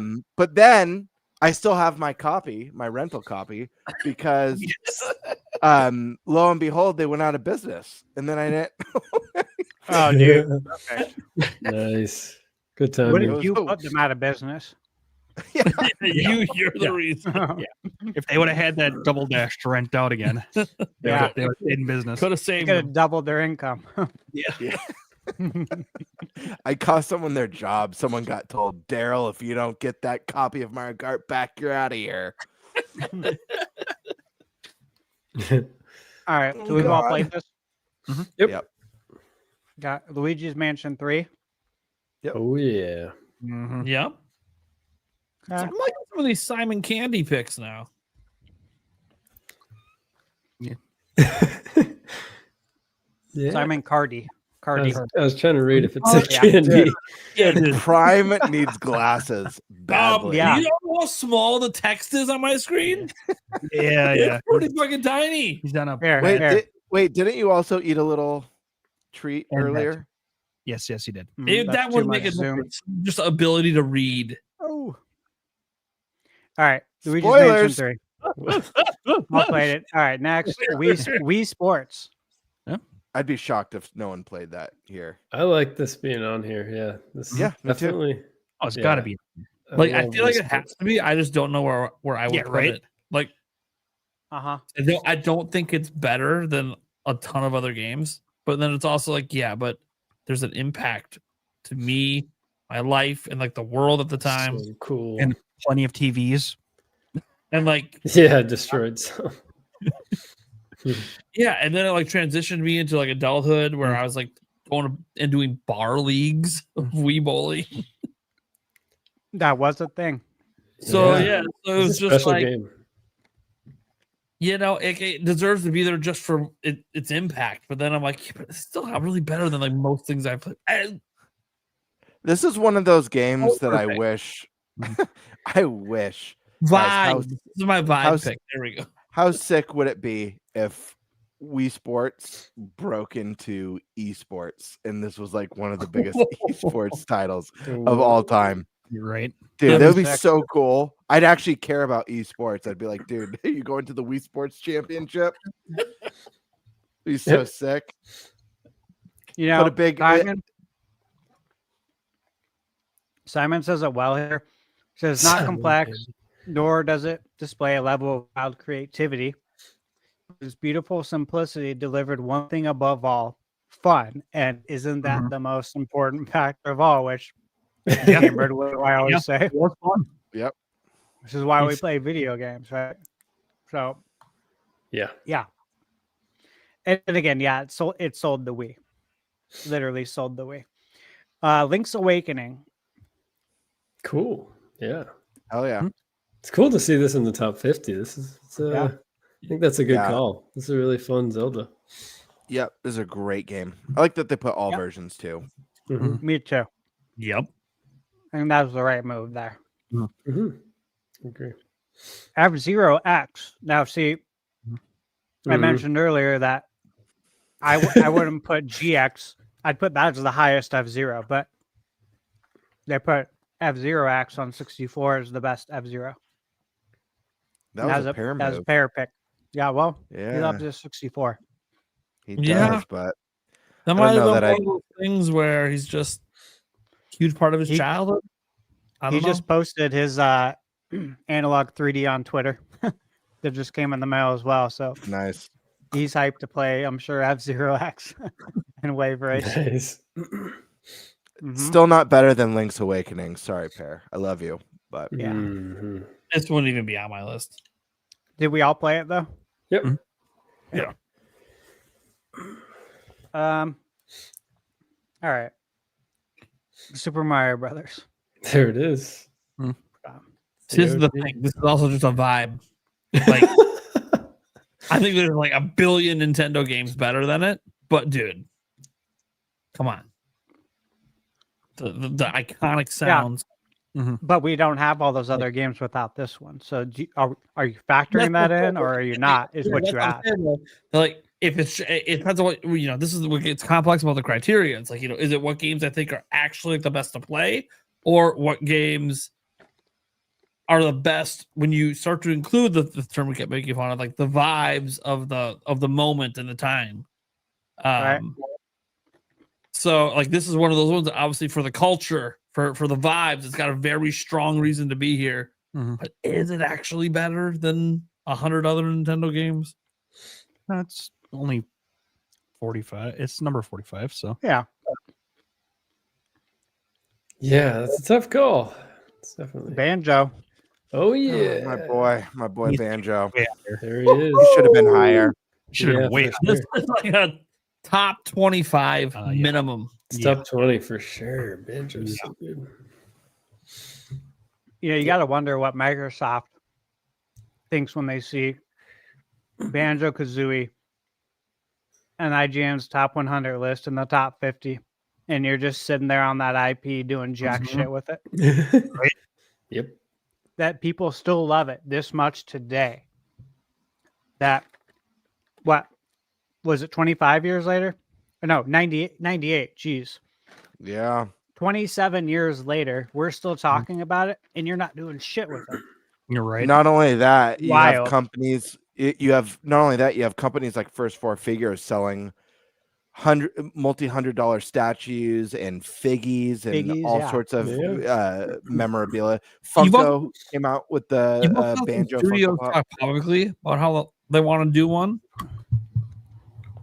Well, I mean, and also look at the hype that came when Banjo was introduced to Smash. Oh yeah, that was crazy. Yeah, that is massive. That video from the Nintendo store is historic. Wasn't it Toys for Bob who said they would like to do it? I think so. Yeah, it was Toys for Bob. Right. Yeah. So it's like you already have a developer asking, "Hey, let's make a sequel. Let's make another one." Here's the thing, though. They can just buy whoever they want and say, "Hey," like you could literally interview developers to make this game, pick the one you want, and buy them if you want, and have them make the game. And they haven't done anything. They have all the money in the world to do this, and they don't do it. Like, it should be in safe hands because money is not it's not a problem with that. I don't understand how you haven't made this happen. That's it. I think the right move is, obviously they're worried about its relevancy. I'm not worried about that, but I think the right move is to do, especially if it's Toys for Bob, who's proven, do a modern remake, like a full remake, like they did for Crash and Spyro. Do a full modern remake of the first game to bring back the audience, make it prove that it's still valuable, and then do the third game. Dude, you know what would be wild if they hired Platonic Games to do it. They should. Because you don't think they want to have a crack back at this again. Of course they would. And they got most of the band still together. You know, and you might even get more to come back when this project, gets announced. Yeah, I could see some folks who are either not working or like retired, semi-retired, or they're working somewhere else. And if the opportunity came about to work on this, they would do it because they care about it. Yeah, it's frustrating. Okay, Mario Wonder. Heck yeah. We've all played it. Yep. Yeah, this is I feel like that's a pretty good spot for it. I don't know. This is a really good game. I feel like it's easy to kind of think back on Mario Bros. 3 and like all the newer, besides this game, Mario games. But this one really sticks out, I feel like. The Wonder Flower brought like a whole new level of innovation that it seemed like New Super Mario Bros. Wasn't able to bring. And I don't know. This is an awesome one. Yeah, this fixed the 2D formula because New Super Mario Bros. It felt sterile from the art style. And obviously this was the complete opposite, thankfully. Holy crap. Outside of that Van Gogh level, was it Van Gogh? The Starry Night Van Gogh? Starry Night, yeah. Like, if you made a whole game that was similar to that would have been really cool. But it was just that level. An actual Logan game that we agree is actually should be on this list. Never mind, I take it all back. Yeah, right. This game sucks. Mario Kart World. I mean, in my opinion, this game will only get better because they're only going to add to it as years go on. So Yeah, I it don't, feels like I an don't, asterisk. yeah, I don't put much thought into this because to me, this game is incomplete until they're done working on it. So This would be like the 80s for me. Yeah. For now. Okay. Right. We'll see what happens in the future. the OG, There it original is. Legend of Zelda. This would be maybe in the 60s for me. Have we all Listen, played it? Oh Yes. yeah. So My- good. Well, probably the my first game I first- played, I think. Don't even Yeah, even same ask me. Man. That even if there's a CDI Zelda games on here, it'd still be a yes for me. So Yeah. If- This yes. game, this game changed my life. My first game I ever played. I love it so much. I think this is too high. Fair enough. I do. The series has just evolved so much, and this game was magic and did stimulate that sense of wonder and adventure as a child. But the games offer so much that even though like Twilight Princess is low on my list of 3D Zeldas, if I had to pick what I believe is the better experience today, if someone's never played Zelda and I had the option to be like Twilight Princess, Link's Awakening, or the original, I'd recommend Link's Awakening or Twilight Princess before the original. Yeah. I'd still say you should play the original to see where it all started. But if they could only play one, it would probably be the most modern entry. Well, I went back, and I played through this last year. I reviewed it on my channel. And look, this is the first game I got for myself for my birthday. Original Zelda at Target, and I absolutely love this game. To me, I think it's aged very well. I don't know. I know it needs to be on this list. Again, the formula for this list, there's no rhyme or reason for things on here, so I'm not even going to debate the number. But I absolutely love this game, and I think it still holds up very well. Yep. But yeah, when you compare it to a Twilight, right? Like it's easy for me to go back and play it. Sure. But to tell someone else who didn't come from this generation to go back and play it, that's going to be tough. That's like, yeah, because it's like, seeing oh, you some of got to the play young the kids first. play Metroid. Yeah, I'm just thinking of being like, oh, you got to play the original on NES. It's definitely top 40 Nintendo games of all time.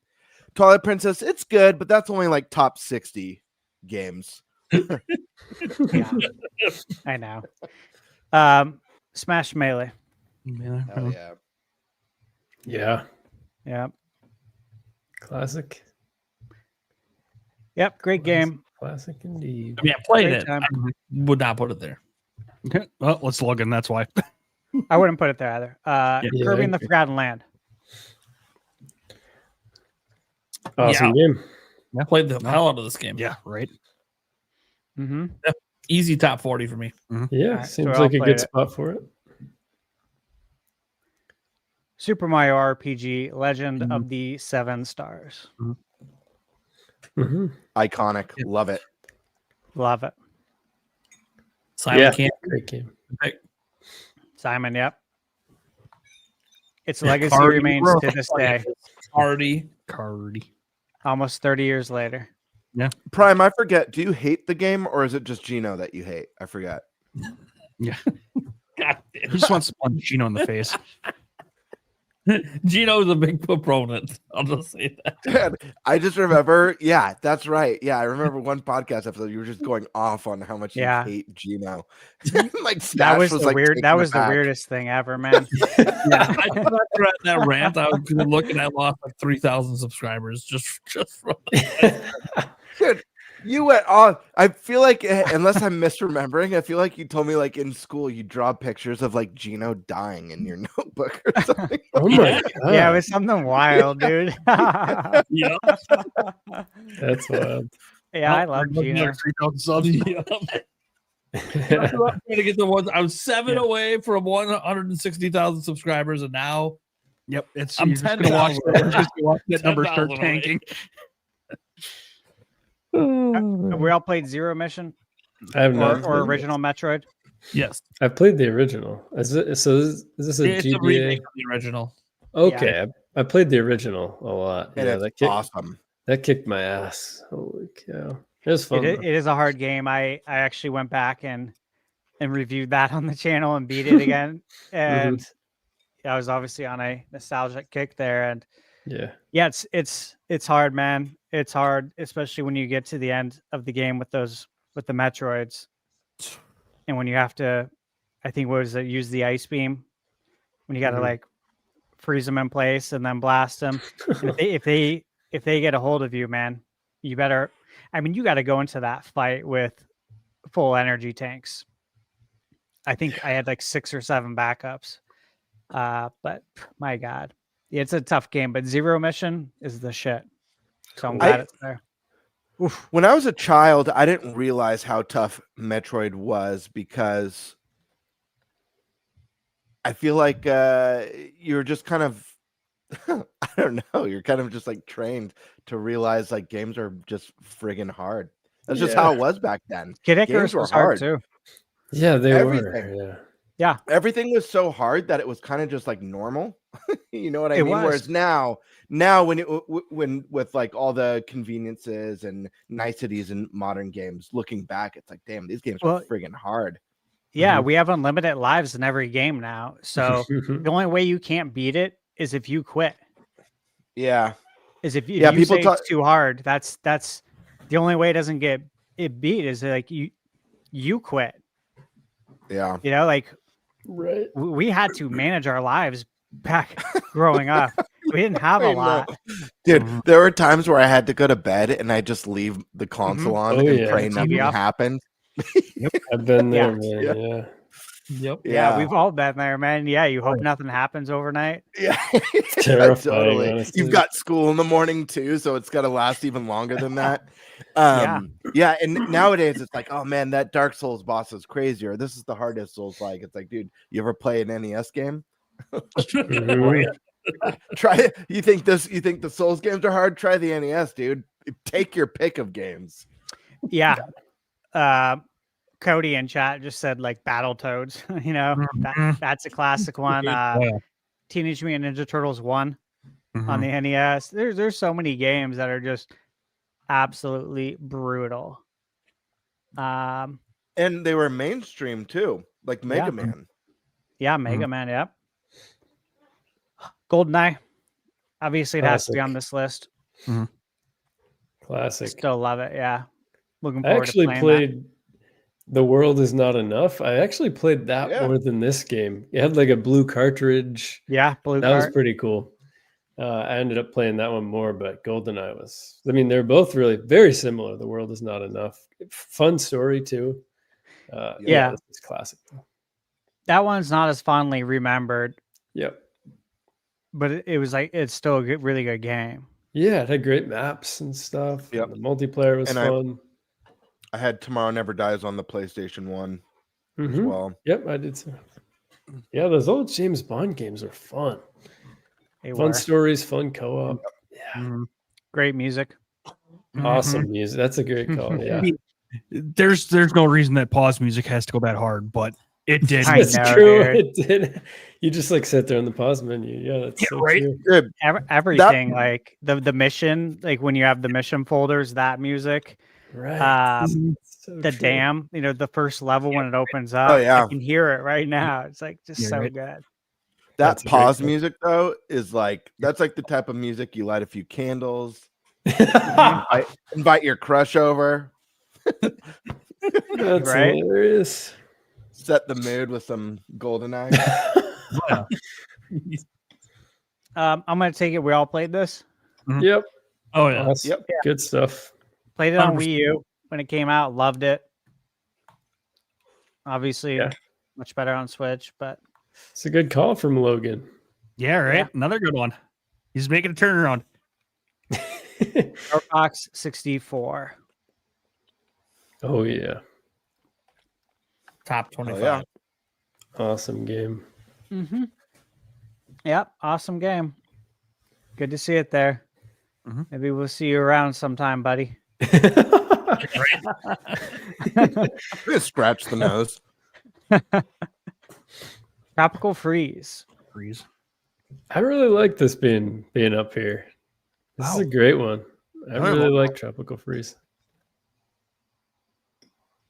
Oh, I like it. I like it here. Yeah. Mhm. Do you guys think this is like the peak of Donkey Kong Country? No. I think 2 should be above this. See, that was crazy for 2 being in the 80s and then Tropical Freeze being in 33. That's wild to me. Yeah, it's kind of wild to me too.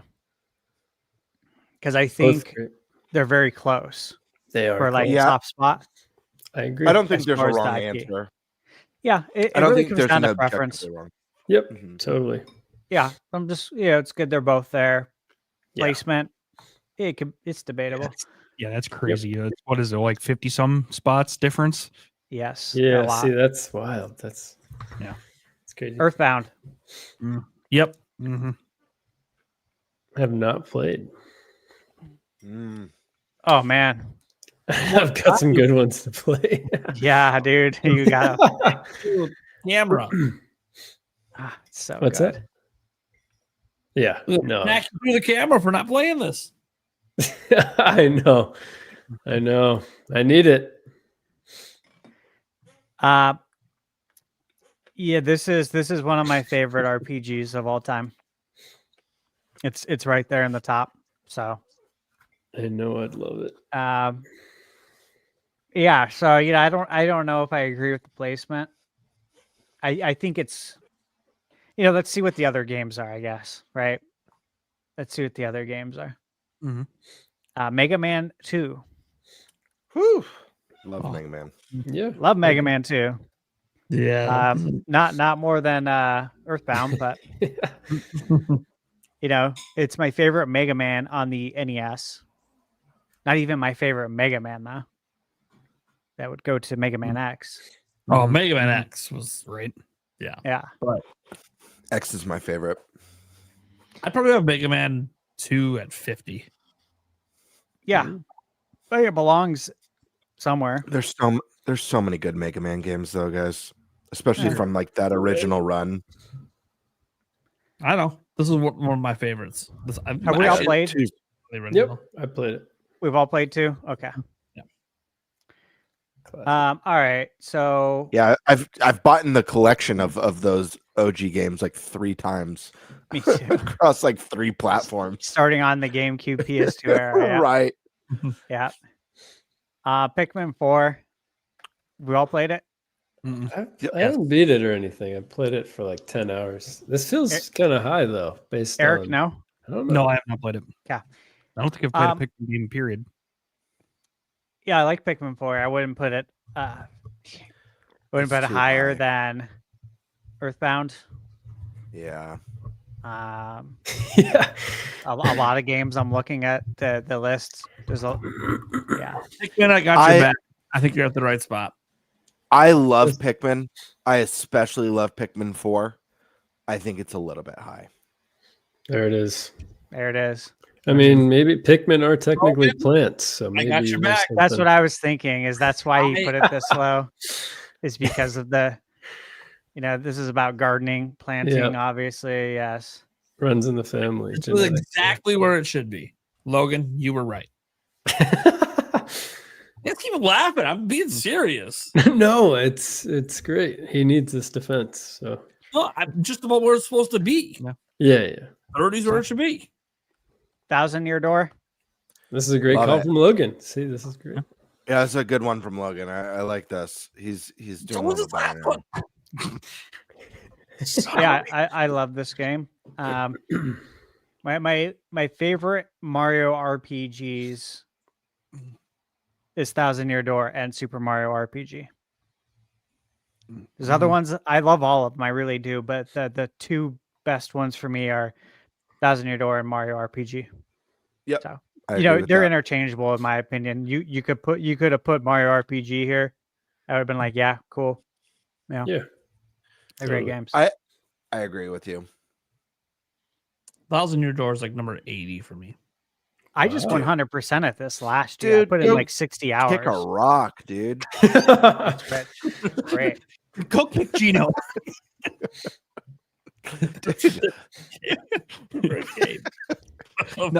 No, we were talking about I know, RPG and interchangeable. I know. Xenoblade. Yep. Great game. No. No. Xenoblade. I have not No. played it. Yeah. I'm just thinking on the spot. I'm like, do they have 3 up there? They better have 3 up there. Well, I mean, we'll find out. That's what I'm saying too, though. Because I think that's peak, so we'll see. Pokemon. Yes. There it is. Red, Yellow, Blue. Oh yeah. The game that started it all. Top 10, easy. Yeah, right. I love it, but it shouldn't be higher than Black and White. Sorry. Wow. Well, Dude, This I've been li- playing this Pokemon isn't- since the beginning. this list isn't very black and white, so it's hard to tell. You got to think of the vibe. What's the Pokemon theme song? Oh wait, I know. I keep forgetting to think Pokemon. about the vibe. You keep thinking about Pikachu, Charizard, Blastoise, even to this day. Yeah, I've been focused on how Black and White has the better art style, the better storyline, the more modern mechanics. Like all the like the fun factor. I keep forgetting about that because the vibe. I will say though, Well, what's the best selling Pokemon games ever again? Oh, we could do the 100 best selling games of all time list. We could always do that. That's tough because without this being successful, we don't have what it is today. And this, the same goes for Mario being number 45 on the list. Without that, the video game industry as a whole may not have turned around had that not come out. So, again, what are we trying to achieve on this list? I don't know. Yeah, I don't think this list knows. Yeah, and that's okay. it- That's okay. We don't have to take it serious. It's fun to see what they The got. largest IP in the fucking world. I wish they just put in. I wish they put the top 100 Nintendo games in no particular order. That's what they should have done. No, that this too. makes it more fun. Yeah, I thought about that too, but I hope Dylan's Rolling Western made it into the top 10 because based on this list, I wouldn't be surprised. have we all played this? absolutely. Oh, yeah. All right, figured. All right, Castlevania. I was like, okay. I actually, I love this game. one. Yeah, I love it. I have not played it. I have not played it. Yes, I played it. I didn't beat it though. I don't know why. That's what I'm confused about. Why didn't I finish it? I love this game. This one was fantastic. yeah, me too. Me too. Great game. Super Mario 64. Wow. How is it this low? You know, this is like top 5, Eric. Easy. I'm okay with this position because obviously this game has massive. We've already come to understanding there's no rhyme or reason for these positions. I understand the significance. This game has similar significance as Ocarina of Time, as in defining a genre in the beginning of the 3D age. This game defined 3D platformers. Ocarina of Time defined what it meant to be a 3D adventure game. Yep. That being said, I mean, it's an iconic game, but when I Soundtrack pick up too, and play, so good. the soundtrack is great, but like if I pick up and play like Odyssey, like the controls in Odyssey feel much better, right? Like it plays better. It's if I had to recommend to one of my kids what I'd obviously want them to play 64 for the history, but I think the experience that they would identify as the better experience would be Odyssey. I'm hyped to Don't you play guys think- this on the 3D with the 8-bit DOS controller, their Nintendo 64 controller, and to see how it controls and feels. see if there's any improvements there, because I mean, I absolutely adore this game. Yeah. Yeah, love it. a great Soundtrack game. soundtrack too, It's a- just still good. It's legendary, but you know what else is legendary? Being in the top 25. So I think this is fine. Fair enough. I don't know. I think Prime thinks it should be number 11. Well, let's see what their other picks are. No, was it the Ocarina of Time? Nope, it's because he used an argument to defend that game's position that totally applies to Gen 1 Pokemon. Oh, fair enough. Majora's Mask. Gen 1 Pokemon. Listen. What? We'll get into it later. Have we all played Majora's Mask? Yes. Oh yeah. Game was high. Yeah. Should be It's the higher. top 10. Okay. Yeah, I'm surprised One of they had it this high. One of, if not the best looking Nintendo 64 games as well. No, use that expansion pack. You get that extra RAM. Super Mario Galaxy. We've all played it. Amazing. Yeah. Too low. I'd probably have this up in the 80s. Whoa. That is mental illness, dude. That's just Prime being vindictive because I said Pokemon should be a little bit lower. That's just Prime being vindictive, dude. Or Galaxy 1 and 2 are top 5 Metacritic of all time. Mario Galaxy 1 and 2 are in the top 5 for all video games of all time. Literally. I mean, yeah, they are. And it should Ocarina of be. Time's number 1. Yeah. Dude, incredible visuals, incredible innovation for the series, fully orchestrated soundtrack, amazing controls. The game controlled flawlessly. For Wii, for the Wii, which is wild. Yeah, the game's phenomenal. I'd move this one up higher. Well, I'm sure there's another Galaxy somewhere on this list. DK Bonanza. So we have a very recent game here. Yeah. I love Bonanza. I think it's too high. I wouldn't have it above Galaxy, I don't think. Yeah. It's hard to say. It's still so new. I think that really plays a role in that. Sometimes people make lists and recency bias plays a role, but then it plays an opposite role too. In that sometimes you're like, it hasn't been out long enough. We need to see how we feel about this as the years go on. So, yeah. I really love it, and I feel like it represents something too, like how you can revive a series, like what they might do with Star Fox, something like that. It's like, oh, it is possible, and they nailed it. So to me, I am tempted to rank it higher too for that. It was also an awesome game, fun story, awesome gameplay, but also what it represented too. I think that, in my mind. Yeah. I agree with that. And they put a lot of nostalgia in there too for us. The classic levels, the music there. Yeah, it was really special. It was. A Link Between Worlds. Yep. Yeah. I love this game. This is a good spot. It's a good spot. Yeah. Too high. Yeah. I'm glad I made the list. What did he say? Yeah. It's too high. Dude, this guy's off his rocker. That should be like a 51. We've entered the top 20. Top 20, yeah.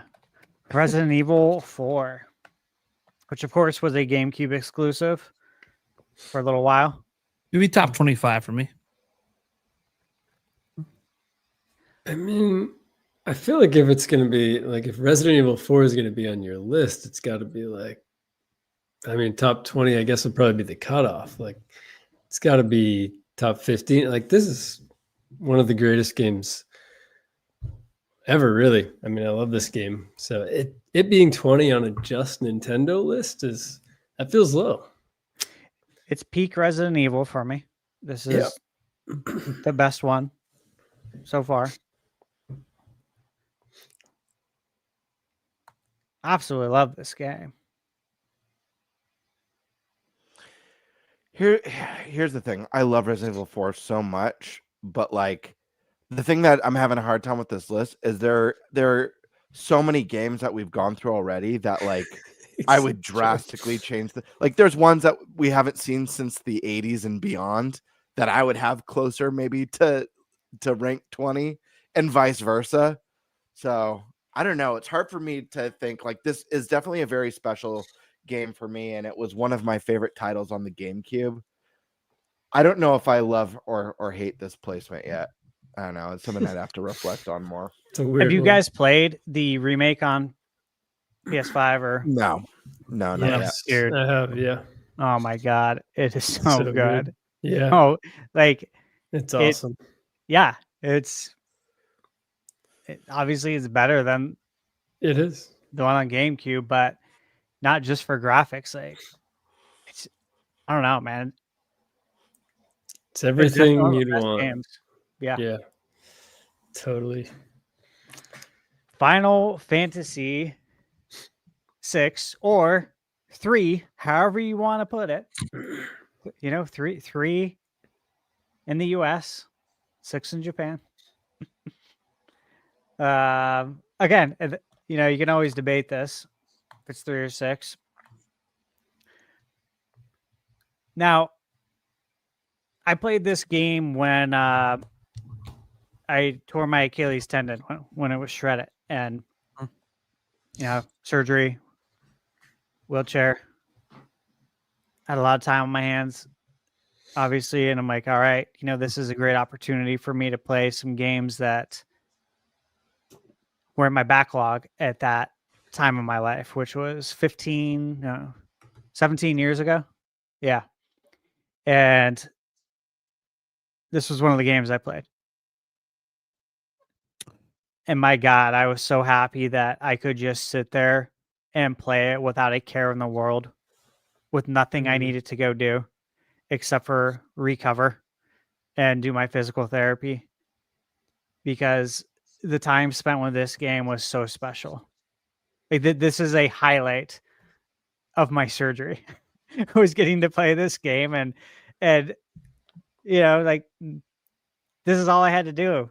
It felt like being a kid again, but I was an adult, which we all know it's rare for those scenarios to happen for us. Have we played this? Yes. Yep. Yes. Awesome Final Fantasy. Of course. Say, I don't mean to rain on your parade. This is not even close to my top 100. Dude, get out of here, bro. Get out. That's so funny. This is easily a top 15. Like this is way too low on the list. This is Do you have any Final Fantasies in now? here? I'm starting to doubt your gameplay and your suggestions and your reviews that I'm gonna agree now. Have you played this, Prime? Have you beat this game? Might have been the one-off, the exception. Prime, have you beat this game? Yes. You've beat it. Yes. When? How long ago? The year it came out. That's a long time ago. Yeah, I don't replay games. You think that was a joke?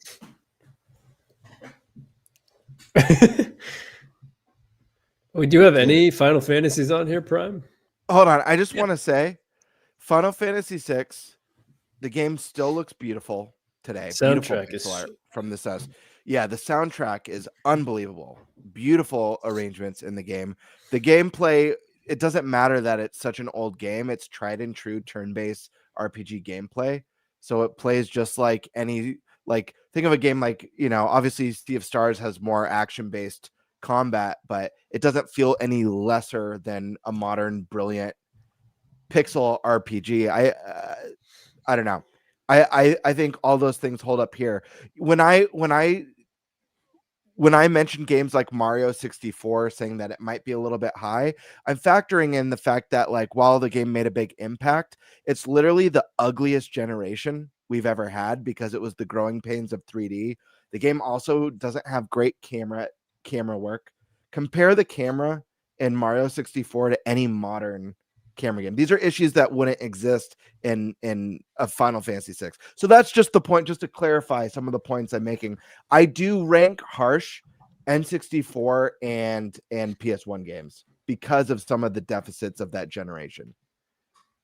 Full transparency, but reading through this, Final Fantasy VI is quite simply timeless, with a political, emotional story that's forever resonant and impressively customizable gameplay that means no two playthroughs are quite the same. Well said. You're not going to convince me, but it's fine. No, that's okay. I mean, hey, man, if you don't want to enjoy your life to the maximum, that's on you. You know, you can lead a horse to water, but you can't make him drink it. You know, like, hey, it's all preference, right? And you do have a stricter rule in place that you don't replay games. So, you know, again, it's your decision in life. Fire Emblem Awakening. Man, dude, this is the one. This is the one. Logan's really at it now.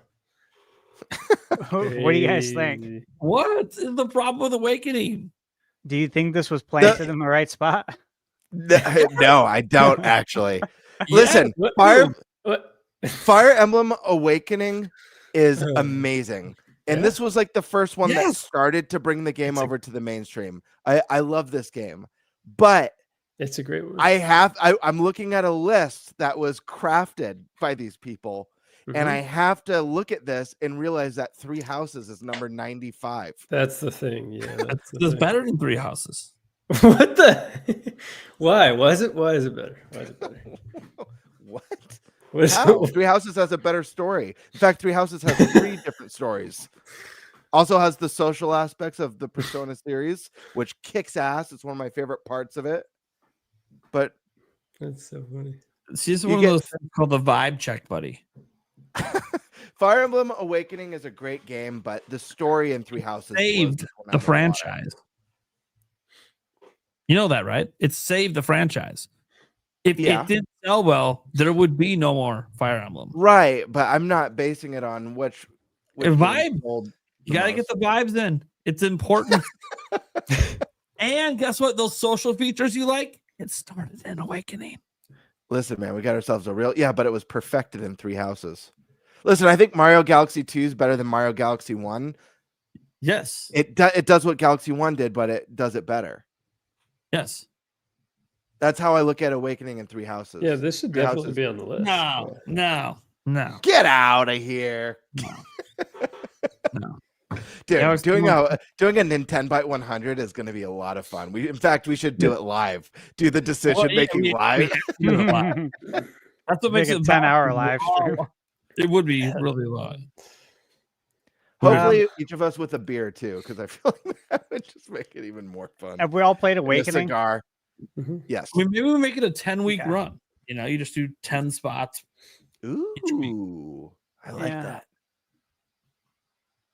New Horizons. Recap the list every time we started. Yeah. This is bullshit. Have we all played it? Yes. Crock of shit right here. Not a fan of this one. What? Dude, this is awesome. It's the top 15. Get out, dude. Who are you? Dude, get out. Listen, I understand Animal Crossing New Horizons is great, but the 17th greatest Nintendo game ever made? Get out, dude. Yes. No. You're gonna be like, no, during the pandemic, millions of people purchased the game. It saved the industry. It is a vibe, but actually, no, that just adds to the case. That's not actually my primary point. This game is one that I have played hundreds of hours with my fiance, and it is one of the only games that we've been able to do that together and both have an equally enjoyable time. Okay. And that is very, very significant Mhm. to connect with someone over video games. That's Who fair. self-proclaimed didn't like video games when I started dating her. So you have your Okay. reasons for liking You have a this. personal story.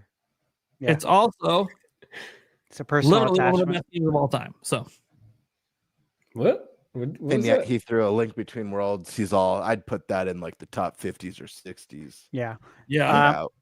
yeah. Just kidding.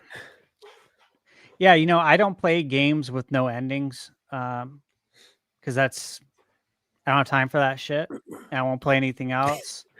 Right? Like there's so many other games I want to play. So yeah, I don't do it. I'm not into it. Sadness. Yeah. So happy for everyone though that enjoys it.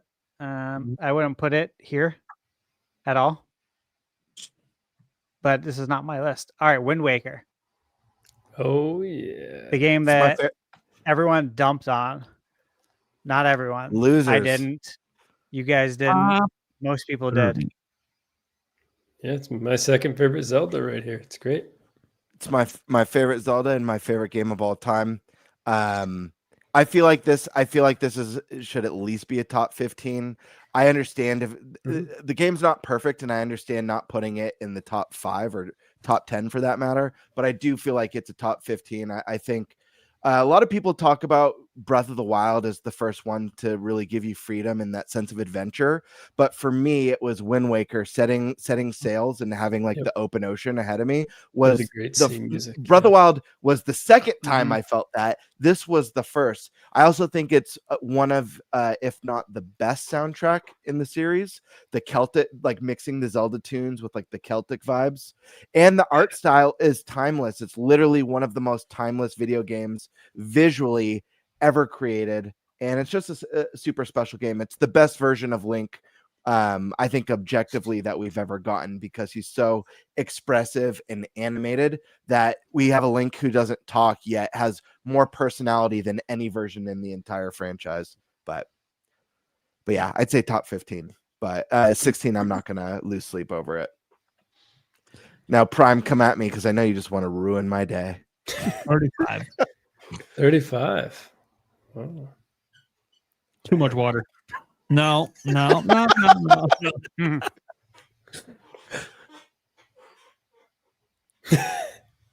Am I supposed to follow that up with anything? I love the soundtrack. The Great Sea is The Great Sea. Oh my Still, god, that song's you so know, good. I put it in the yeah. vlog. I put it in the background on a lot of my videos, and it's a long song too. So if you need to, fill a gap there, it's like 7 minutes right there. That final confrontation, Mhm. like you want to talk about vibes, that final confrontation with Ganondorf on the Unforgettable. tower with the rain falling down. What a what a memorable ending. And yeah, And the colors used yeah, was all black and white, and you're like, oh shit. Like, so good. yeah, I still remember that Not perfectly. Yeah, very special time. Heart Gold and Soul Silver. I'm down with this. I like that. I like that being the top above Kanto. Yeah. I fully agree with this. Should be behind Gen 1. All right. All right. I like Super Mario Johto. I don't know. Galaxy It's 2. weird. All right. Eric agreed with me. I'm not alone on this thought. No, I get it. I feel like those two are pretty interchangeable. I feel like Johto was just weird, which I liked. Like you had like Johto Team Rocket with also- the slowpoke tails. Like what was happening? with Johto also introduced the staples that have stuck through to today, like all the breeding and the EV training and all that stuff started with Johto, which are like staples of the series. Yeah. But Galaxy 2, number 14. love it. Hell yeah. It's gonna be like 22 for me. Wow. I think this is the best 3D Mario. I think you could bump this one higher. I agree. I don't know if I know what's above it. with that. Heck yeah. Metroid Prime remastered. Metroid I mean, Prime plus remastered. I think that's a great spot for it. At this moment, I think it it's a should be good spot. You I said actually top- am happy with this spot. I think they're Yeah, me too. I think like 12 to 14 is pretty perfect. I would for- put this literally at 10. It's a Schneider pick. It's a Makes great sense. one. Thank you, Schneider. You brought me back. You ended my Logan Plant run. I appreciate it. Super Mario Brothers 3. Oh yeah. Tough for me. I'm happy. I'm happy with this one. I got to see what comes next, but I'm happy with this placement. I think it's a little low, but yeah. Tough I'm for me. glad it's there. I think there's still room for the best Mario game to It's make like a its way in here. 56. Yeah, I love Mario 3. I mean, there's always going to be the debate between Mario 3 and Mario World. Mhm. Absolutely. And Legit. I would say What? I no said side of the debate's wrong. I said at this point, I feel like he's just throwing out random numbers. Yep. No. Smash I know, me Ultimate. too. Smash Ultimate. Not even in my top 100. That's because you don't like fighting games. Yeah, Yeah. There's that. Exactly. I love mean, Smash Ultimate. I think this I one's I too own high. all the DLC, right? So I have all the DLC characters and everything. Mhm. You know what? I don't have the characters you're supposed to unlock by playing the game. Because you can't get them. Because I'm that bored playing the game. Oh, because you're getting your ass kicked or something. I like all the Smash games, but I feel like I would give Brawl the edge over Ultimate, even though I love the characters and how much the community came together around it, just because of that subspace emissary mode. Like that was so awesome. I don't know, but It's a good point. It's hard to be the ultimate and not have the subspace. right, It's not have interesting. some. Yeah, exactly. I love this game though. Like as It's far as great, the yeah. roster is concerned, Yep, and the stages, absolutely. the music, the soundtrack. Like obviously, there's so many IP in this game that have these legendary soundtracks. Right? Final Fantasy, Earthbound, Sonic. Right? This is just insane. Mm-hmm. That is insane. Minecraft. Yeah, it's crazy. Yeah, Dragon Quest is in here. Persona, Banjo-Kazooie, Fatal Fury, Castlevania is in this. It's like this is nuts, man. Mhm, I love this game. I'm mhm. good with I'm good with it where it's at. Mario Kart 8 Deluxe. Heck yeah. So this is going to be the highest rated Mario Kart game on the list. I like that so far. I think you said about World, it's a bit of an asterisk. So I think so far though, this is the highest for me. Yeah, because you look at where Mario Kart 8 started and where it finished, and they're Yep. two completely different games, and we're going to see the same thing with World. Definitely, yeah, exactly. Yeah, to me, this is the best Mario Kart game right now. Hands down, best kart game, best Mario Kart game. But I do think I would like to hope, right, that it'll eventually be overtaken. 5+ years down the road by World. Mhm. Number 9. So, Legend of Zelda: Link to the Past. Love the artwork. Yeah. Still Yeah, I love it. love how they play. Yeah, I agree. love it. I feel like this is too low on the list. I feel like it deserves a higher ranking. I mean, there are a handful of games on the Nintendo that I would define as perfect games. There's no fat on this game. There's nothing about A Link to the Past like I wish it didn't have this, or I wish they changed this. Like this game to me is perfect. I think before Breath of the Wild and Tears of the Kingdom was here, most people I feel like would say Ocarina of Time was the best, and then there was also the chunk that would say A Link to the Past, And I don't, like you said, Stash, about Mario 3 and Super Mario World. I don't think there was a wrong answer then, and I don't think there's a wrong answer today. I think that there's an argument for this being the best in the series.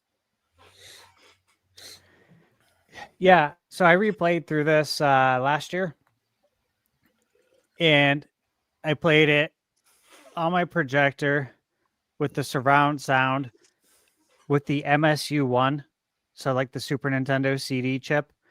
So it had I think it was 108 fully orchestrated songs in the game. That's wild. Bro, dude, it was insane. Like playing this, not knowing like how these songs that I know were going to sound fully orchestrated. Yeah. In surround sound with this like massive TV, and I'm playing it on my Super NT, so it's in 1080p. And I'm just like, bro, like that's wild. This is a moment. Yeah, like this was special. For those who have never played A Link to the Past 2, or also this is the game, like 90% of like all the iconic Zelda tracks started with this game. The Gerudo Desert theme and the Kokiri Forest theme and Song of Storms, all those iconic songs that have been timeless staples of the series started with this game. So this one's what's this one about 75 for you? No. No. Oh god. No, this one. This is a 10 out of 10 game. No. I think this is actually the right spot for this one. Okay. Yeah, definitely top 10. So good. Yeah. I feel like it could come out today, honestly. Super Metroid. Number 8. I've seen this number 1 on many lists of Nintendo games of all time. And I've seen A Link to the Past as number 1 before. Yeah. Well, for Logan, again, I got to see what else they have. This maybe 17. It even says it continues to inspire Metroidvania developers more than 30 years later. Yep. And that is true. All right. Number 7, Chrono Trigger. Oh, yeah. 10 out of 10. So far, this top 10 list is crushing. What was number 10 again? So we had 9 was A Link to the Past. Was 10 Prime? 10 was Mario Kart 8 Deluxe. Oh, Mario Kart 8 Deluxe. That's a good top 10 so far. Yeah. Prime was 13. Oh. Very good game. Yep. You notice a trend though? Awesome. How many of these have said 30 years later? Right? Yeah. 30 years, Yeah. 30 years, 30. Like several of these are 30 years later, and they're still here. Mario Kart 8 feels like it's been out for 30. Yeah, I know. Oh man, timeless though. Yeah, we need a HD 2D Chrono Trigger, please and thank you. All right, Wow. That's pretty low. Ocarina of Time. There it is. Man, this hurts me to say it might not even be top 100 for me.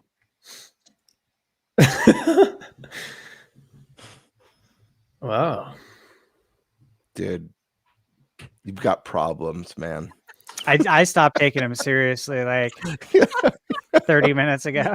I basically just think you're full of crap, man. I think you're being disingenuous. Yeah, I do too. Well, let's put it this way. Twilight Princess is in my top 10 Zelda games of all time. Ocarina of Time is not. And I said Twilight Princess was supposed to be where? I don't remember where you said it was supposed to be. Around number 80. Top 50? Number 80. And so if it's not even in my top 10 and one of my top 10 members is at number 80, then Ocarina of Time's not on my list. I mean, it could have been 85, 90. Yeah, you never know. No, I can tell you it's not. And it's not. It's like, by the way, I love the game. I want a remake next year. It's the game that literally got me to make a Zelda fan site that ultimately led to me being a YouTuber. Very sentimental vibe. Just after this game, I played so many better games. It's like my world of gaming might have opened up from this game, but then everything else was just better. Like Animal Crossing. Yes, actually. Oh Lord. This is like the ultimate like gameplay mixed with vibes game. That's why I feel like it should be so high, you know. Because whenever I play this, it always takes me back to like being a kid, discovering what, you know, open world games were, and it was just scary, but at the same time blowing my mind. And yeah, I don't know. This is vibes. I feel you playing a 3D fantasy adventure that was for the time and what we would consider an open world game with a mount, you know, getting your own horse, iconic characters, incredible music. To this day, some of the best dungeons in the series to this day, like really iconic, memorable dungeons. The introduction of Ganondorf, a series favorite. Just what a game. Again, the music. Mm-hmm. Hyrule Field. Mm-hmm. Love it. So good. Tetris. Change the world. People still playing. Yeah. Yeah. I hit the eject on this one.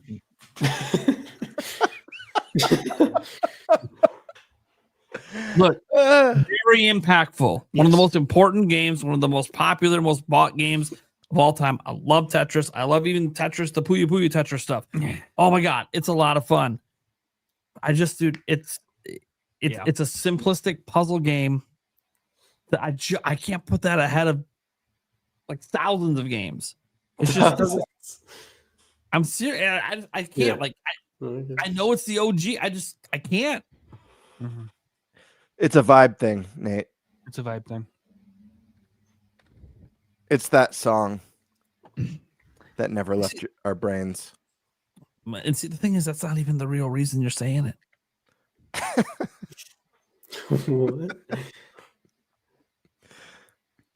No, I think Tetris is too high. Mm-hmm. It's iconic. I mean, Nate makes great points. You know, this is a very, very, very important game. But do I think Tetris is better than Chrono Trigger? Do I think Tetris is better than Metroid Prime? I mean, it's brilliant in its simplicity. And it's brilliant in that it was able to break like Wii Sports. If this was ranked like somewhere from like 60, between 60 and 80, I'd be like, okay, I could get on board with that. But having this being the 5th greatest Nintendo game of all time, I think that's just looking at its impact instead of looking at the game. And looking. Yeah, I think there's there can be a list for impact, and there can be a list for the greatest games, and you know they're different. That is why you need 2 lists, because in a greatest games of all time, for Nintendo, I wouldn't put Tetris on there, but it would most certainly be in the top 5 for impact. I actually like that they put it all into one, because I think one of the really cool things is not just the act of playing the game, but everything that surrounds it is kind of part of the whole experience, right? And so I feel like you have to allow all of that to permeate through to come to an ultimate decision on the list, because you need to consider all factors instead of just, oh, this was the impact. Well, the impact was not just because it was a really good game. That lasting impact can actually add to your nostalgia, which is a positive emotion despite the way gamers treat it online. Nostalgia is actually a positive emotion. That should be all considered in. weighing that pro and con. You could do 2 separate lists. It's just okay, but is it really is this really your true best games? Because if you start thinking, you might go, well, the actual vibe of this game surrounding it actually does make a difference. Like I can't not have this in a certain spot because of that. So I actually like that they combine it. I also think it makes more interesting discussion. All right, number 4, Super Mario Odyssey. Yes. Yeah, great game, but it's too high for my personal list. Yeah, I think it's a little too high, but amazing game. I think it's the best Mario game of all time.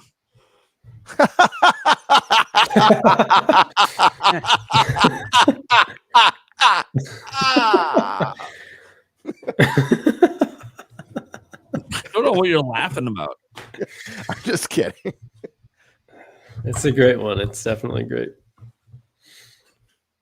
Yeah. Yep, great game. Okay, number 3, Super Mario World. The best Mario of all time. I like this one a lot. This is like 7. I probably have this at like 2. It's a great one. I think this might be. I think I'd probably put this at 2 as well. I like that position. I already know what I'd put as number 1. I'll be. I love this game. To see if yeah, it's perfect. It's a 10 out of 10. Mm-hmm. So good. All right, Oh, boy. number 2. Here we go.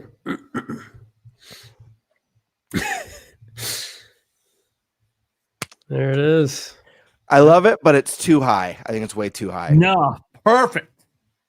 It's a little way too too high. high. It is the second greatest video game of all time. I disagree. Across all platforms. All cosmic. I think. Oh, man. I think The Breath multiverse. of the Wild is. I think it was very innovative and brilliant. I think it created the greatest tutorial that's ever been created in a video game.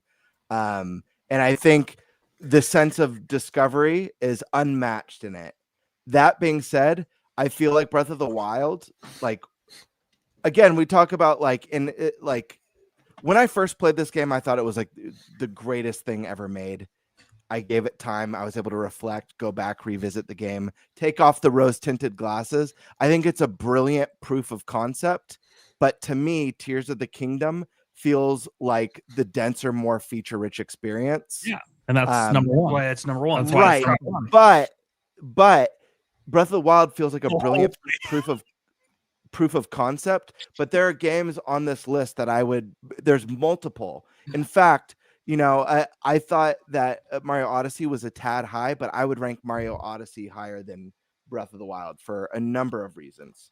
But it's not me knocking Breath of the Wild. I think, like I said, I think there's things that it's done so masterfully and brilliantly, but I do feel like the game felt like a proof of concept. And once they realized the concept worked, they were able to build a real game out of it. You mean DLC? No. Get out. Dude, listen to this guy talking about the second greatest game of all time. What the fuck? Dude, please. Get out. Wild. I don't even know if we can be friends after this. What is happening? Did we just become unbest friends? No. Well, delete number. You're scaring me.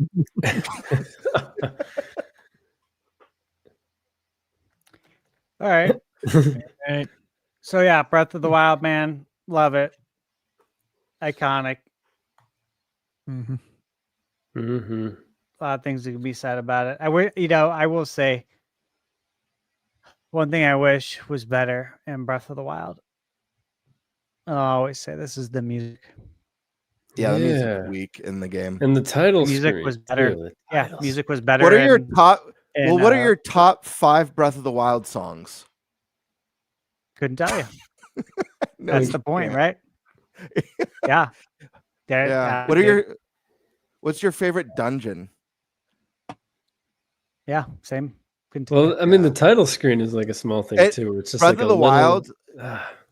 I talked Mm-hmm. about this with Zoo, and it's another issue I have with it. Breath of the Wild has the worst main villain in the entire series because it would be like if you found out the villain was not a character, it was just a tornado. Like there's no motives. The villain doesn't meddle with your adventure. It's literally the villain is a storm of hate. Yeah. You don't have any interesting interactions. Listen, I love the game. I think the game's brilliant. And when it first released, I honestly think that despite it not being number 2 to me, I actually think this is a Games for Impact to me. This is a number 2, or maybe even number 1 Games for Impact, because I think it's one of the most important games of the last decade, to be honest with you. Absolutely. Weakest villain, weakest music, weakest dungeons, one of the weakest stories for the series. Brilliant exploration, brilliant art style, brilliant tutorial. It does a lot right, does a lot wrong.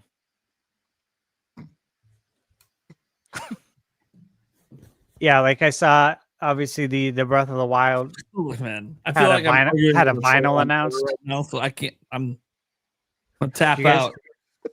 Did you guys see that Breath of the Wild vinyl that got announced? That was yeah. I'm like, I mean, love to support Legend of Zelda, but I mean, I'm not going to spend 170, $200 on the worst soundtrack in the series. soundtrack. Well, you don't have to. They got a $50 version.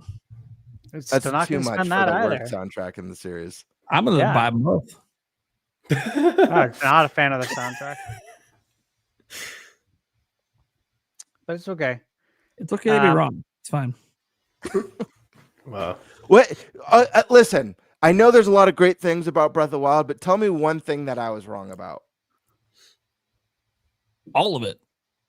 Okay, so There we best go. dungeons in the series, best villain in the series, best music in the series. That's what you're telling me? Maybe not best dungeons in the entire series. You said I was wrong about all of it. So But best music in the series? Top 5. Top 5 dungeons in the series. Yes. Get out. You are so full of crap. Divine Beast, they're not even themed. They're all the same textures. Yeah, they're and all all the same bosses theme. are reskins. And they don't even feature mini bosses. So Get out, dude. Get out. You're so full of it. say what you I'm want. kidding. No, you're not. But Yeah, it's okay. I don't think it has top 5 dungeons. Certainly not music. What about None of what the about none of main the music's villain? memorable. What about the main villain? Yeah, no. Yeah. No, all the things you brought up are great points. Mini bosses, like those have been a Dude, the staple. breakable weapons. Oh God. Listen, I understand it for Breath of the Wild. I wish they did away with it with Tears of the Kingdom. I think they made it better.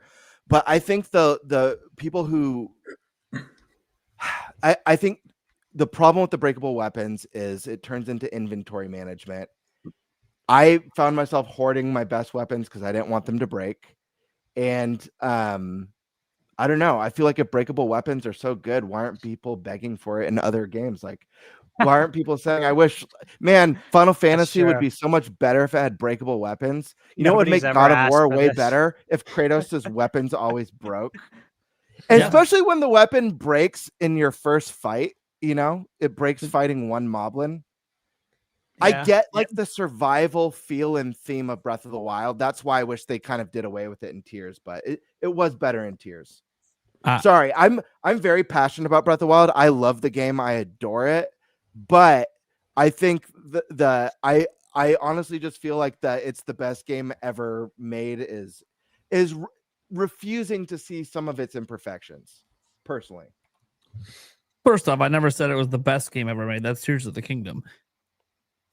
However, you're so wrong. What is the regular weapon hate? It's one of the greatest things that ever happened to the franchise. Then do it in every game with weapons. Staple.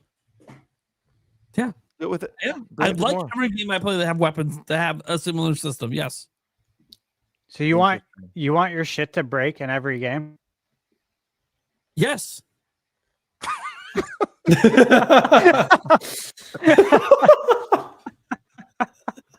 All right. Well, hey, to each their own. I don't mind that the weapons break. To be like perfectly honest, I don't mind that. It is like that's part of how they built the game, and it works for it. Sure. Do I want it in every game? No. And again, the soundtrack, no. You know what would have fixed it, and what I was hoping was going to fix it for me? I was like, well, I bet when I get the Master Sword, it's the perfect weapon. Unfortunately, they put the cooldown. It doesn't technically break, but it goes on like a 10-minute cooldown where it's like crap. Yeah. If they had made it where like when you finally get the Master Sword, it's the perfect tool, it wouldn't have bothered me, because then it would have had that like rags to riches, like, oh my god, I finally, like, you know, I've been surviving through this apocalyptic version of Hyrule, but I finally made it. I got the ultimate weapon, and now I'm a badass, and now I can stop evil, you know. But they had to do the cooldown, which was kind of a bummer. Did they make you feel that way during the final fight? Yeah. But I do. There is something. Nothing felt valuable in Breath of the Wild, whereas like there was impact to like getting whether it was like the Big Goron sword or the Megaton hammer or whatever, like these iconic weapons and items. They felt like these monumental moments in your adventure because of their significance, where nothing that I acquired on my adventure felt monumental from a weapon standpoint. I don't know what game you just played, but dude, Korok Leaf.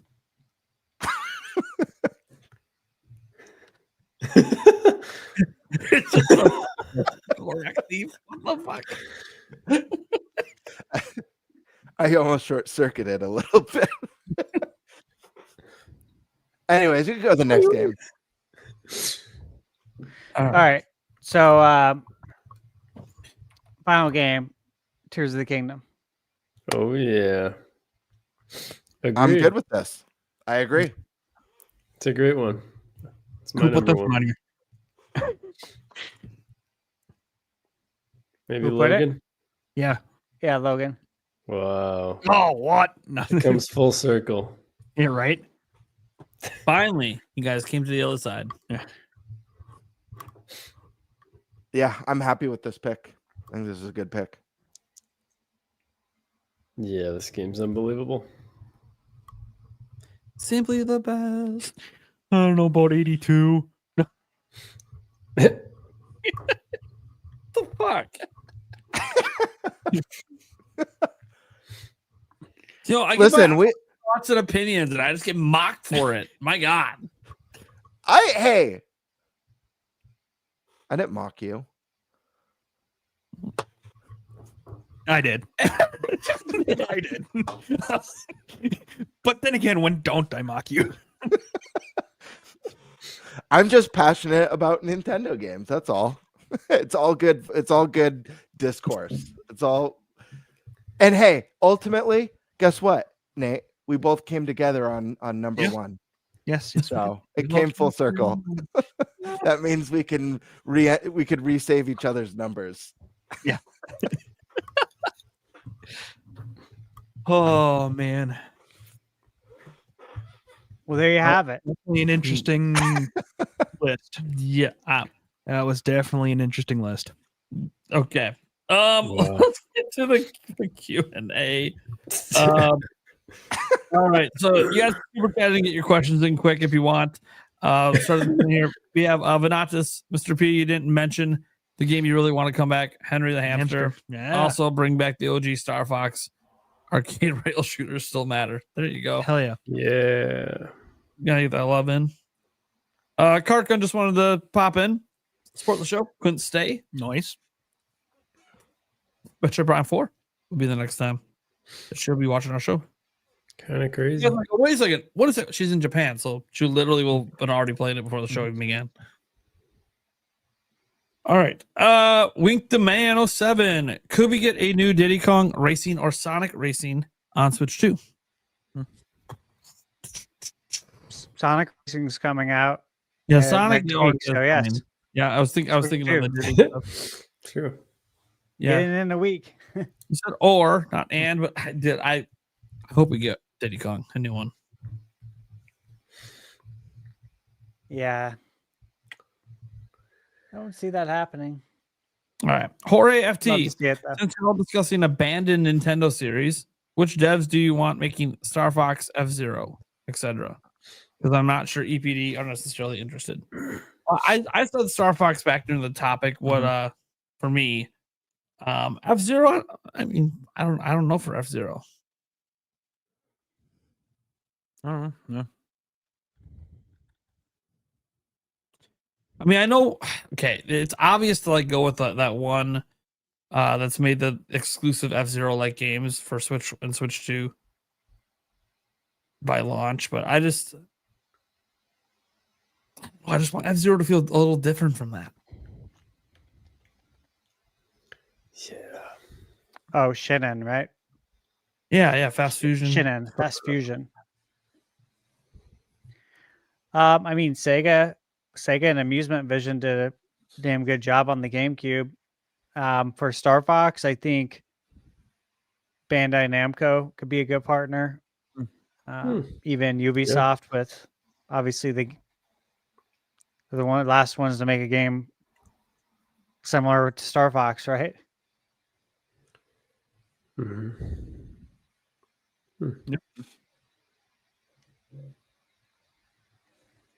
Okay. Now we got Switch After Dark. Playing Donkey Kong Country Returns for review, and I forgot how miserable these goddamn rocket barrel stages could be. Otherwise, having a blast. Oh no, LOL, not Dinosaur Planet being dressed in a Star Fox skin again. There it is. You know it, man. Good stuff, man. Then he also said 3D ice climber platformer where you pick different mountains that each climb differently with different enemies and threats. Choose your route up. Okay. Good idea. Yeah. Yeah, that could be fun. Demonic Brawler, when he was briefly wanted to say he wants a Legend of Zelda roguelike game. Yeah, I feel like everything should go roguelite for a game or two. Can't go wrong. He was not so happy with me during the one topic. Switch After Dark, same Prime. We have to talk about this sick GameCube obsession because I had a lot of GameCube games up there. You know, anyways.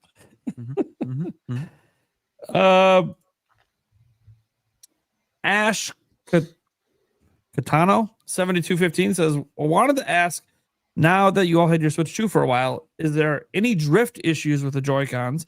And what are your thoughts on the system regarding the specs and build quality in comparison to the first Switch? I've had no drift. I have 2 sets of Joy-Cons, no drift on either one. As for the thoughts on the specs and the build quality, I actually find it to be fairly appropriate and in some cases better than expected. Yeah. I answered earlier for that. So yeah, I have had 0 issues with drift with Switch 2. I've never even heard of anyone having issues with drift on Switch 2. So yep. Yeah, I haven't had any either. Great. And I love the specs. I think that it's a powerful hybrid console. Yeah. I dropped this to drink a beer. Steak 1024 gifted a membership on GameBird Classics channel. Oh yeah. Window Man 07. I'd like to see Mahru's Mission on Game Boy NSO. All right. Takers Extend. This should be a top 100 made / published by Nintendo. That'd be a much stricter criteria. Yeah, that's what I was thinking when I every first saw third-party it. game if you eliminate it. That changes a lot. Yeah. It's like Ocarina of Time would definitely slide. I was gonna say it might make your list easy. Just exclude the third parties. It's a good idea. Maybe we'll see. We'll see because like we briefly introduced it during the show that maybe we might do something like this on our own, so we can make our own rules. We'll see. And Fisherman Mike 1979. The reason Legend of Zelda Ocarina of Time is not in Prime's top 10 is because he once forgot the ending of the game. That makes Probably sense. true. And was it funny the first 80,000 times? I thought it was. God.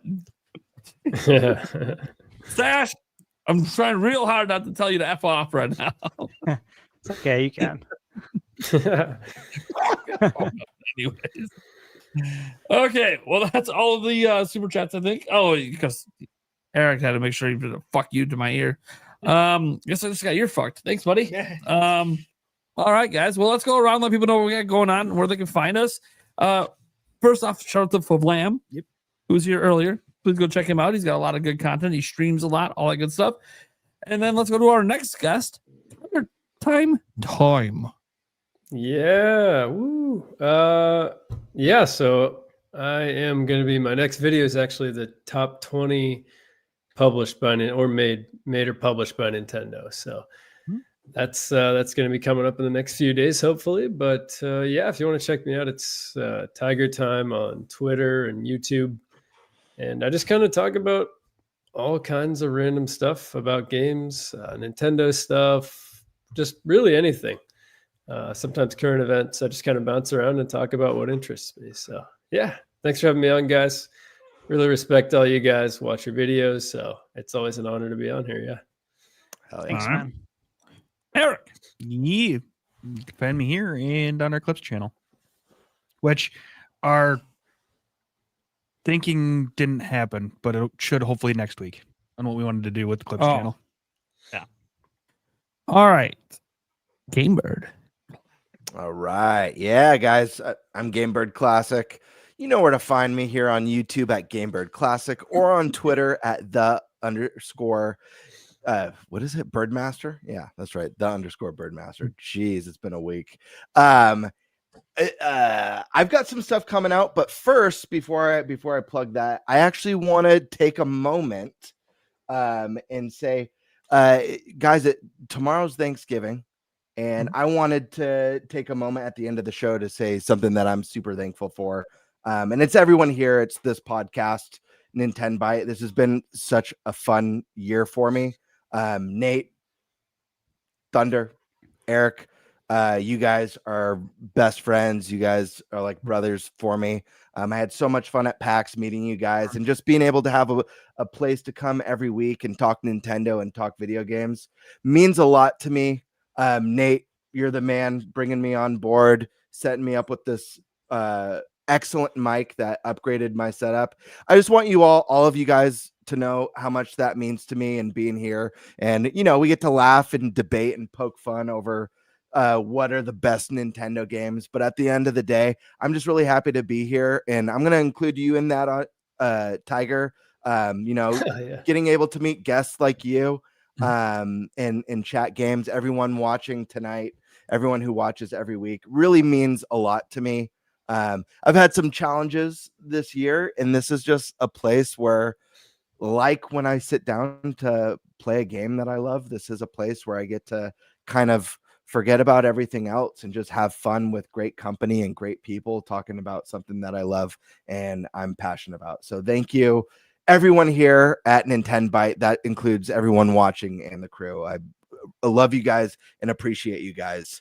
But with that out of the way, guys, I dropped my second review ever last week for Neon Inferno. Amazing game. Stash also did an excellent review on the game, so definitely check out both of ours. I have a couple more reviews that I'm working on. Gigasword, I'll be reviewing. The game took me the game was longer than I thought it was going to be, so that's just basically what it comes down to. And then I'm reviewing another game that I got a code for, actually, really. But I'm blanking on the name for a second. Give me a second so I can plug it, because it's one I'm actually really excited to play. It is a visual novel kind of whodunit. Oh, it's called Detective Instinct, Farewell, My Beloved.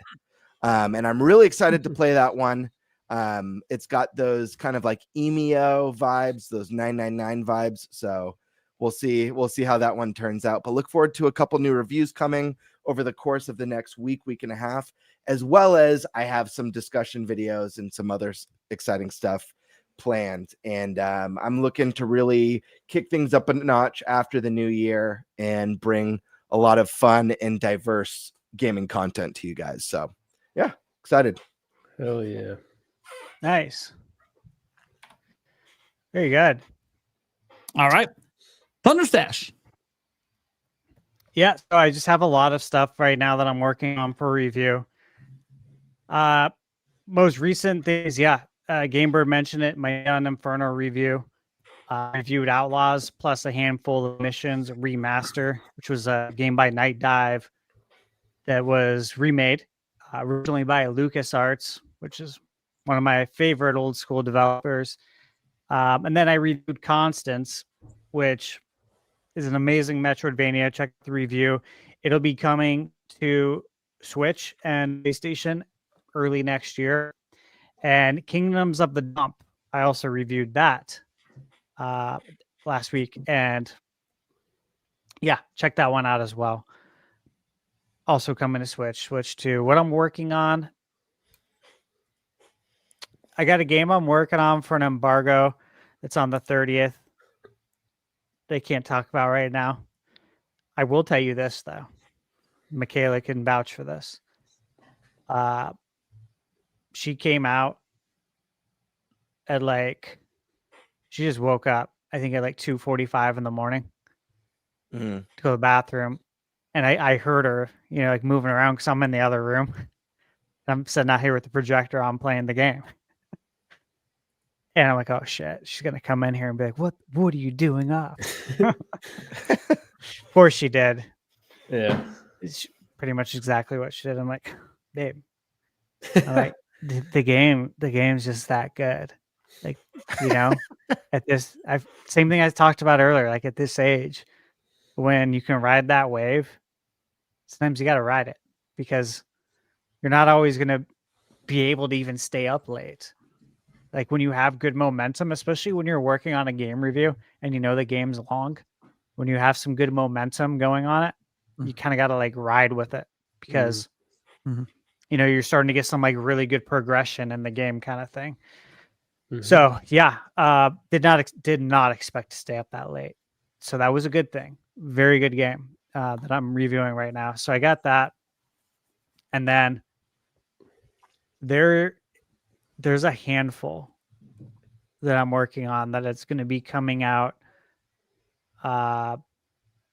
between the 30th and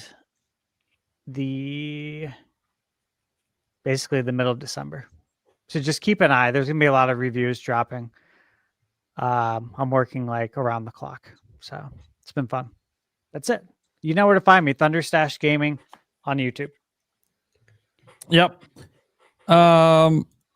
We got Taker 6 saying Stash your Madman with the Link to the Past setup. One could only imagine playing SNES like that as a kid. Yeah, it was like the commercial with what's his name? What's the guy's name again? Paul Rudd. The Paul Rudd Super Nintendo commercial. Yeah. Dream come true. Right. Okay, guys. Well, I'm Nintendo Prime. You can find me anywhere that you just type that username in. It's probably me. Make YouTube videos. I'm over on X talking some shit, and sometimes quite literally. Yeah. So That's cool. You can get the podcast as well anywhere the podcasts are heard. We have a clips channel, as Eric shouted out before, but we also have it on all the audio places. It goes up usually within a few days of the live show, and then the only piece of content I really have coming, because guys know I do news, so like I don't know necessarily what I'm going to cover before I cover it, but this video that's coming out tomorrow for Thanksgiving, it's not some sort of Thanksgiving special. It's a sponsored video, and it's a sponsored video about Sonic Crossworlds Racing or Racing Crossworlds. I keep mixing it up. Either way, and it's fascinating since I have previously stated that I do not like Sonic racing games. So it's an interesting video. They approved it. It's all good.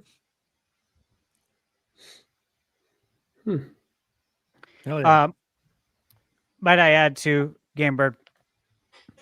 Thank you for the sentiment. It's very kind. I'm thankful for you guys as well, and I would just like to echo that.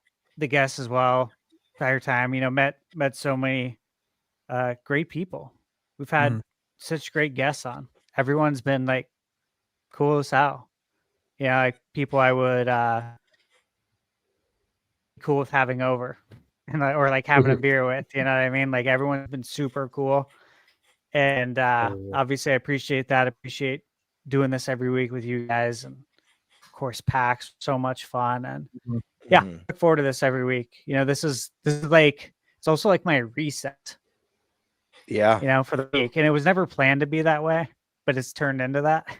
So it's been nice too. But yeah, thank you guys. All right. Well, thank you guys so much for tuning in. One last thing.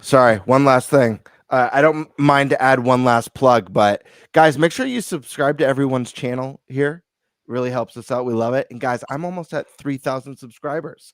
If I can hit this before New Year's, I don't know. Maybe I'll do my first giveaway or something like that. I'm not sure. I feel like 3,000 to me feels kind of like a milestone. So yeah, I'm getting close. I'm less than 300 away. I know it's getting tight, but I do have content planned that I should have at least five videos before the end of the year, at least. Nice. That's good. All reviews, right?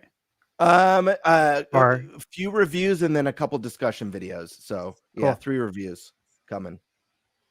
Awesome. Yeah, Gigastore, Doom School. Yeah. Yep. Hey, let me ask you guys: is anyone else obsessed with doing this?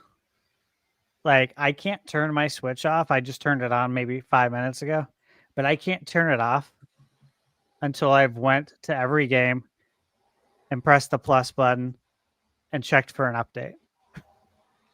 Oh man!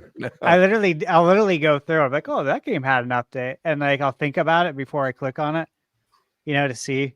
Like I'll guess to myself if it's had one, and it's like this little game that I play. It's this sick game. I can safely say no. Mine is good. Yeah, you don't want to play this game. Trust me. It sounds like the worst game ever.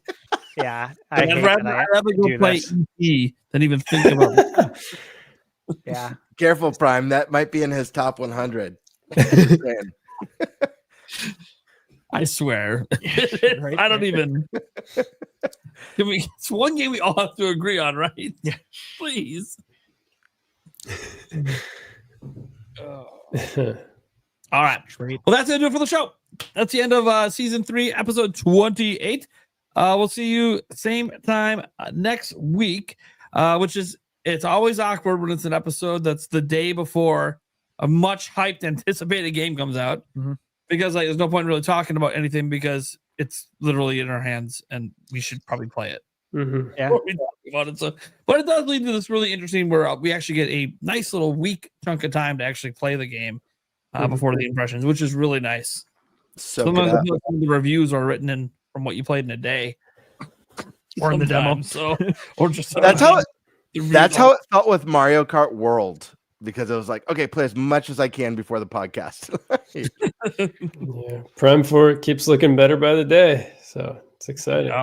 It legitimately does, yeah. Those screenshots, man. Whew. Yeah, those screenshots are crazy.